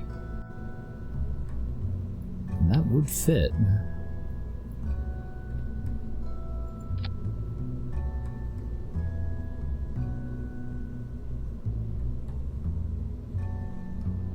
Then maybe radial batteries around it. Nah, I think I'll just stick with the ones that we're using. Let's see if we can get them to fit inside of this, though. Let's get rid of that. So I think we can put them on in 4-way symmetry attached to the bottom, facing inward. Not positive, though.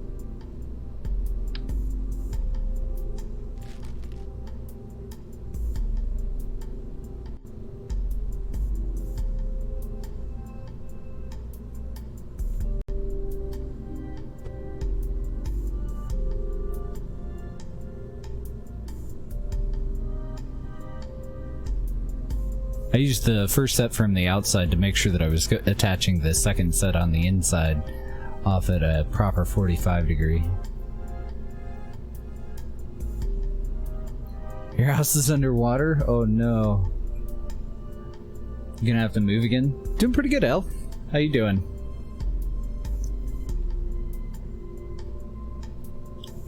So is this your new place? Or is this still the previous place that had already flooded a little bit ago? That sucks. They don't quite fit, and I don't know if I'm okay with them. Well, I mean, it does have the same vessel interaction, but toggle. So maybe I am okay with them clipping a little bit.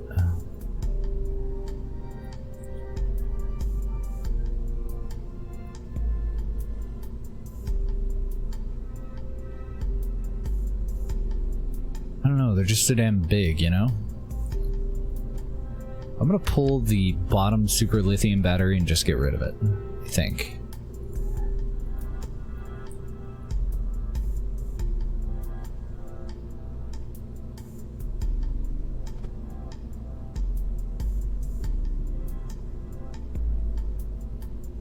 I was thinking maybe I'd like to look at these a little bit better if they were flipped around, but no. I don't like that texture fighting, you know? Got a little hangover, but you're fine? Good deal. I hate hangovers. I haven't really had any more than just a little bit of a headache since I moved to Utah, though, since we can't get good beer.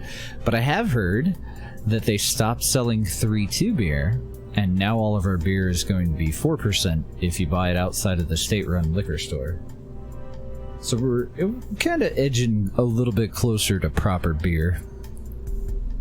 We're taking a step in the right direction anyway. When they first started talking about getting rid of 3.2 beer, I just figured they literally would get rid of it. I did not expect for them to start selling something with more alcohol. Here's a 4.6. I think the new rule just is like, it's got to be less than 4%. So, which is fine. I don't mind. If you claim insurance twice for the same thing in 1 month, will they say no? If they're separate incidents, you should be okay.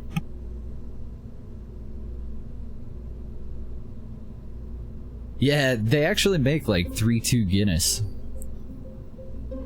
So, for the most part, a lot of beers do taste about the same, and I really don't mind having less alcohol in it. Just means I can drink more of them. Should throw a power core in here? What do you actually use? It's got a radiator built into it. What do these do? I think they just convert fuel into electric charge, right? Oh, I can use them to convert a bunch of stuff, actually.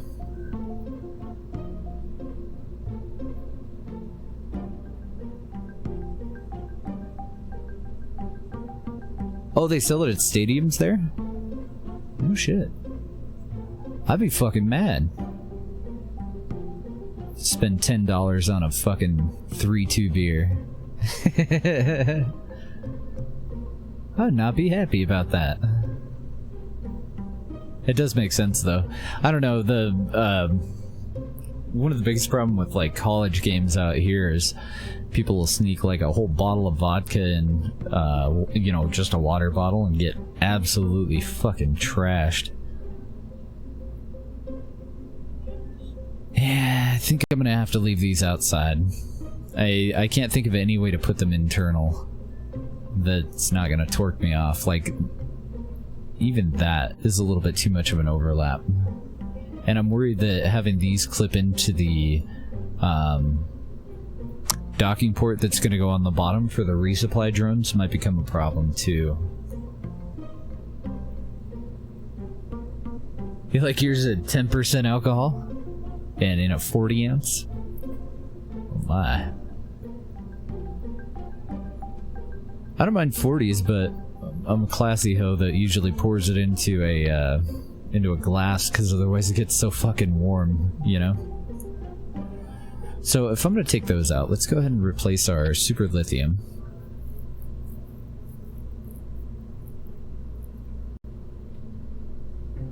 But if I can find a 40 ounce of a beer that I like, then I got no problem buying that shit and just pouring it into frozen glasses.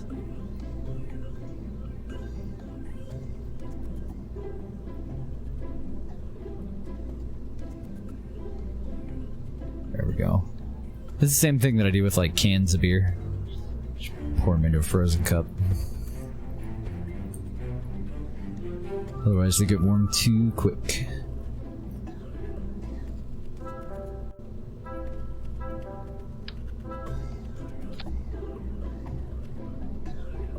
Alright, and I want to make an artificial little gap there too.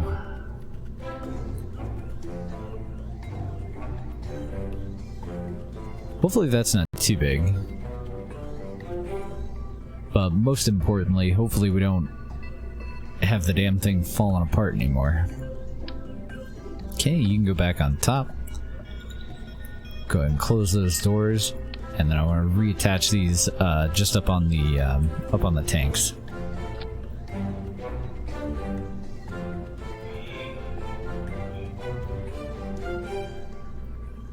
We're kind of backwards, but I don't think that should matter much.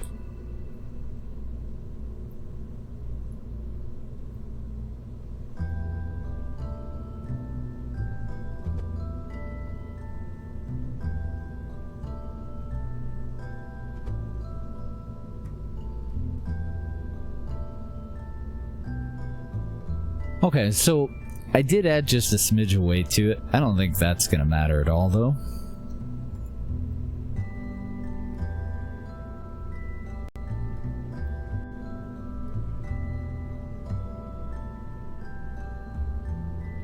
Okay, close fairing. I want to kick everybody out of it. I'm going to put one of these up into space, and we're just going to switch back and forth to it and see if it still crackens. So, no stowaways. Definitely got to check over my staging. We should have 4 solid rocket boosters, and we should have 5 main engines. So we look good there. We get rid of the side ones first. Is that right? Yes. Get rid of the side ones first. Get rid of the middle 2 next. Then we get rid of the liquid fuel boosters. We don't stage the inner stage there until we're ready to separate from the main lifter. And then we activate the Wolfhound. So very, very simple staging. I don't see any parts clipping into one another. One problem that I do see is, for some reason, my struts did not go back where they were supposed to. Let's see here. I don't want to have to rebuild the fairing. If I pick you up and reattach you, will you work right for me? Actually, I did make it taller, so maybe they're just missing now.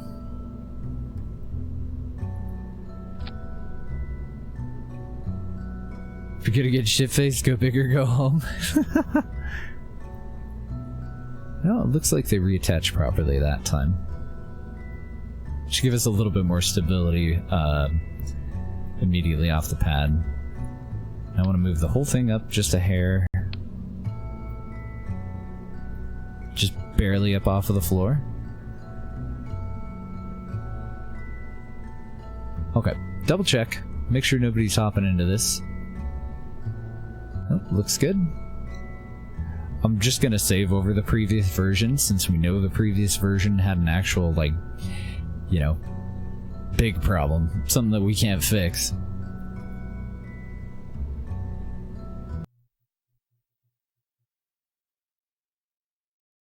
Getting a little sick of fucking with these, but what are you gonna do?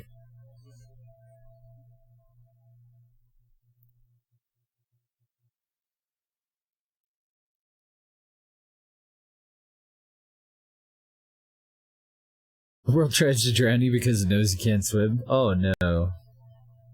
And your new place was right across from the old place? Ugh. Well, you had said that you have to stay close to work. Like, how far can you realistically move?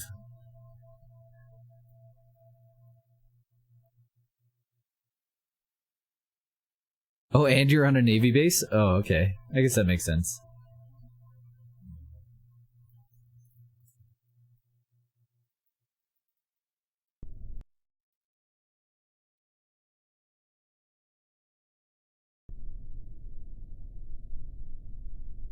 See if we can get this thing up there without any problems. I don't anticipate any problems. It actually performed really well last time. Was a little bit more stable than the previous times anyway.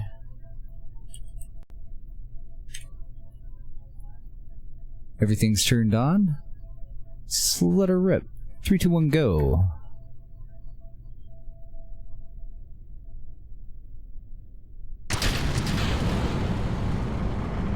That was a little bit more like 3, 2, 1, fry my computer.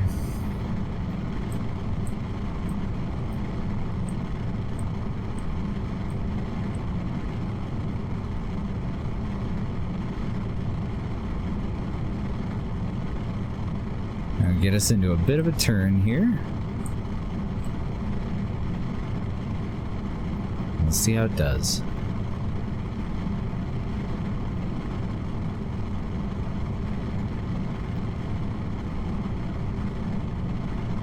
Yeah, that does seem to be a big part of the job, doesn't it? You don't want to be in the water. You definitely don't want your home in the water, I wouldn't think.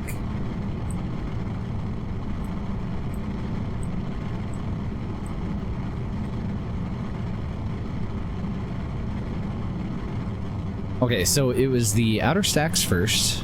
These guys.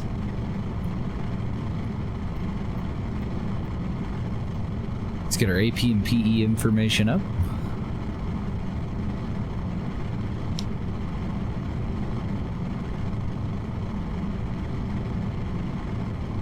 Well, we'll send up a transport since we need to deorbit some people anyway, and we'll bring some drones that can blow up the old station up just to get rid of it. Alright, first set of SRBs is gone. Thrust to weight ratio is 2. Second set shortly to follow.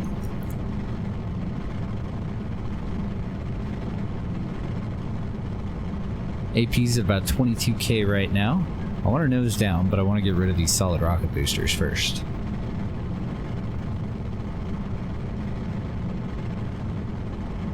Yeah, and we also have demolition drones, and we could use that, but since we have some pilots that I want to bring home, probably just send up a transport.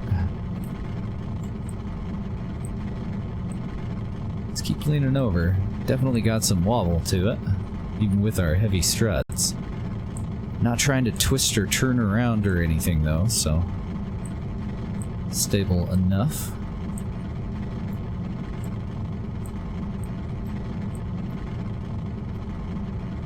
Okay, AP's at 50k, we're coming up on 30k. We're getting ready to get rid of our big boosters pretty soon. How much burn time do we have left? About 18 seconds left. I think we'll end up maintaining this angle, but I may have to turn in a little bit more. Down to 10 seconds and AP's at 70. Yeah, let's dive in another maybe 10 degrees. And we're about a minute and a half away from AP.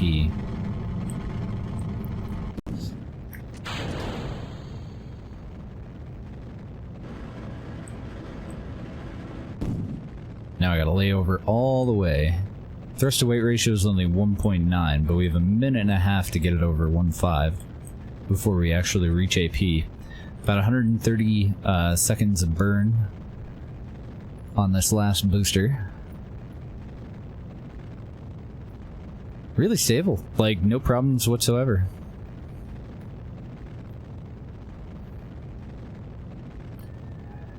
Deorbit the station? We try it. We do have a supply drone. Probably swap that out for a fueled drone. Only problem with deorbiting a station, the surface area is so huge that most of the station actually survives, so it takes forever for it to hit the damn ground. But it does look pretty cool. That's why I typically just blow them up. It's just a little faster.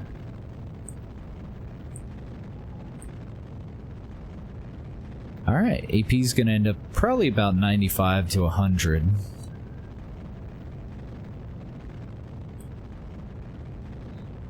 And we are almost out in space. It's almost time for us to go ahead and deploy our solar.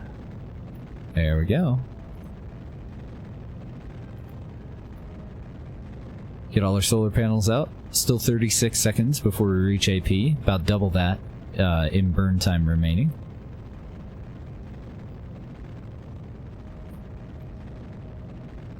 Yeah, who doesn't like a Michael Bay movie? Come on.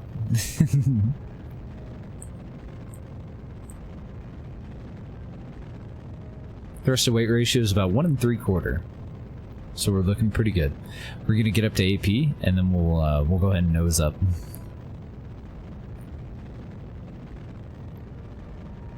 It's not too bad. This one doesn't weigh as much as the other station.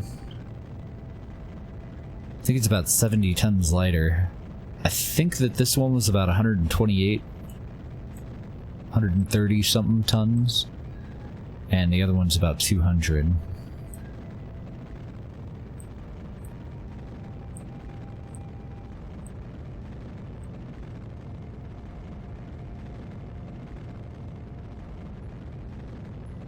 Alright, time for our final stage. Oh, I forgot not to deploy the solar panels before I stage that. That's my bad.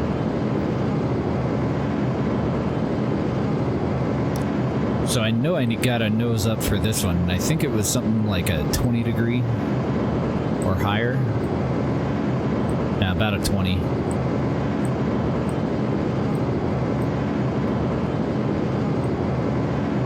But we're very close to orbital velocity, so we should be just fine.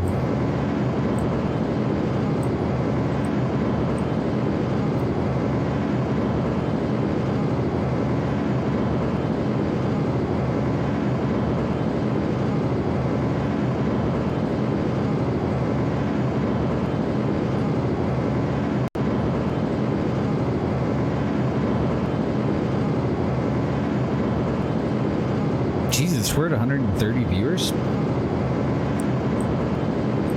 I thought it was going much slower. So what's everybody up to this weekend? Alright, let's cut it. I want the SAS to go ahead and hold prograde. Hello? Give me a maneuver node. There we go. They're all in space stations. AP, circularize, and execute.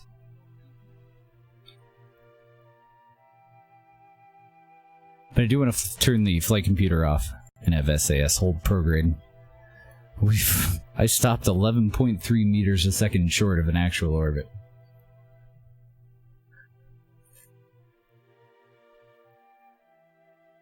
Getting some good sleep after the heat. Oh, I can't wait. I'm so hot right now. Roasting.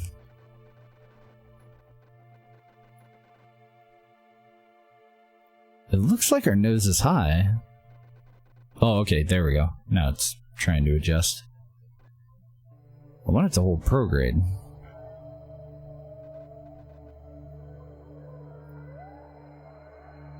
I guess it's done adjusting. Alright, well, we'll just time warp. Okay, that was weird. When I went into time warp, it like shifted down to where it should be.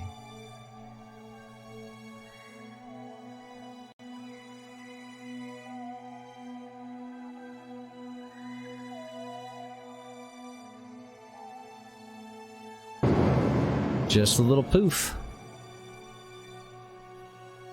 Okay, so I don't really see any reason to put this up at its final orbit altitude quite yet. I want to see if the fucking thing's gonna kraken. You know what I mean? So I just want to switch over to other stuff and switch back to this. And to make that really simple, I'm gonna go ahead and add a raw time alarm for 1 second, or a minute or something. Let's do a second. Oh my god. Prep Paula. Holy shit.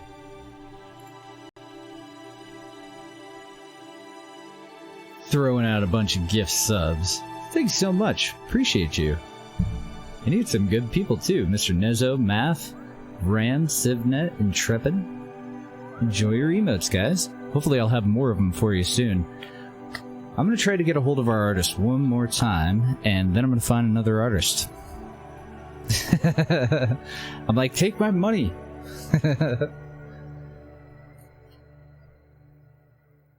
Saved your life. Aww.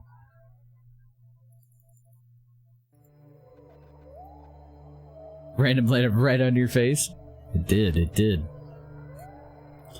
I'm gonna let the, well, I guess we can swap around. We're just gonna go to anything else that's in the list here, and then we'll jump back over to the science station, so I've let that alarm expire. I want to see if it's gonna blow up. And if it does blow up, I want to try to figure out why.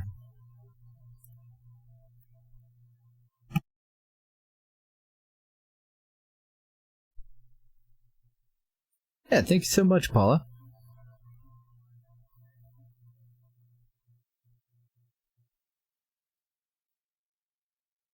Even though you weren't here and somebody gifted you a sub, that's awesome. Yeah, Paula just went a little ham there. Got it out? Have a great night, Centurion. I've had that happen to me on, let's see, Vanna's. Actually, I can check my list here for my notifications. I wasn't even in her chat for the last, like, 2 or 3 days, and I got one for Vanna. Got another one for Rainy. Oh no, that one was from Nezo. Got a gifted one for Kiki, and I wasn't around.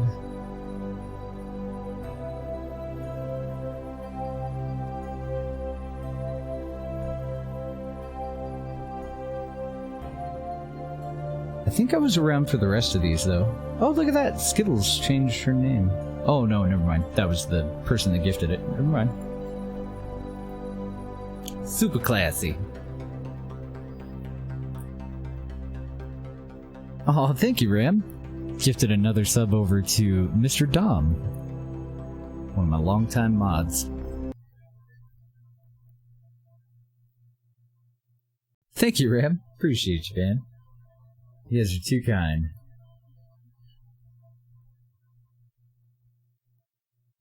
Ooh, you're right. We need a classy emote and a hype emote, too. Or, bot command. Sorry, not emote.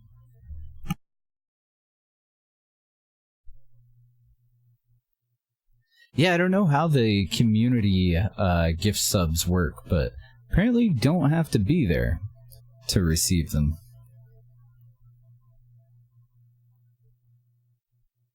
Kraken.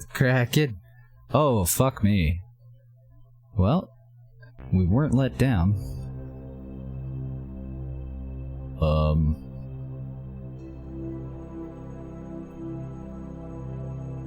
When I first loaded it up, the tanks on the back here weren't connected to anything. But it seems to have resolved itself. Huh. I wouldn't be surprised at all if the maneuvering stage were to Kraken.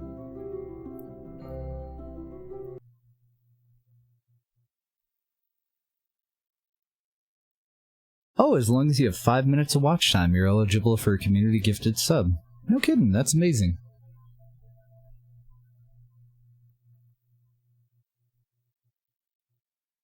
Yeah, I wouldn't be surprised if we get a Kraken. I hope that we don't, though. I would really like to not have to redeploy this fucking station again. This'll be... Is this the 3rd time or the 4th time that we've put this science station up? I think this is the 3rd revision. It prefers the ones that are active, but when every active person has a sub, it gives them... Oh, it gives them out to followers, too. Okay. Even if they're not even there. No kidding. That's amazing. We need a Kraken emote. I was thinking about getting one of my stepmom. That would pretty much work as a Kraken. Or a Thulu.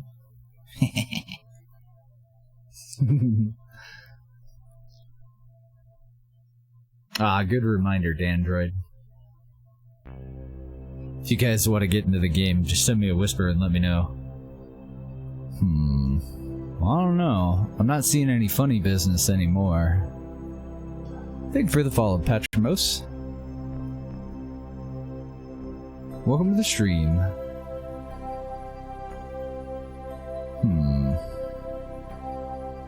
I'm just gonna keep trying. Let's switch over to something else and come on back.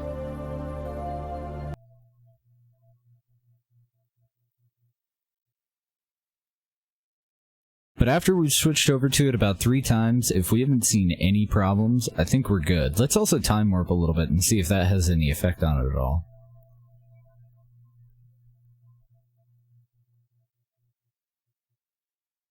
Been looking for the past hour? Yeah, we got a lot of lurkers in KSP. More than any other game that I play, but I also, myself, when I watch KSP, I don't talk much. Because usually I'm playing Kerbal Space Program at the same time, you know? So I do have a habit of mostly lurking. Or, you know, say hi and then go lurk mode.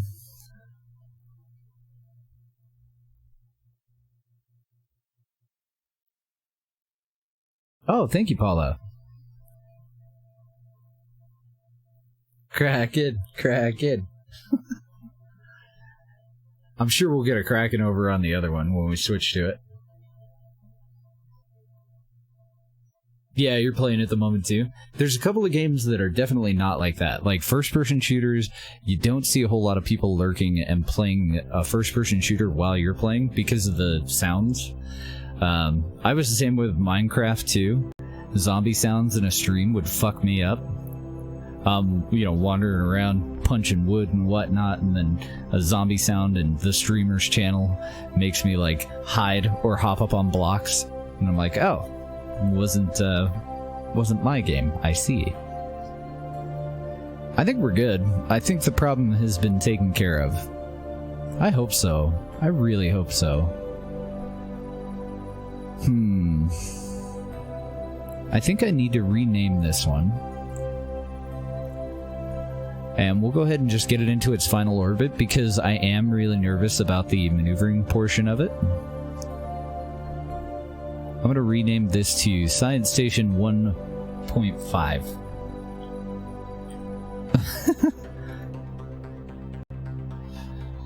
Oh shit, I forgot to take a contract for this one. Fuck me. And I have no chance of being able to revert it.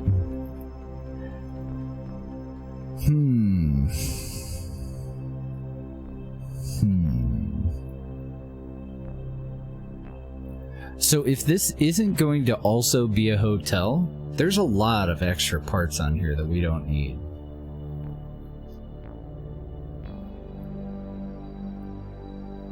Can confirm as a lurker that you're always busy playing it? Nice. Good to see you, JC Strat. It's just a really good game for it, you know? And it does take a while for somebody to get out of the VAB or execute their mission, so an infrequent update on what's going on in the stream is usually all that's really required. I think I'm gonna have to deorbit this one, because we need to do a tour in order to make this into a hotel.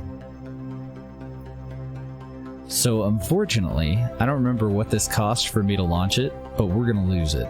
Let's go ahead and flip around to retrograde. Ever so slowly, apparently. We're gonna go ahead and just deorbit it. Where are we at? It's right about noontime. If we do enough of a burn, then we can pretty much fall straight down. Let's go for it. My only problem with World of Tanks when I play it and watch somebody play it, that one's not so bad, but everything is so ungodly loud that I usually don't. Those are the kind of games that if I'm going to watch them, I'll play something else, or I'll just watch, you know?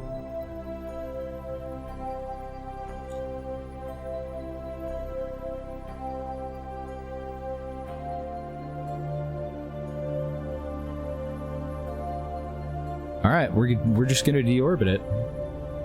And we might as well watch it go down. Yeah. Isn't that nice of Paula?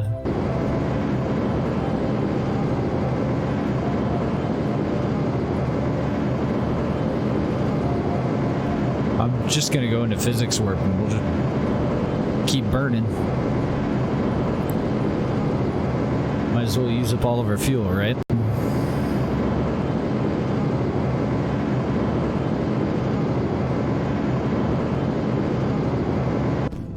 Cool.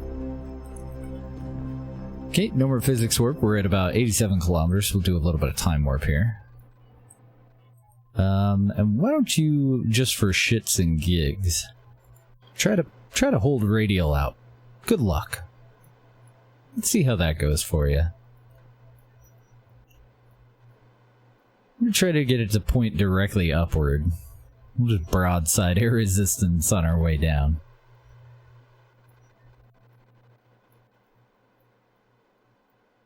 Oh man, we are falling fast.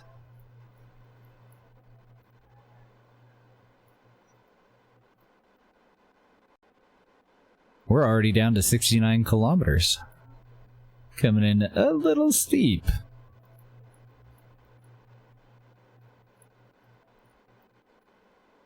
Ooh, starting to see some overheating already.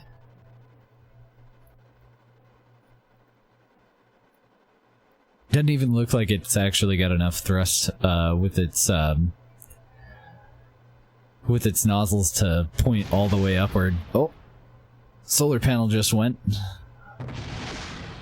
Honestly, I figured they would fly off. There's all that tax money, you're not wrong.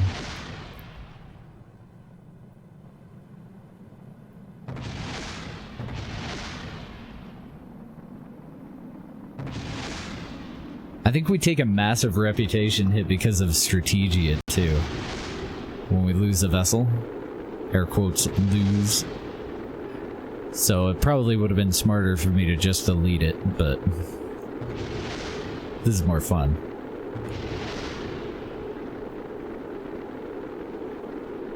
We're already at 38 kilometers. I wonder if we're going to hit on land or in the ocean. Oh, now it blew up. Oh, okay, our little farm on this side just blew up. There goes the opposite one.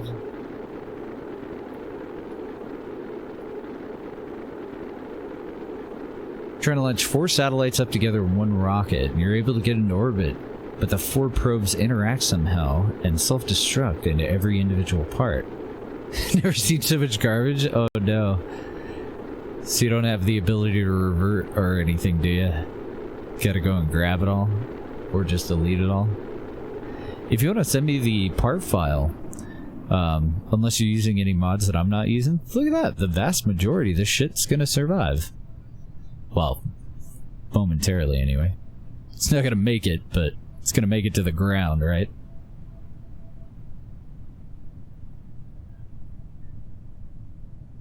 Most you got up in one go is 32 satellites. That's more than I've ever done. I think 16 was the biggest one that we ever did.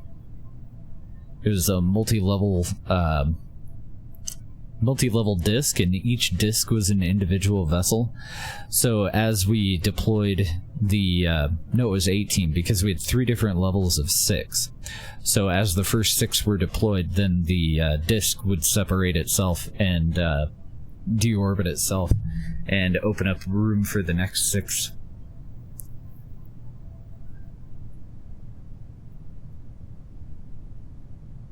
We're working on some Kraken issues ourselves right now.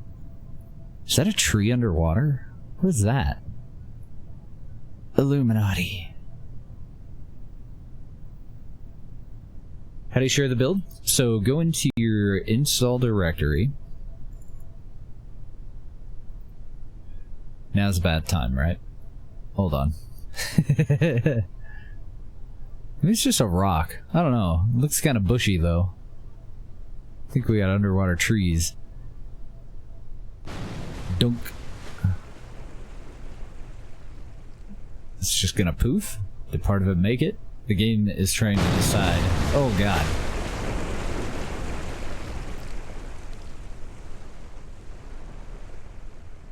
Oh dear. There we go. All gone. Let's go ahead and get this thing loading up the Space Center. Whoops. Yeah, we lost a part. We've lost more than one part. Alright, we can close that. We want to go back to the Space Center. So, if you want to share a craft file with us, any of you are totally welcome to. Go to Properties in Steam, if you have it in the Steam default directory. Otherwise, go to your icon, right-click on it, and open source location. Browse local files. I'll bring up this.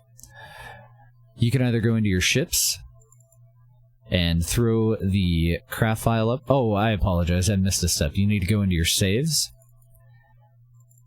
then go into your ships, or sub-assemblies, or whatever you want. And they're sorted by spaceplane hangar and vehicle assembly bay. And you just load, you just take the craft file itself and throw that up in the craft sharing channel in Discord. And then I can just download it, throw it into my own folder, and I'll be able to, you don't have to restart the game or anything, you just hot swap them in there, and you should be good to go. I'm not sure what the load meta file is, but go ahead and include that too. I don't recall that being there before, so I'm not absolutely certain if that's necessary or not. I do not know. I'm gonna leave that folder open, and then if you throw it up there, we can just load it right up. But it's up to you, you don't have to. I'm totally willing to take a look at it and see if we can figure out why the fuck it's going into a cracking problem. So, we want our car. Oh, actually, we want our contract first. To build a space hotel. Wait a minute. Why do we have this contract? Did I not accept that when I put up the last hotel? How much of our money am I throwing away right now? Apparently it's a lot. Let's go ahead and load that up. Let's, should we bring our crew home before we go and worry about any of that? Because I don't think they're gonna have enough fuel to, transfer directly from one station to the other. I think they gotta come home for a second first.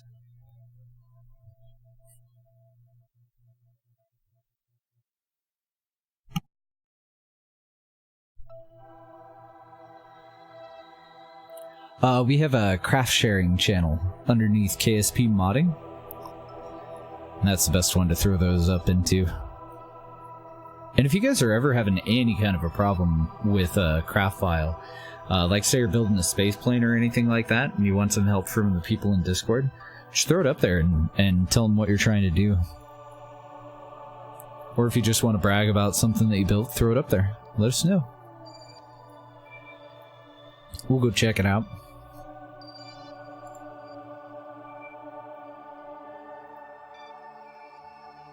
See if this thing's gonna crack, and it probably will.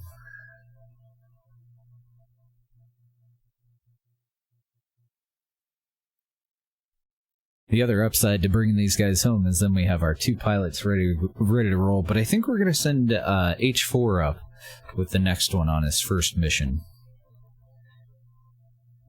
Kraken. That's right. Probably.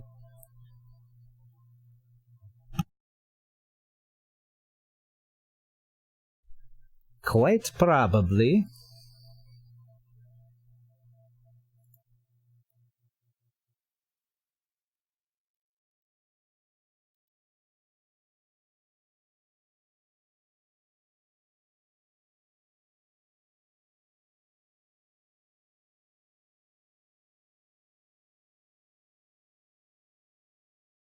So now that I've moved it into that folder, I should be able to just load up the VAB and load up your craft. Unless I'm missing some mods that you use.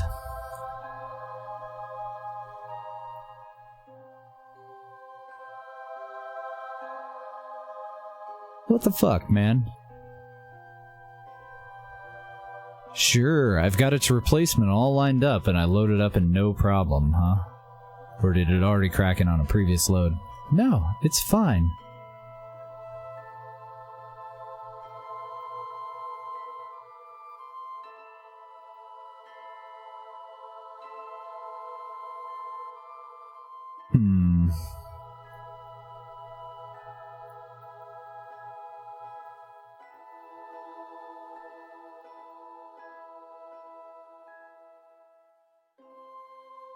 Looks like all these parts say same vessel interaction no.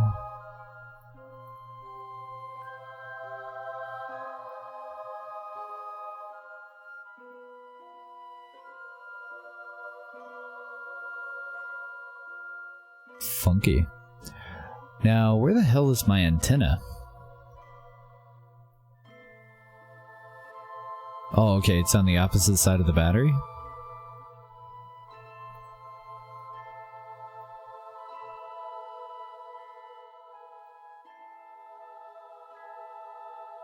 But it isn't.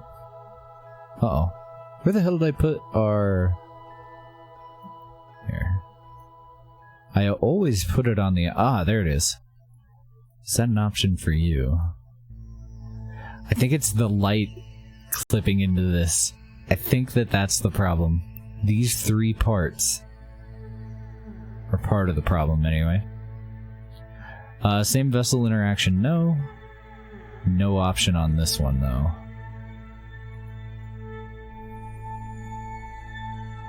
So it might be the lights, it might not actually be the university. We may just be noticing the university because we can't see what's going on in there. I don't know.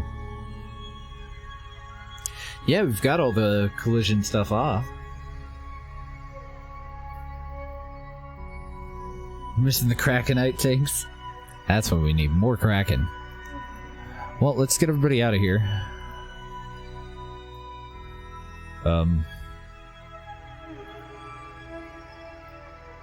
Okay, these guys are up in the airlock. Doing a little dance, huh? Oh, nice! Everybody's still out in the transport. Excellent.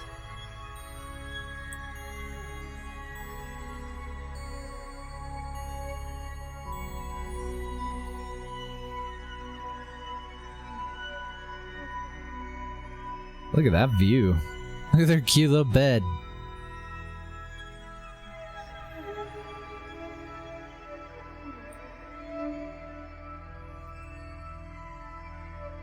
Alright, well, it looks like everybody's out here. Let's do a head count, though. Except for the people in the airlock, and we'll just move them in. So we got 1, 2, 3, 4, 5, 6. So we should have 2 seats open in that. 7, 8. Cool. Yeah, that's everybody. Let's go ahead and transfer these guys down into the transport. Valentina and my little brother Scott.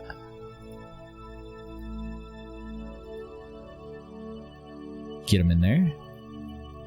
We're just gonna ditch it. Frick it.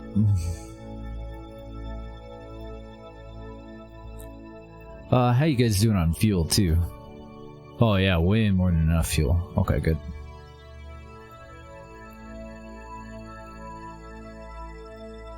Alright, doesn't look like we had any other stowaways or anything. I don't see anybody's picture here, so we'll switch over to transport.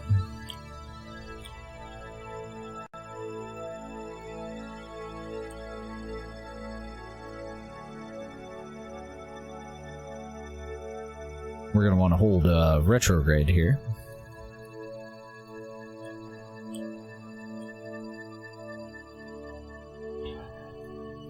We just want to wait until we're clear of the station so that we can burn forward without running into it.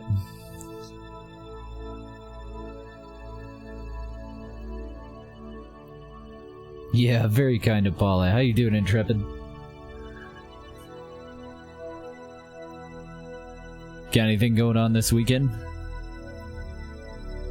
You want to help Nuzzo move? He's not had the best of luck lately. Poor guy. Alright, it looks like it ought to be safe. It's a shame, too. It's such a nice looking station. but it's got some internal working problems. Kraken just destroyed your Kerbal X? Oh no. It's a conspiracy, a Kraken-spiracy.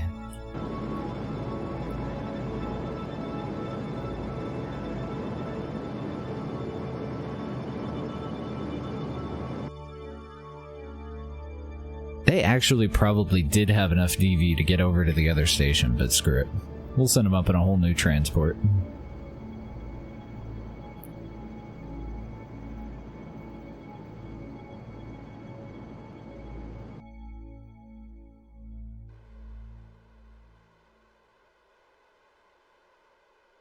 Oh, nice! This is also an old version of the transport, so we'll phase that out too.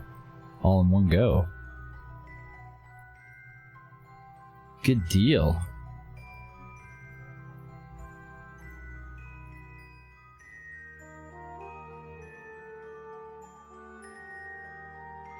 So we just want to circularize a PE on the opposite end of our orbit here.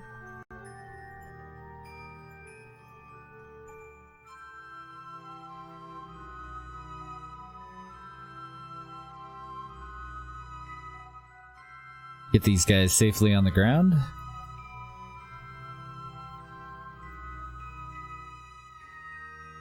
And hopefully this will be the last fucking time we have to put one of those up there, but I don't know. The university part isn't actually working yet, so we're not in any real rush to have our, you know, our science drones or our landers all complete quite yet. I think that's what we're going to work on tomorrow. If you guys are okay with it, start working on some moon landers. We're going to want a couple of different kinds. One of them will be for science, and that'll just be for our crew. We'll probably also bring surface experiment packs with us, and we'll try out that new part of the DLC. We used to use a mod called Surface Experiment Pack, SEP, that did the exact same freaking thing as what Squad added, so we do have some experience with it, but there was kind of a problem with that,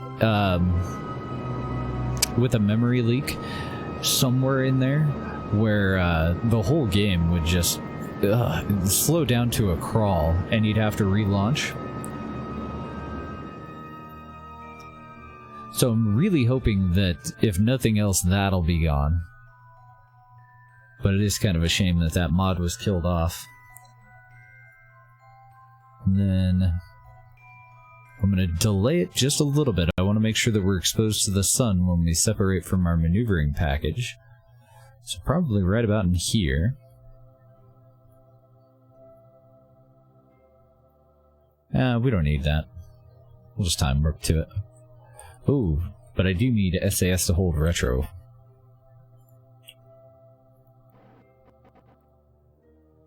That way we're in position as soon as we get out of time warp. That little glowing red Kerbal face is a little creepy.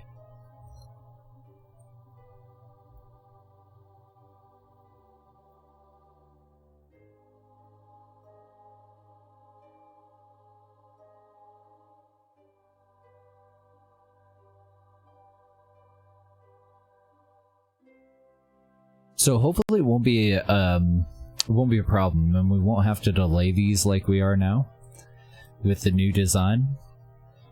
I'm hoping that we have enough power storage, but I'm going to wait to do our deorbit burn until we start to get pretty close to full charge. We're actually almost there, so let's go for it. Throttle up a smidge.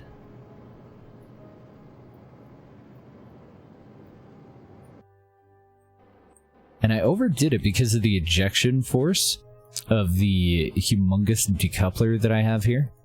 I can't change the ejection force in flight, but it should move us up by about 5 kilometers. It's actually quite a bit of force.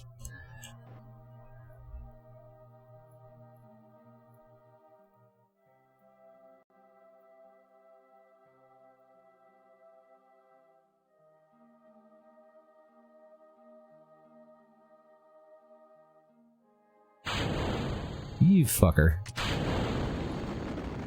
I really hope that deorbits itself.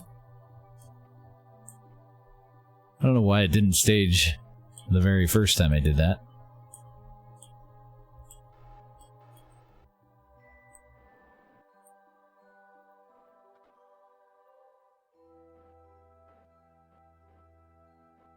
Alright, we're all lined up. And it brought us up to 54.4, which is probably close enough. But since we have nozzles that point that way, let's just get it up over 55. Oh no! Drive safe.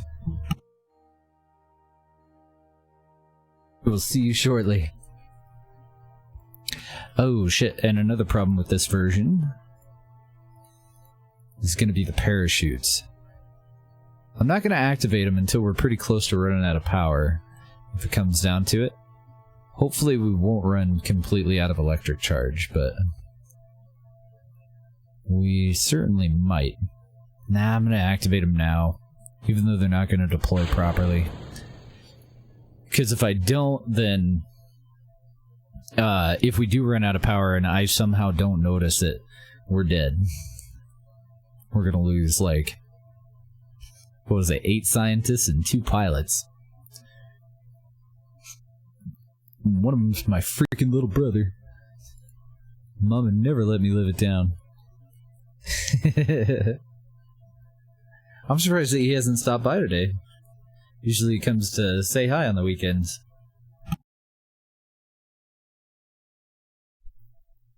He's helping run the family print shop, though, so I'm sure he's busy.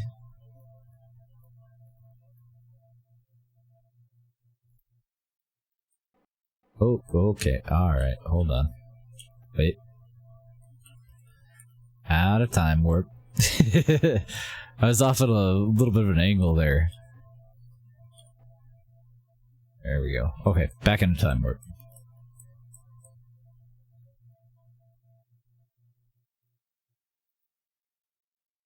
Now I don't remember, did this one have the mesh bottom? Oh, it does. Okay, cool. So we'll wait until the chutes deploy, and then if we have any power, we'll get rid of the heat shield too.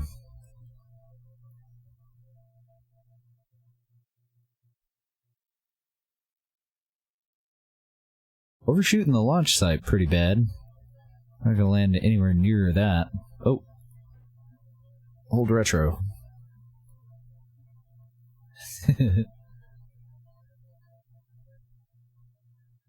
The biggest upside of running out of power that previous time, though, is we did learn that on a free-fall ballistics re-entry, we are relatively safe.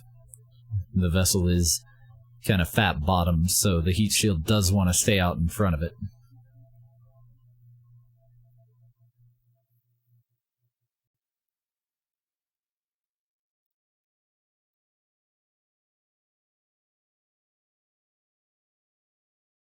Yeah, better than rolling a 1.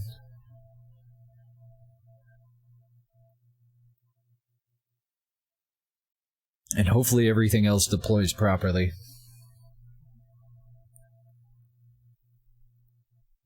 So we should start to see some overheating any minute now. We're down to about 67 kilometers. See a little bit of a glow starting on that. And we should also see it on the landing legs.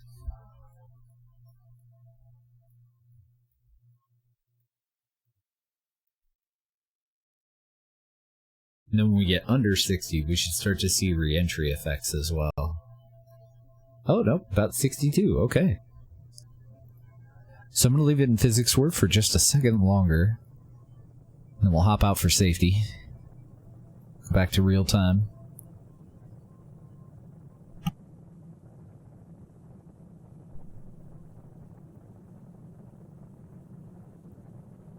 Yeah, all in all, it's turned out to be a pretty good transport. I do wish that I had a version of this that were slightly narrower so that we could truly copy, for the most part anyway, really try to copy the look of the Orion. This is pretty cool thing. But I don't want to use like tweak scale on a habitat module.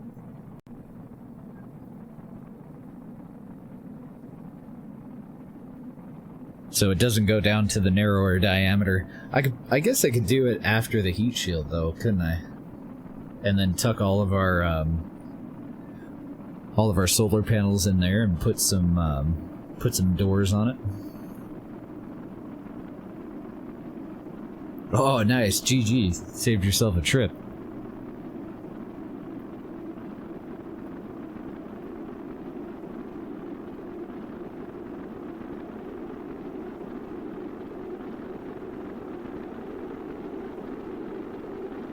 And then what should we do? Should we send up a demo drone for this station?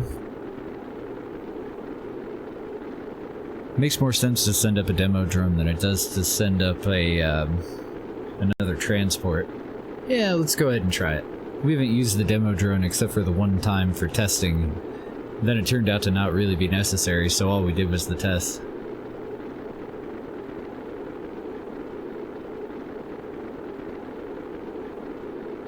We'll get that thing out of there. We'll do our tour so that we can get our hotel contract. We'll launch the replacement. Let's do our tour first, because it is almost about 2 o'clock already. So let's get that out of the way, and that way I don't have to remember in the morning to do it. And then we'll send the drone up and we'll see where we stand. We might have enough time to put the next station up, though.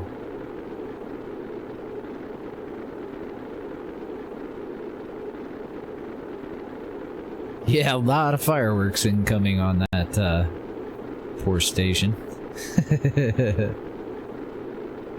Oh yeah, and we gotta take a look at Christopher's satellites too. Let's do that before we do the tour.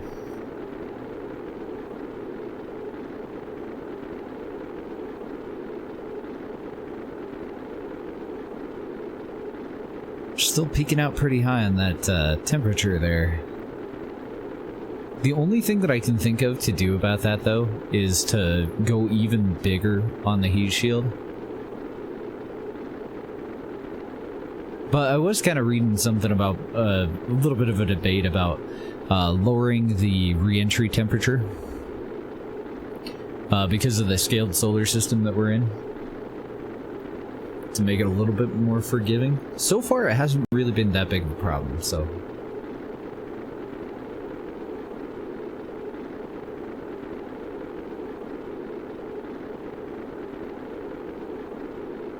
Alright, we're under 2.5 kilometers a second. Should be perfectly fine. Maybe we'll go and grab one of those thermal control nodes. And we'll try some internal radiators on that. See if that helps a little bit more than the thermal control package that we're using right now. There's some pretty damn good radiators available. We have heat control by Nerte, and we also have the interstellar radiators.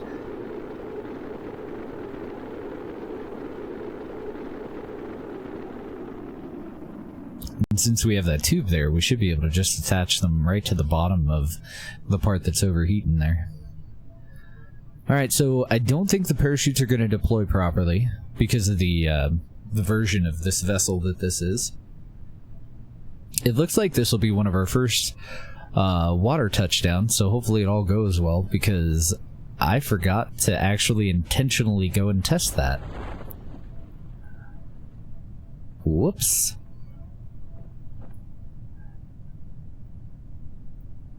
We should see our drogues deploy any second now. There we go.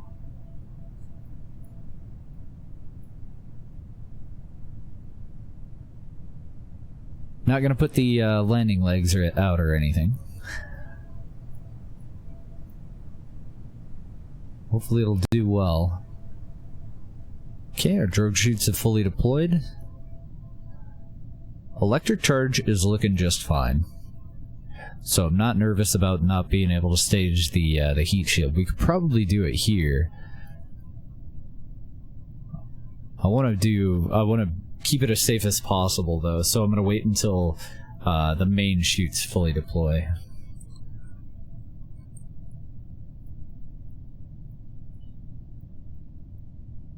And then we'll just drop it off.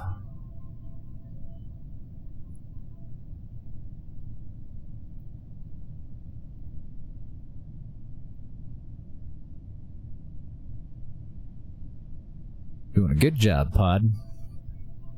So there's a mod that we can redo the oceans with that I was kind of thinking about using, but I noticed that with the waves, like, it looks amazing, but the waves are under where you actually sit, so it looks amazing from here, but it looks like kind of janky when you actually touch it. Okay, let's drop that heat shield off of this guy. Goodbye, heat shield. And there's our little cover for the drogues.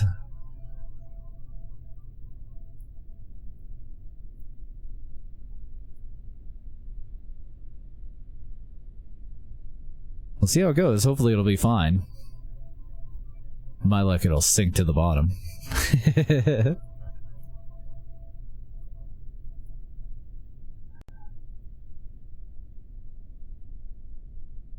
So we're down to about 100 meters over the water.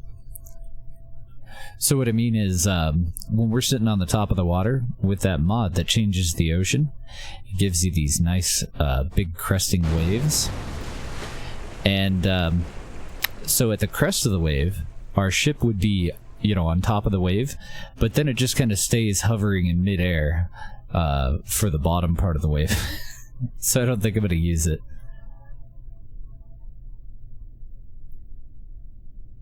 Alright, let's go ahead and recover our peeps.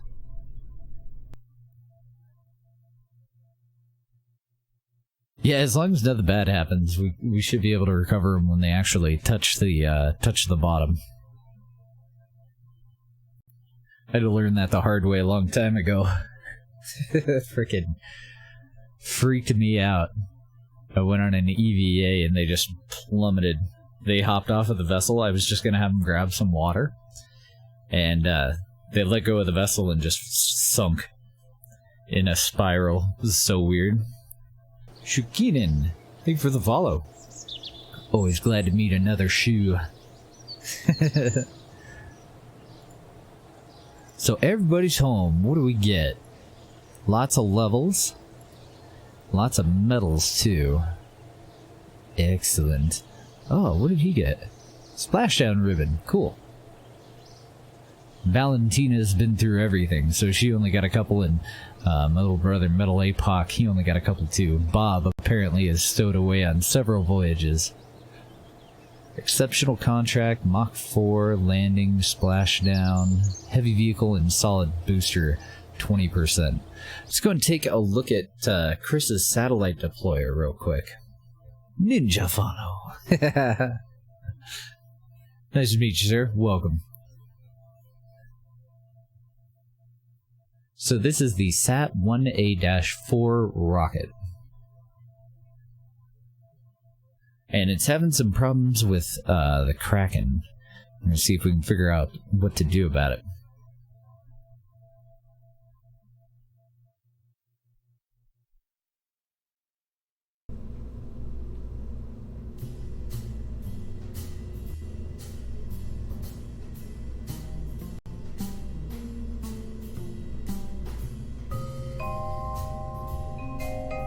Damn, I don't have the hex.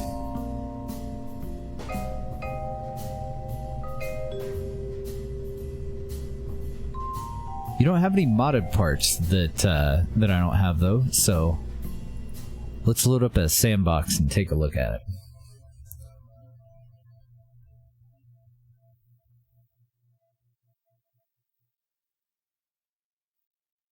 We're using community tech trees, so there's quite a few things that we haven't unlocked yet.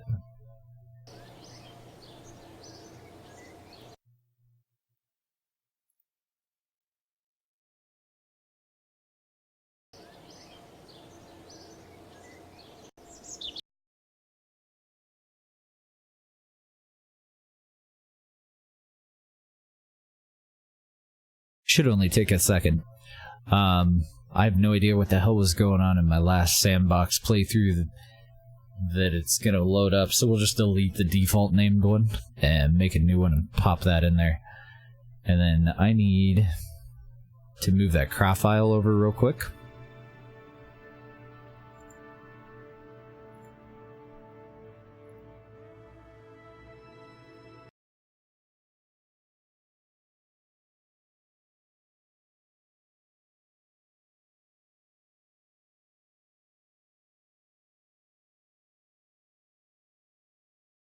I want to wait until the game loads up.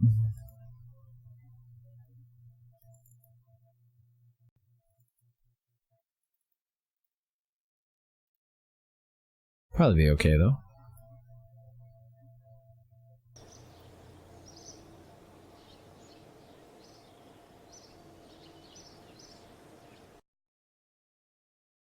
See if it worked.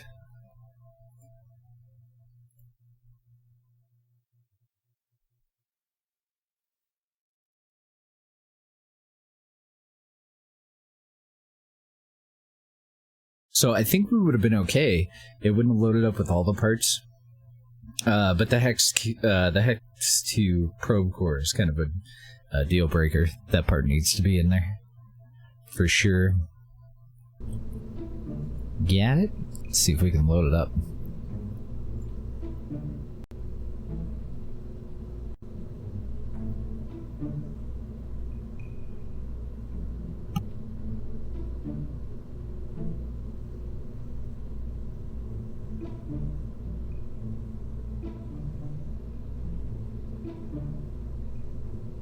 Have you guys ever messed around with any of these other, the stock vehicles that the game just always has if you do a sandbox like that?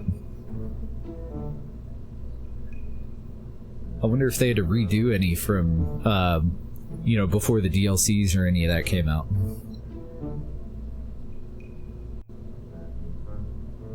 I think we have enough parts. 455 parts?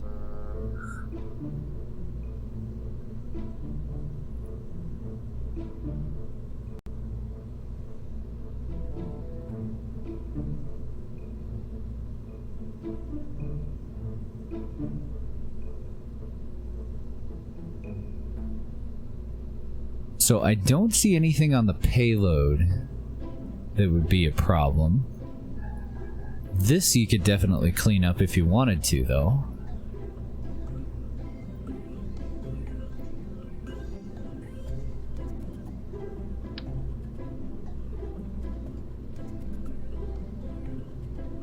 Just by attaching these to a surface attachment point all the way down on the plate. Here, let me Control-Z that back in. Let's actually put it up there. See what it does.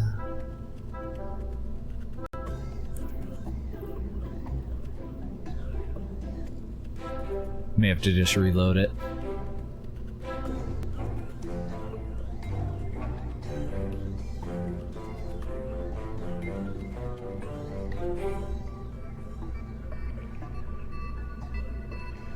Come on, Control-Z. It's trying. It's like rebuilding the vessel from the ground up. I shouldn't have even picked it up. Should have tested it first, then gone to look a little deeper in there. And off the top of your head, Chris, do you have any auto strutting taking place in any of this?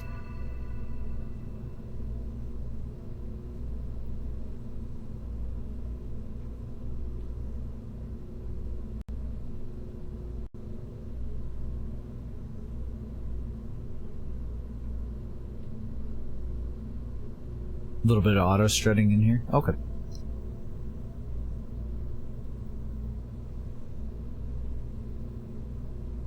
Hello? Put the damn part back on there. Come on, wake up. I'm running out of soda while you fuck around.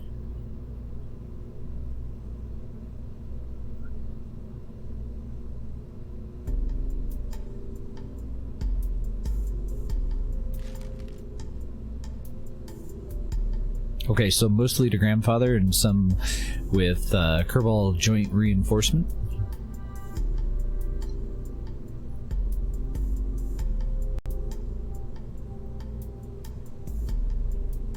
Grandparents should never be a problem.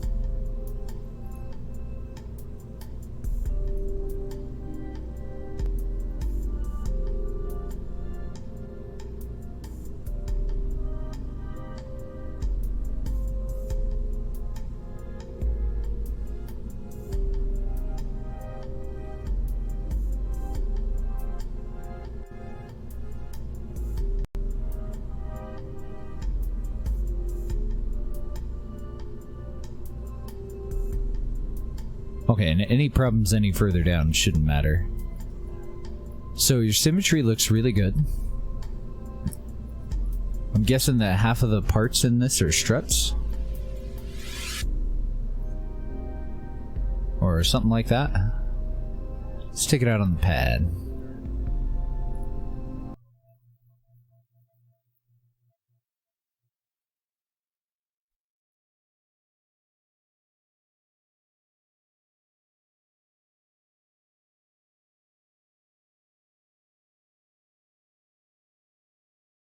So when I was right-clicking on all that stuff, I was just checking for same vessel interaction. Looks fine. Everything's on no. Then after that, it's part clipping, but we should be able to get a pretty good idea, usually, which parts are having the problem. And one thing that I might have a problem with, I may have to load a person into this. Because even though we're in sandbox mode... Oh, no, I'll just switch the settings. I was thinking about remote tech maybe being an issue. But as far as, like, at first glance, I don't see any problems.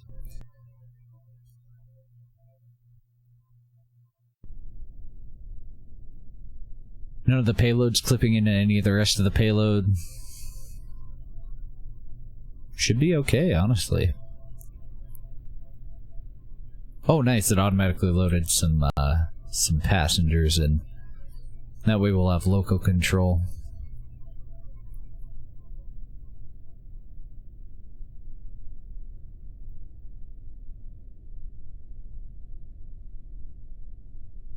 Let me take a look at something. Ah, screw it. It doesn't matter. Zoom. So SAS on, throttle all the way up. And we're going to be leaning off to the right to go into our gravity turn.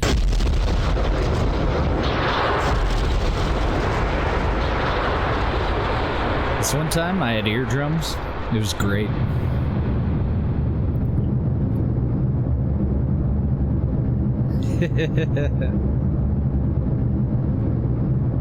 So it's got to be something above the fairing plate, basically, then, huh?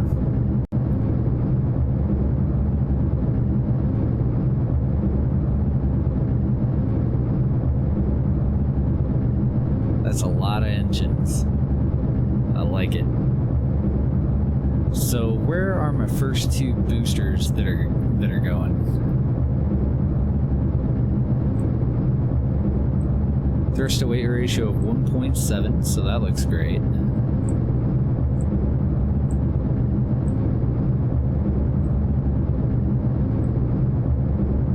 Seems fairly nimble.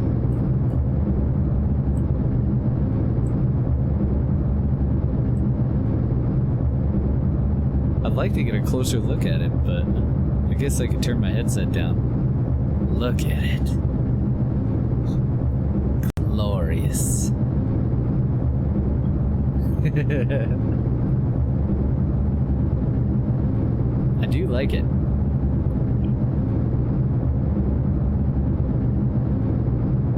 It's biggin'. That's for sure.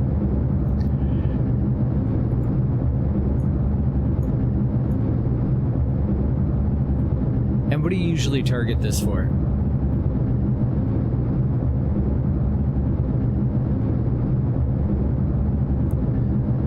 So the center rocket runs out before the boosters? Oh, okay. Alright. Well, shit, as long as it gets up there, we'll be fine.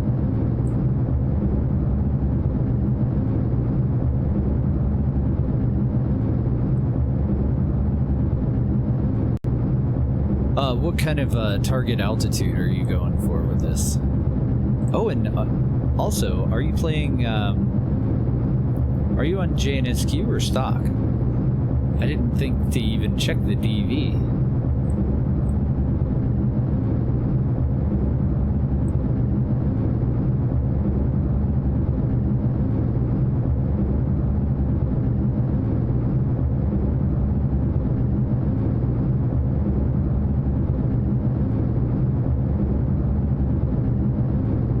I may have to redesign your lifter real quick. It's made for stock? Well, let's see what we can do.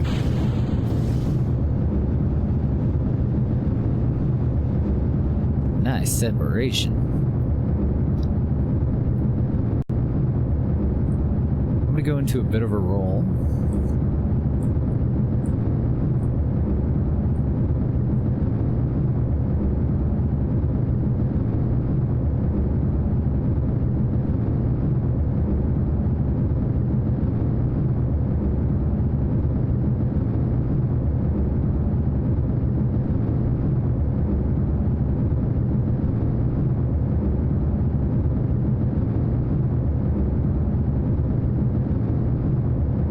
There we go. Now I feel better. I don't know why, I just like to nose down into my gravity turns instead of leaning over to the side.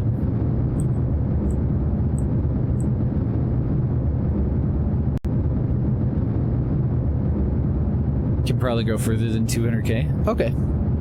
So we'll probably be able to get it up there. I also should have throttled up. I should have throttled back more on the initial part of the ascent, and I should have immediately throttled up after I separated. Oops. So I'm not doing myself any favors when it comes to efficiency.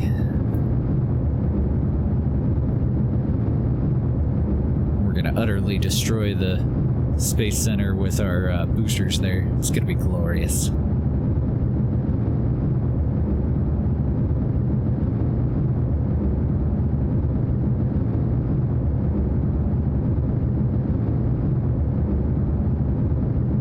Trying to figure out how far I'm yellow clocking. About 4 seconds per second, as far as I can tell.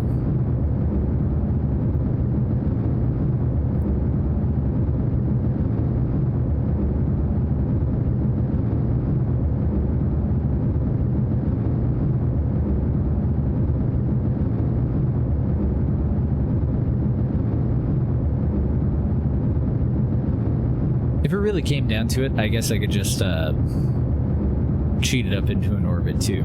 Just the last part of it. If I just cannot get up into orbit and JNSQ with this, that'd be fine.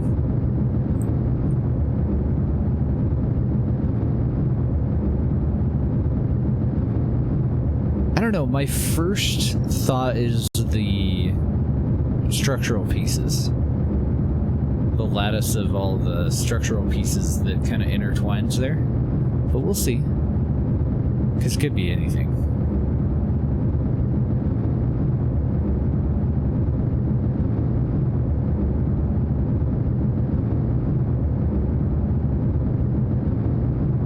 I don't know, how much total VV do you have just sitting on the pad?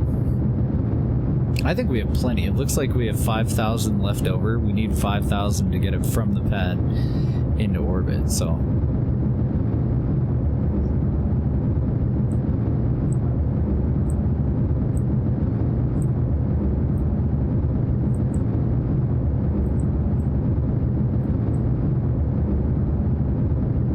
Go a little bit further into our gravity turn here.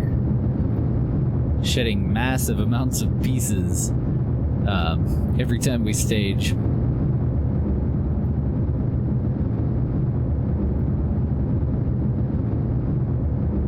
I love the look of the engine clusters. So AP's coming up on 70k, but we're not quite there yet. We're at about 50 kilometers. Since we have multiple payloads, I do want to take our payload fairing a little bit higher than I normally would. Before I go and tempt Kerbal Space Program with calculating the part drag for all the rest of them.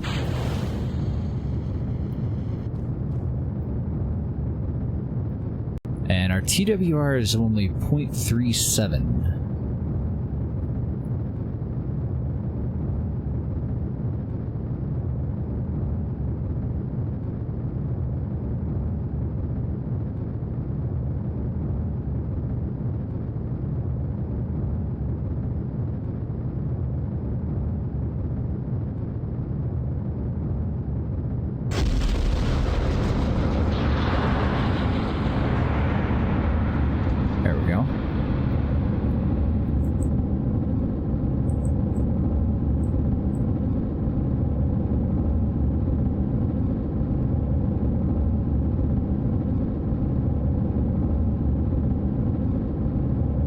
At this point, you usually circularize and just point at your target. Nice.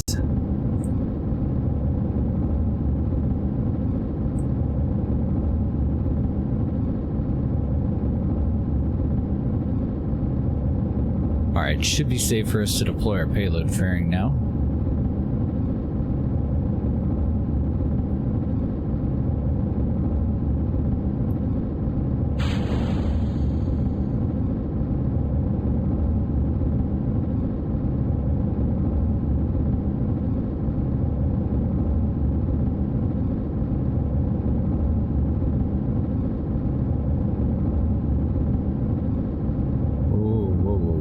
Hold on. Calm down.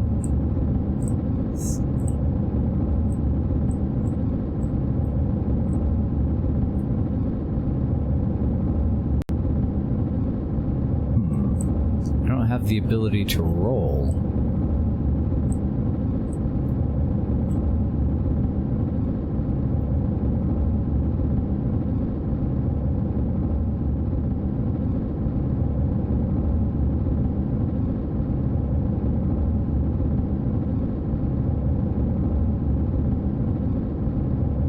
Interesting. Oh well, what are you gonna do, right?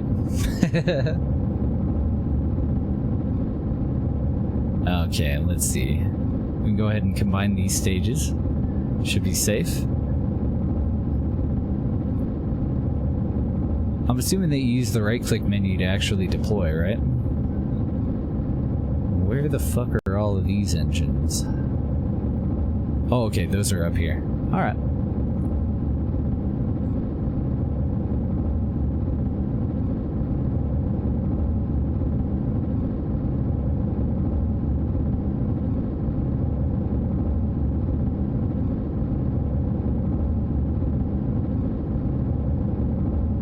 Yeah, I'm the same way. I hate to use staging to separate parts.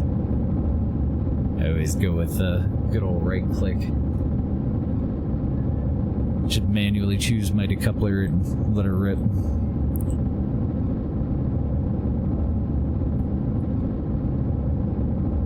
This is a very nice lifter.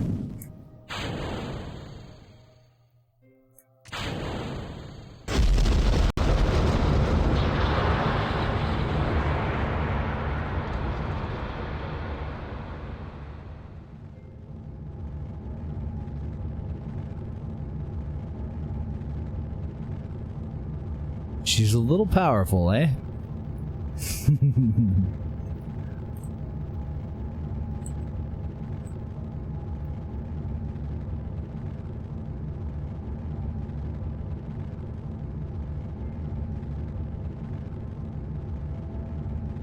Yeah, this is actually the exact same kind of satellite that I was doing my multi-deployer for. Is it a Sentinel? Yeah, the Sentinel infrared telescope. I had, in GPP, we built just discs, and then I had 6 of them on each disc, and then there was a little central engine and fuel tank that I used as a standoff. So once I deployed the top 6, then I could just get rid of the disc. It was its own vessel. Get rid of the disc entirely, and then open up for the next 6. And I was putting them way the fuck out into deep space because it was really difficult to find asteroids in GPP.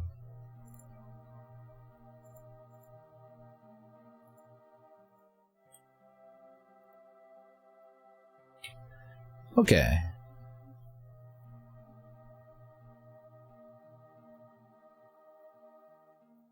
Want to be able to get it anywhere you need it, that's right. I'm going to let it stabilize a little bit on prograde.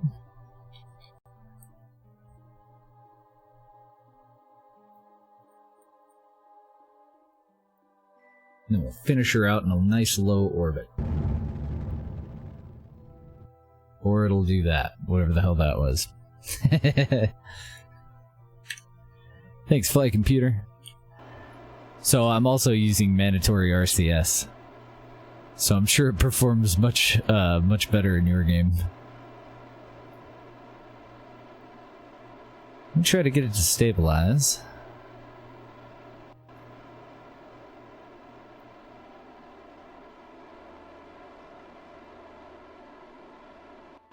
I suppose it doesn't matter if it's spinning.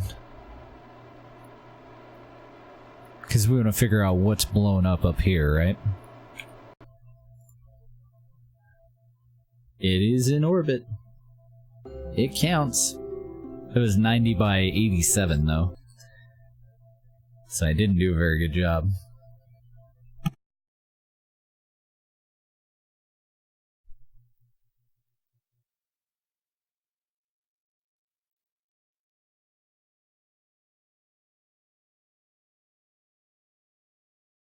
So I'm just going back to the Space Center so that we can go to the tracking station, and so that we can go back up and see if it krakens. Enjoy the engines that made the entire table and floor vibrate? Hell yeah. I'm gonna do a save real quick too there, before I head out.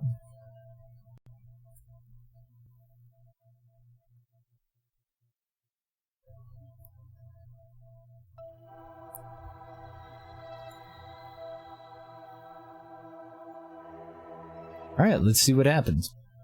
Kraken, Kraken.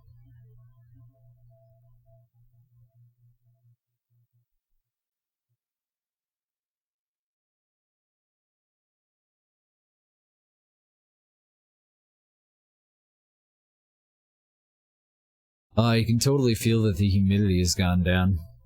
It's still uncomfortably hot, but it's nowhere near as bad as it was when I first woke up. It's not, like, muggy or anything anymore.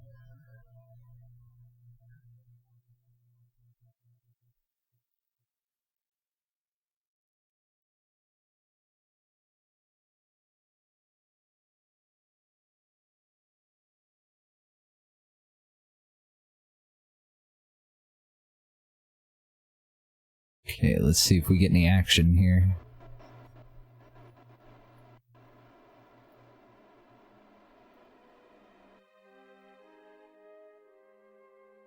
Nothing that time.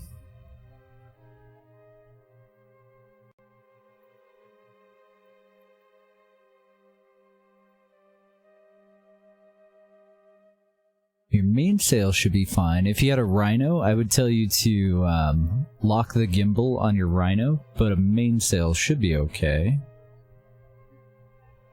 Decouple one? Is that when it usually happens? Here, let's hold prograde. Let's see if we can stabilize a little bit.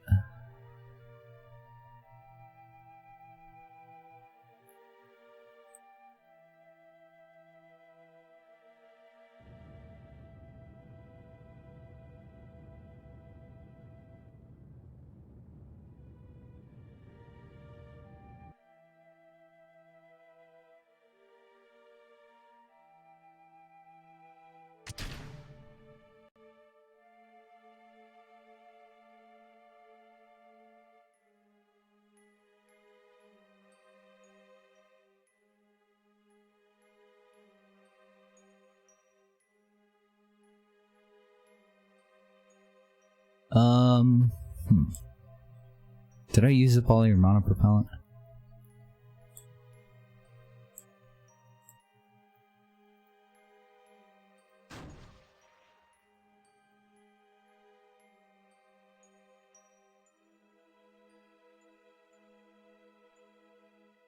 Oh, my humidity must have come over there. Oh no. You had to empty the air conditioner 3 freaking times. Mine's a pain in the ass. I have to, like, take it outside and open up a valve. Only decoupled once. And it did make it kraken during the decoupling. The other 2 times you didn't decouple.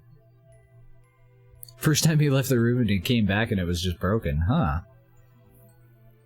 Number 1 key. Ah, okay. Whoa. Activates all kinds of stuff, huh?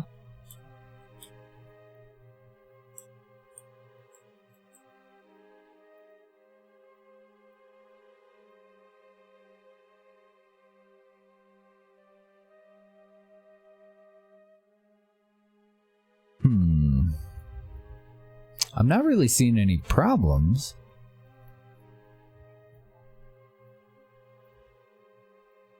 What is that? It's time warp.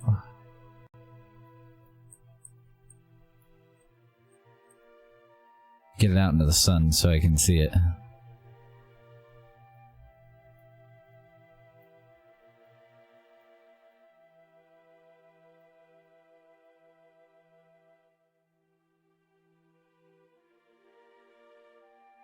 Oh, okay, I see.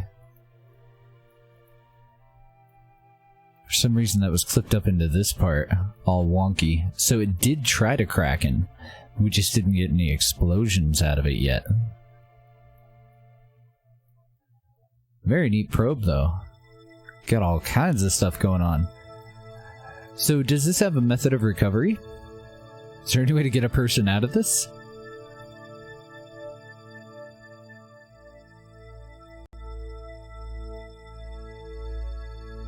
Because I'm thinking Jebediah is pretty fucked right now. No? Okay. Well, GG, Jeb.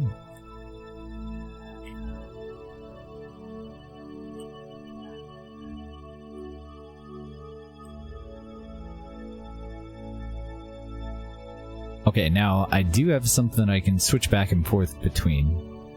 Now that we have that other one. Let's stay on the main one. We'll let those just move apart. Human probe cores, yep.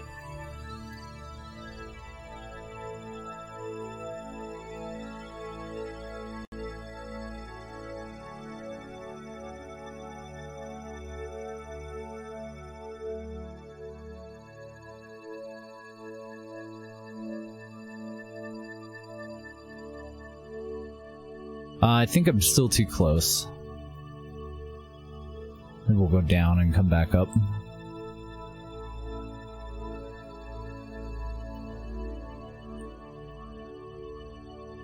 Why am I not seeing our other vessel? Ah.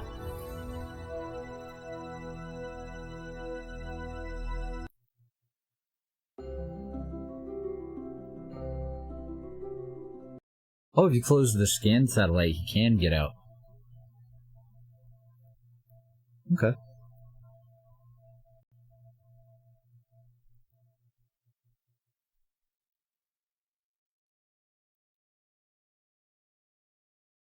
But it's also not designed to take anyone up. Yeah. It's getting me past remote tech, so he'll be fine. He'll be alright. So if you close this, he can get out.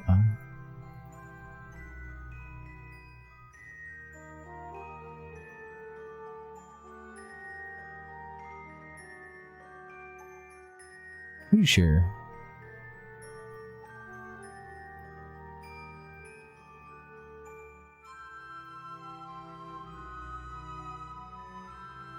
Oh, it's on a hinge. Okay, so which, because that might actually be the problem. Which joint reinforcement are you using?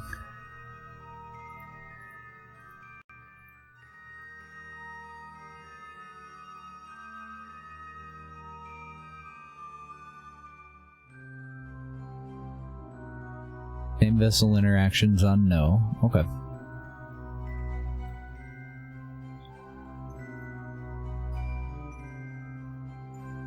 Yeah, I thought it looked weird when that was trying to come out.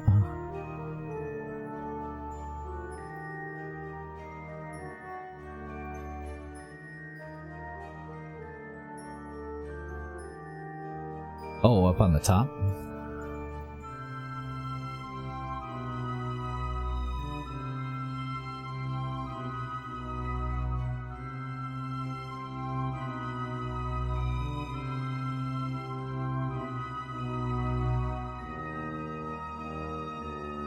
Am I looking in the right place? Probably not. I think I'll have to take it apart so that I can figure out where everything is.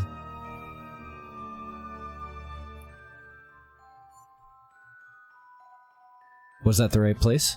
Must be it. This little guy?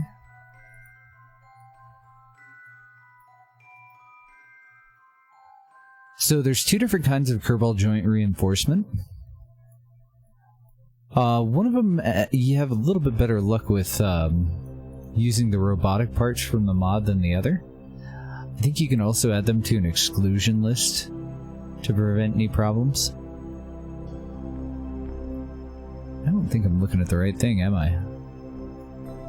Oh, you thought you put it on the outside?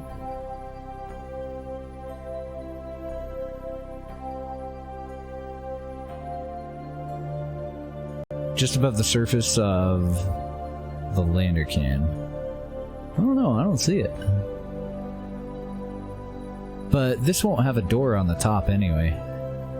The door is underneath this thing.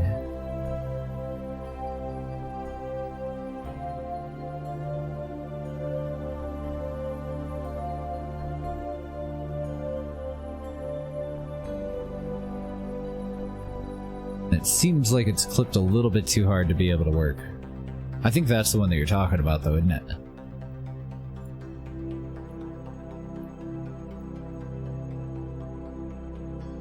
Door on the side, hinges behind the door. Okay, yeah, that's the right one then.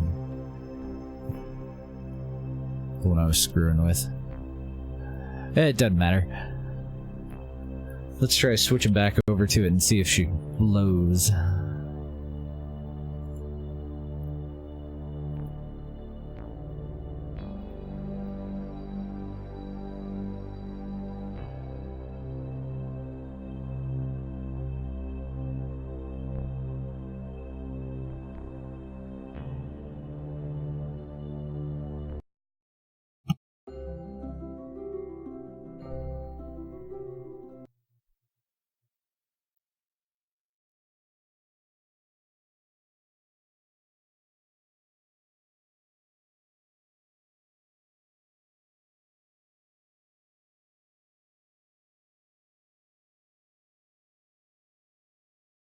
Because if I can't get it to Kraken, all I can really do is go over like some ways that I would cut down the part count and change your symmetry just a little bit. But that won't help you.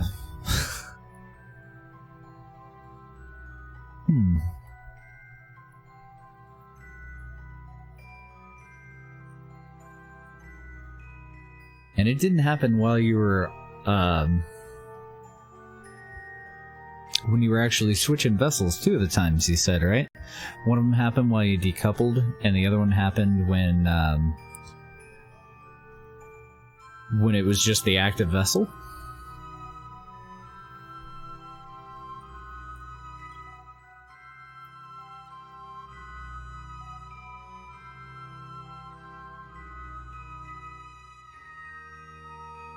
The only thing that I can think of is that clipping part there.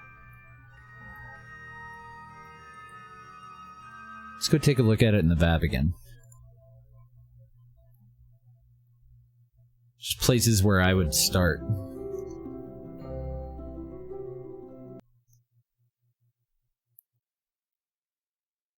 And you were in an elliptical orbit with your AP at 200 kilometers, PE down at 75. Well, just above 75, something like that.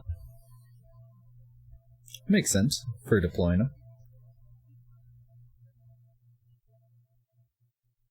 I can't think of any, like, world stabilizer or anything that I'm using, but I am using, let's see which one.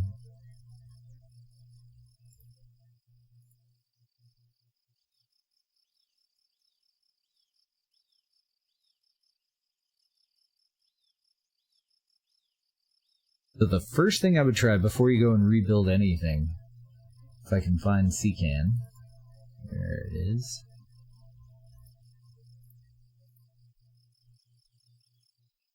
Uninstall your Kerbal joint reinforcement. I think next is the one that you want to use if you're going to use robotic parts. Yeah, there's all kinds of stuff that's updated.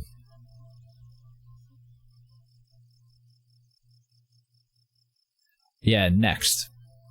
See, make sure that you have Kerbal joint reinforcement next. And if you do have it, uninstall it. And then see if you have the same problem. See if you're still cracking.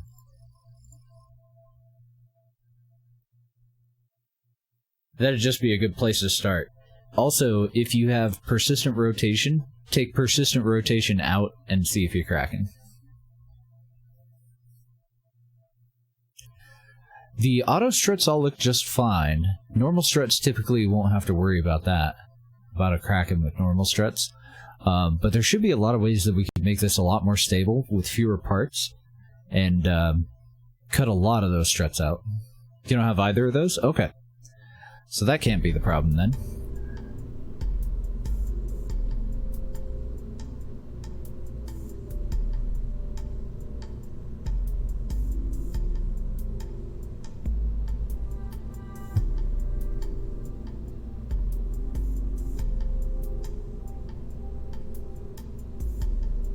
Yeah, you definitely don't have to worry about it if you don't have them. Can guarantee that's not the problem. So, the problem is almost definitely clipped parts then. There's certain things that you can do with clipped parts most of the time, but there's other things that you never really want to do. So, like moving parts, it's a good idea not to clip them. And if you do clip them, you don't want them to clip through the surface of the part. So that hinge, we should get rid of the hinge altogether. Or we should move the hinge out onto the surface so that no part has to clip when the hinge is in use. And I want to take a step out here. One of the things that you could do for a little bit more stability, let's grab all these spaceplane tails. Everything's kind of off at an angle right now. So let's undo that first. Let's go reattach those there.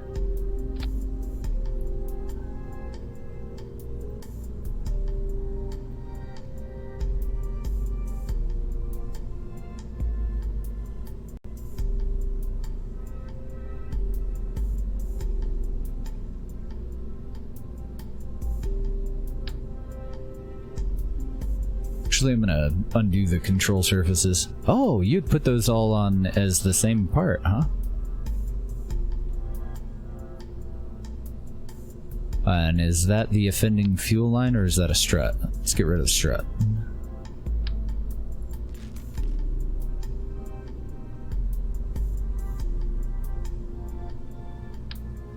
So each one of these that we take off, we're lowering your part count by like 4, right?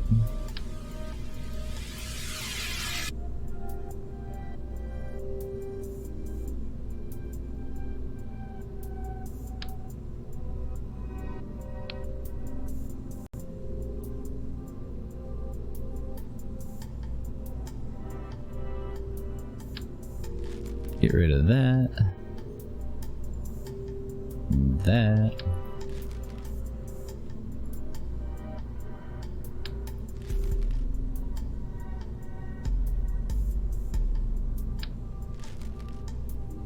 Kiss Kerbal Reusability and Xiphos Aerospace are the only mods that you have. Okay, cool. No problem. Do you have advanced tweakables set up on yours?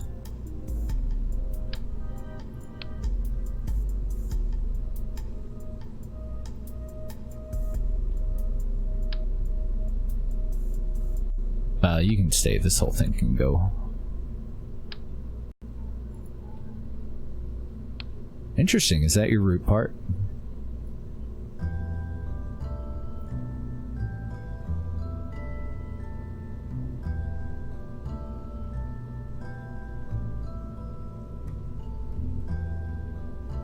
I'm gonna grab a Hex 2.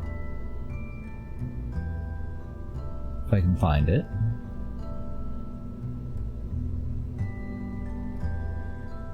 Where the hell my Hex 2?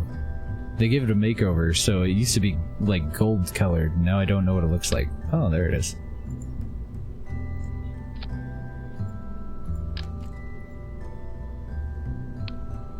I'm just gonna reroute to that for now while we kind of simplify some stuff.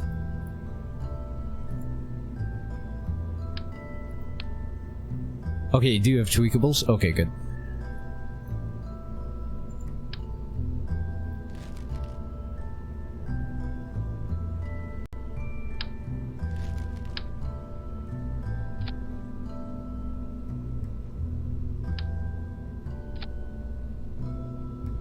Okay, so instead of all that lattice work and everything that you have there, I would do just a structural attachment point one of these radial attachment points, because you can stick those anywhere. And try to find your 45 degree.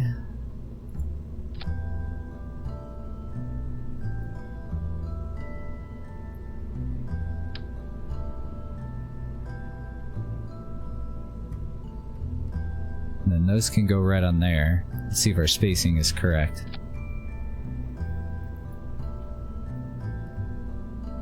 We need to go out a little bit further. That's the same plate that you were using, right? So you were using those structural standoffs just to widen out the base of it a little bit, give you a little bit more breathing room for all of these.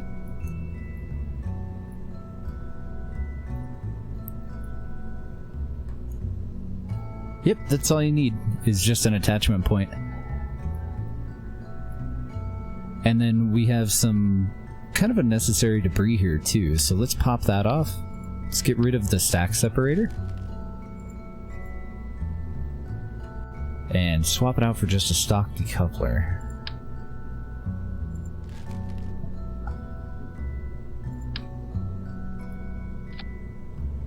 And that way we won't have the shroud for the engine just floating out in space.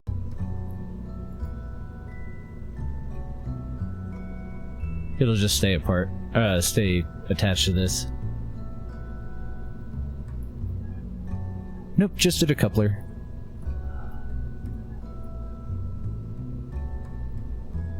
Okay, so for the base here,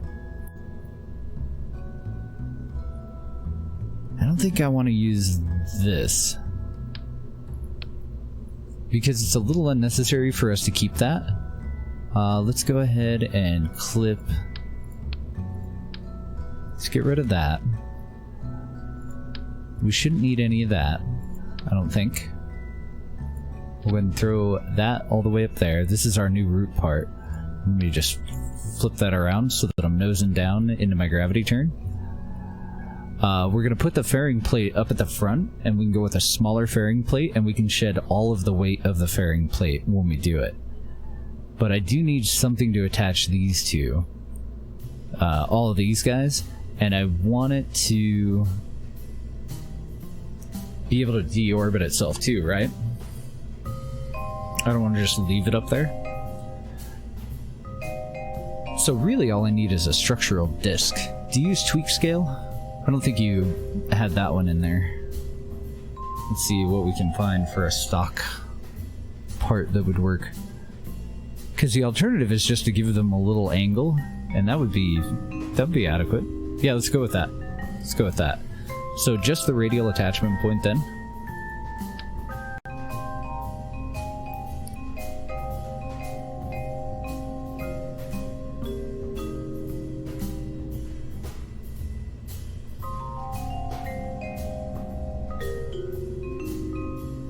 It's gonna be a humongous fairing.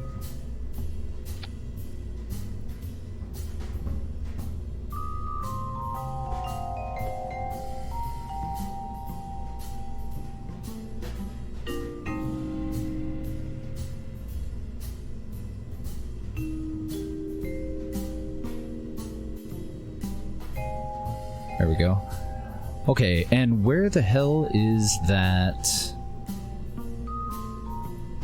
See, I think that your Kraken problem is this right here. The scan satellite itself.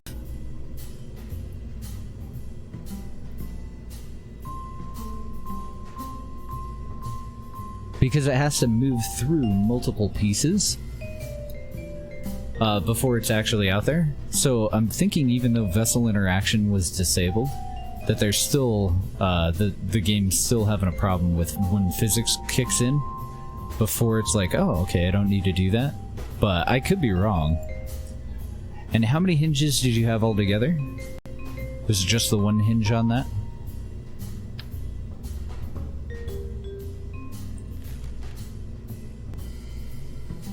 So if you were going to relocate the hinge, I'd probably throw it right on here. I see what you're doing there, though, to try and get it out of the way. So what if you did... Oh, and also, we can cut the part count way down. This is way more solar panel than you actually should need. So we can get rid of some of these.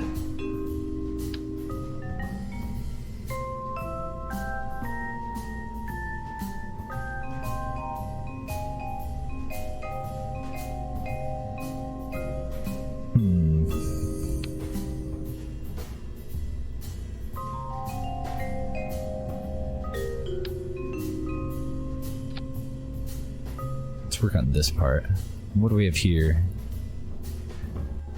The communitrons are going to be a problem too. Movable parts that clip into each other is just something that I usually always avoid. I guess those would actually be okay if this is already deployed though, won't it? So this is also your communications relay, huh? You got like everything on the one vessel. Kind of a one-stop shop.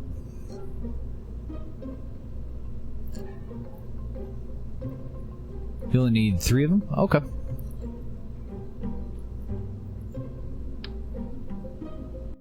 So for your 3, since you're gonna have that on there, I'm surprised it even needs 3. Let's see. Let's make a copy of your baguette.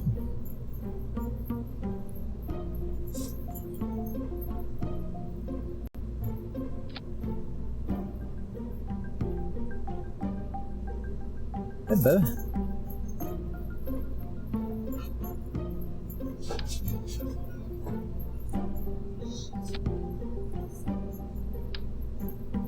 So I removed the one that I'm going to replace from symmetry.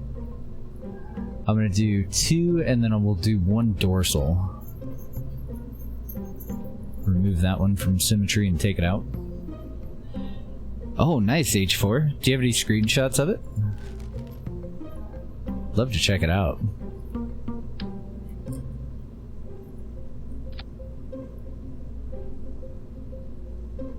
Oh, I did that backwards. My bad. Shit.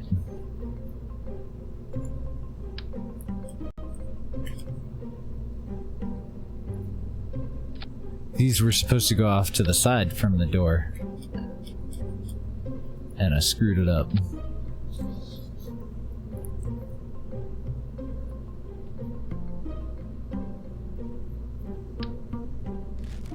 Oh, playing on console? Oh man, that sucks. Sorry they can't make screenshots. That'd be nice.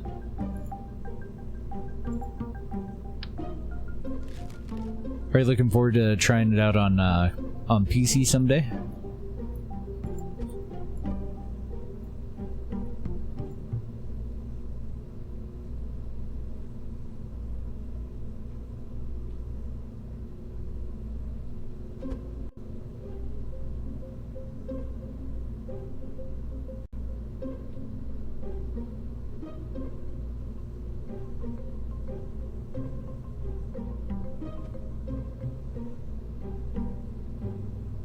Did I get rid of more than, or did I only attach 6?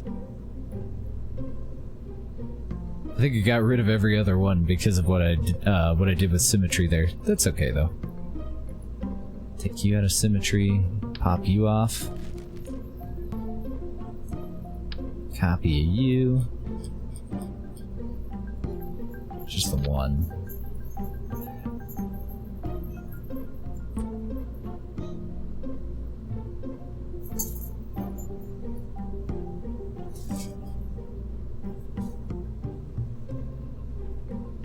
Okay.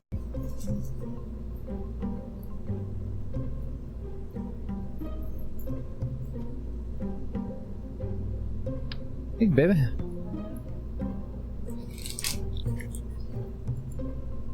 Oh, nice. You got Chick-fil-A? Excellent. Give me just a second and I'll be ready for dinner.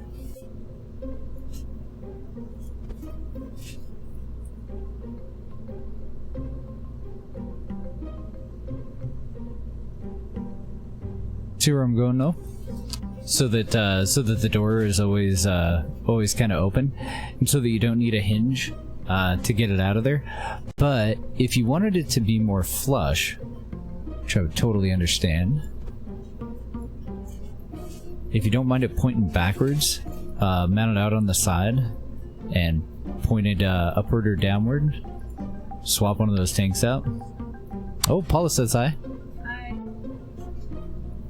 Another thing that you could always do is get rid of the guy on the top, replace the antenna on the top, and relocate that somewhere else, like maybe off at a 45 where all of the solar panels are missing from now. And then poke this thing up there,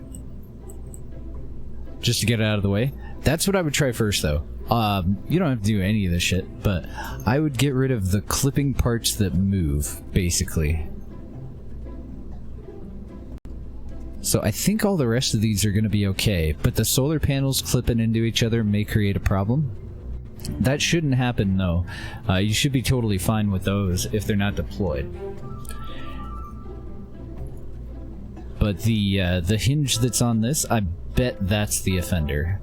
And next time it blows up, if you want to, take a screenshot, hit F3, and it'll give you kind of a readout. Take a screenshot, and usually the first 2 or 3 parts that are destroyed are the parts that are the problem. So I would be pretty surprised if you didn't see the M700 in the first 3 or 4 parts, and probably that hinge, a baguette, and the battery that they're attached to. So that should help narrow it down. I think we could work more on this if you want to later on. But I think you could cut your part count down and maintain stability. I bet you could get the part count on this even with all of your probes. What's the part count on an actual probe?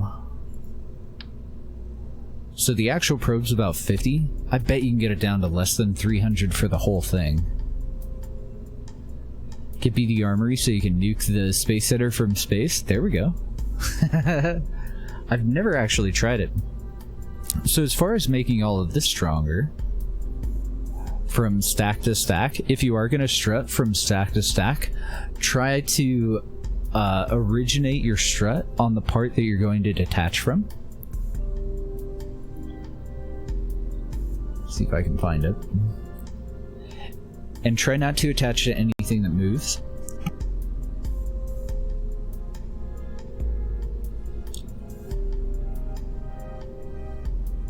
Where the hell are they?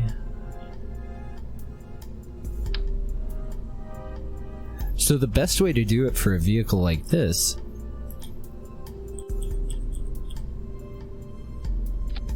would just be to go in between the engines, straight up. It looks like the engines are a little bit off too. And then what do we have in the tube here? Ah, right, your shroud for your big engine there. So I would try to go in between all of your engines. Looks like this one's off just a hair.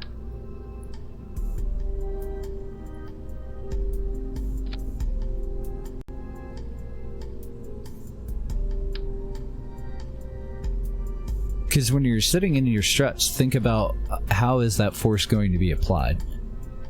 So if my engine's down on the bottom and I have these off at an angle, I'm going to give my vehicle a native, just a natural twist.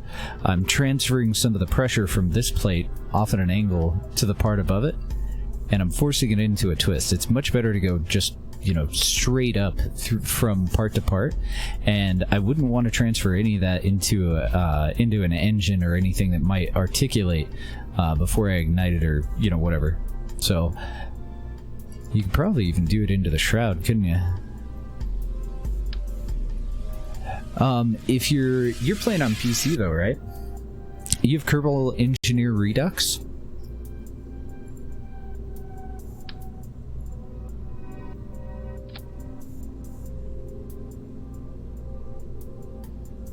Grab this little guy.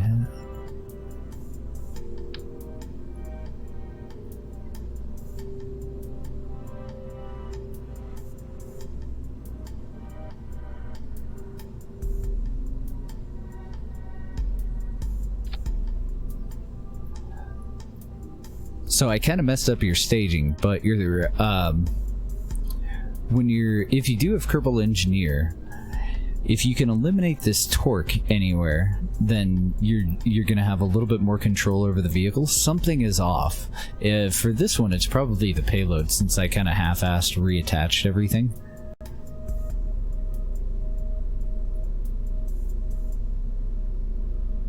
It looks like your angles are all right now, but I needed to attach these in 2x2 the way that you had them, and then run my fuel lines from one to the other, and then from this one down into the center. You knew that, though. Thrust to weight ratio actually looks pretty good. It definitely tops out a little bit high on the second one, and these engines, I think I'm missing some pieces because I took them away to get rid of struts. But yeah, we can cut your part down if you ever want to work on this sometime. I am gonna take off though. My dinner is cooling down right now. I think I'm just going to delete all of the changes that I made and leave your rocket the way that it is. And then we'll go mess with it if you ever want to. I like the design of your probes. You're definitely getting everything done with just the one, right? Yeah, Kerbal Engineer, you gotta have it. Howdy, Borrow. Nuking from space, it is the only way to be sure. Very, very true. Put that there. And don't save. That way I don't undo any of your stuff and you don't have to... Well, you wouldn't have to put another one up. I could just download the previous craft file and overwrite that one. Yeah, no problem at all. Let me know how it goes with taking out the hinge. Just getting rid of the hinge in and of itself should help out a heck of a lot. Alrighty, guys. Well, I hope you guys are having a great weekend. I hope you're not roasting your asses off too bad. We're going to be streaming again tomorrow, and it'll be KSP. Yeah, no problem.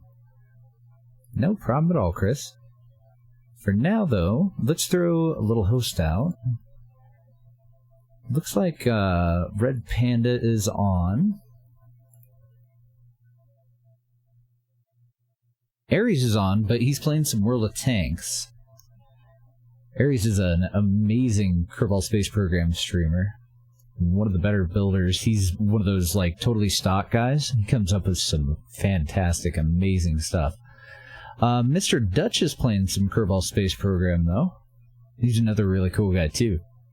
Yeah, let's go say hi to Dutch. Right now, he is working on a monstrous plane in Kerbal Space Program. Just tell him hi. I'm gonna go have dinner. Tell him hi for me, though. I'll do a couple of shots for him, and then I'm gonna throw the host out. I'm gonna go eat. Have a good night, guys.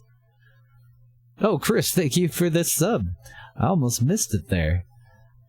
My goodness. Appreciate you, man. I didn't see EJ on. He might be. He might be, but I'm going to throw the host out to Mr. Dutch. He's a really cool guy. He's been around forever. Alrighty, guys. Have a great night. I'll see you over there. Bye, guys.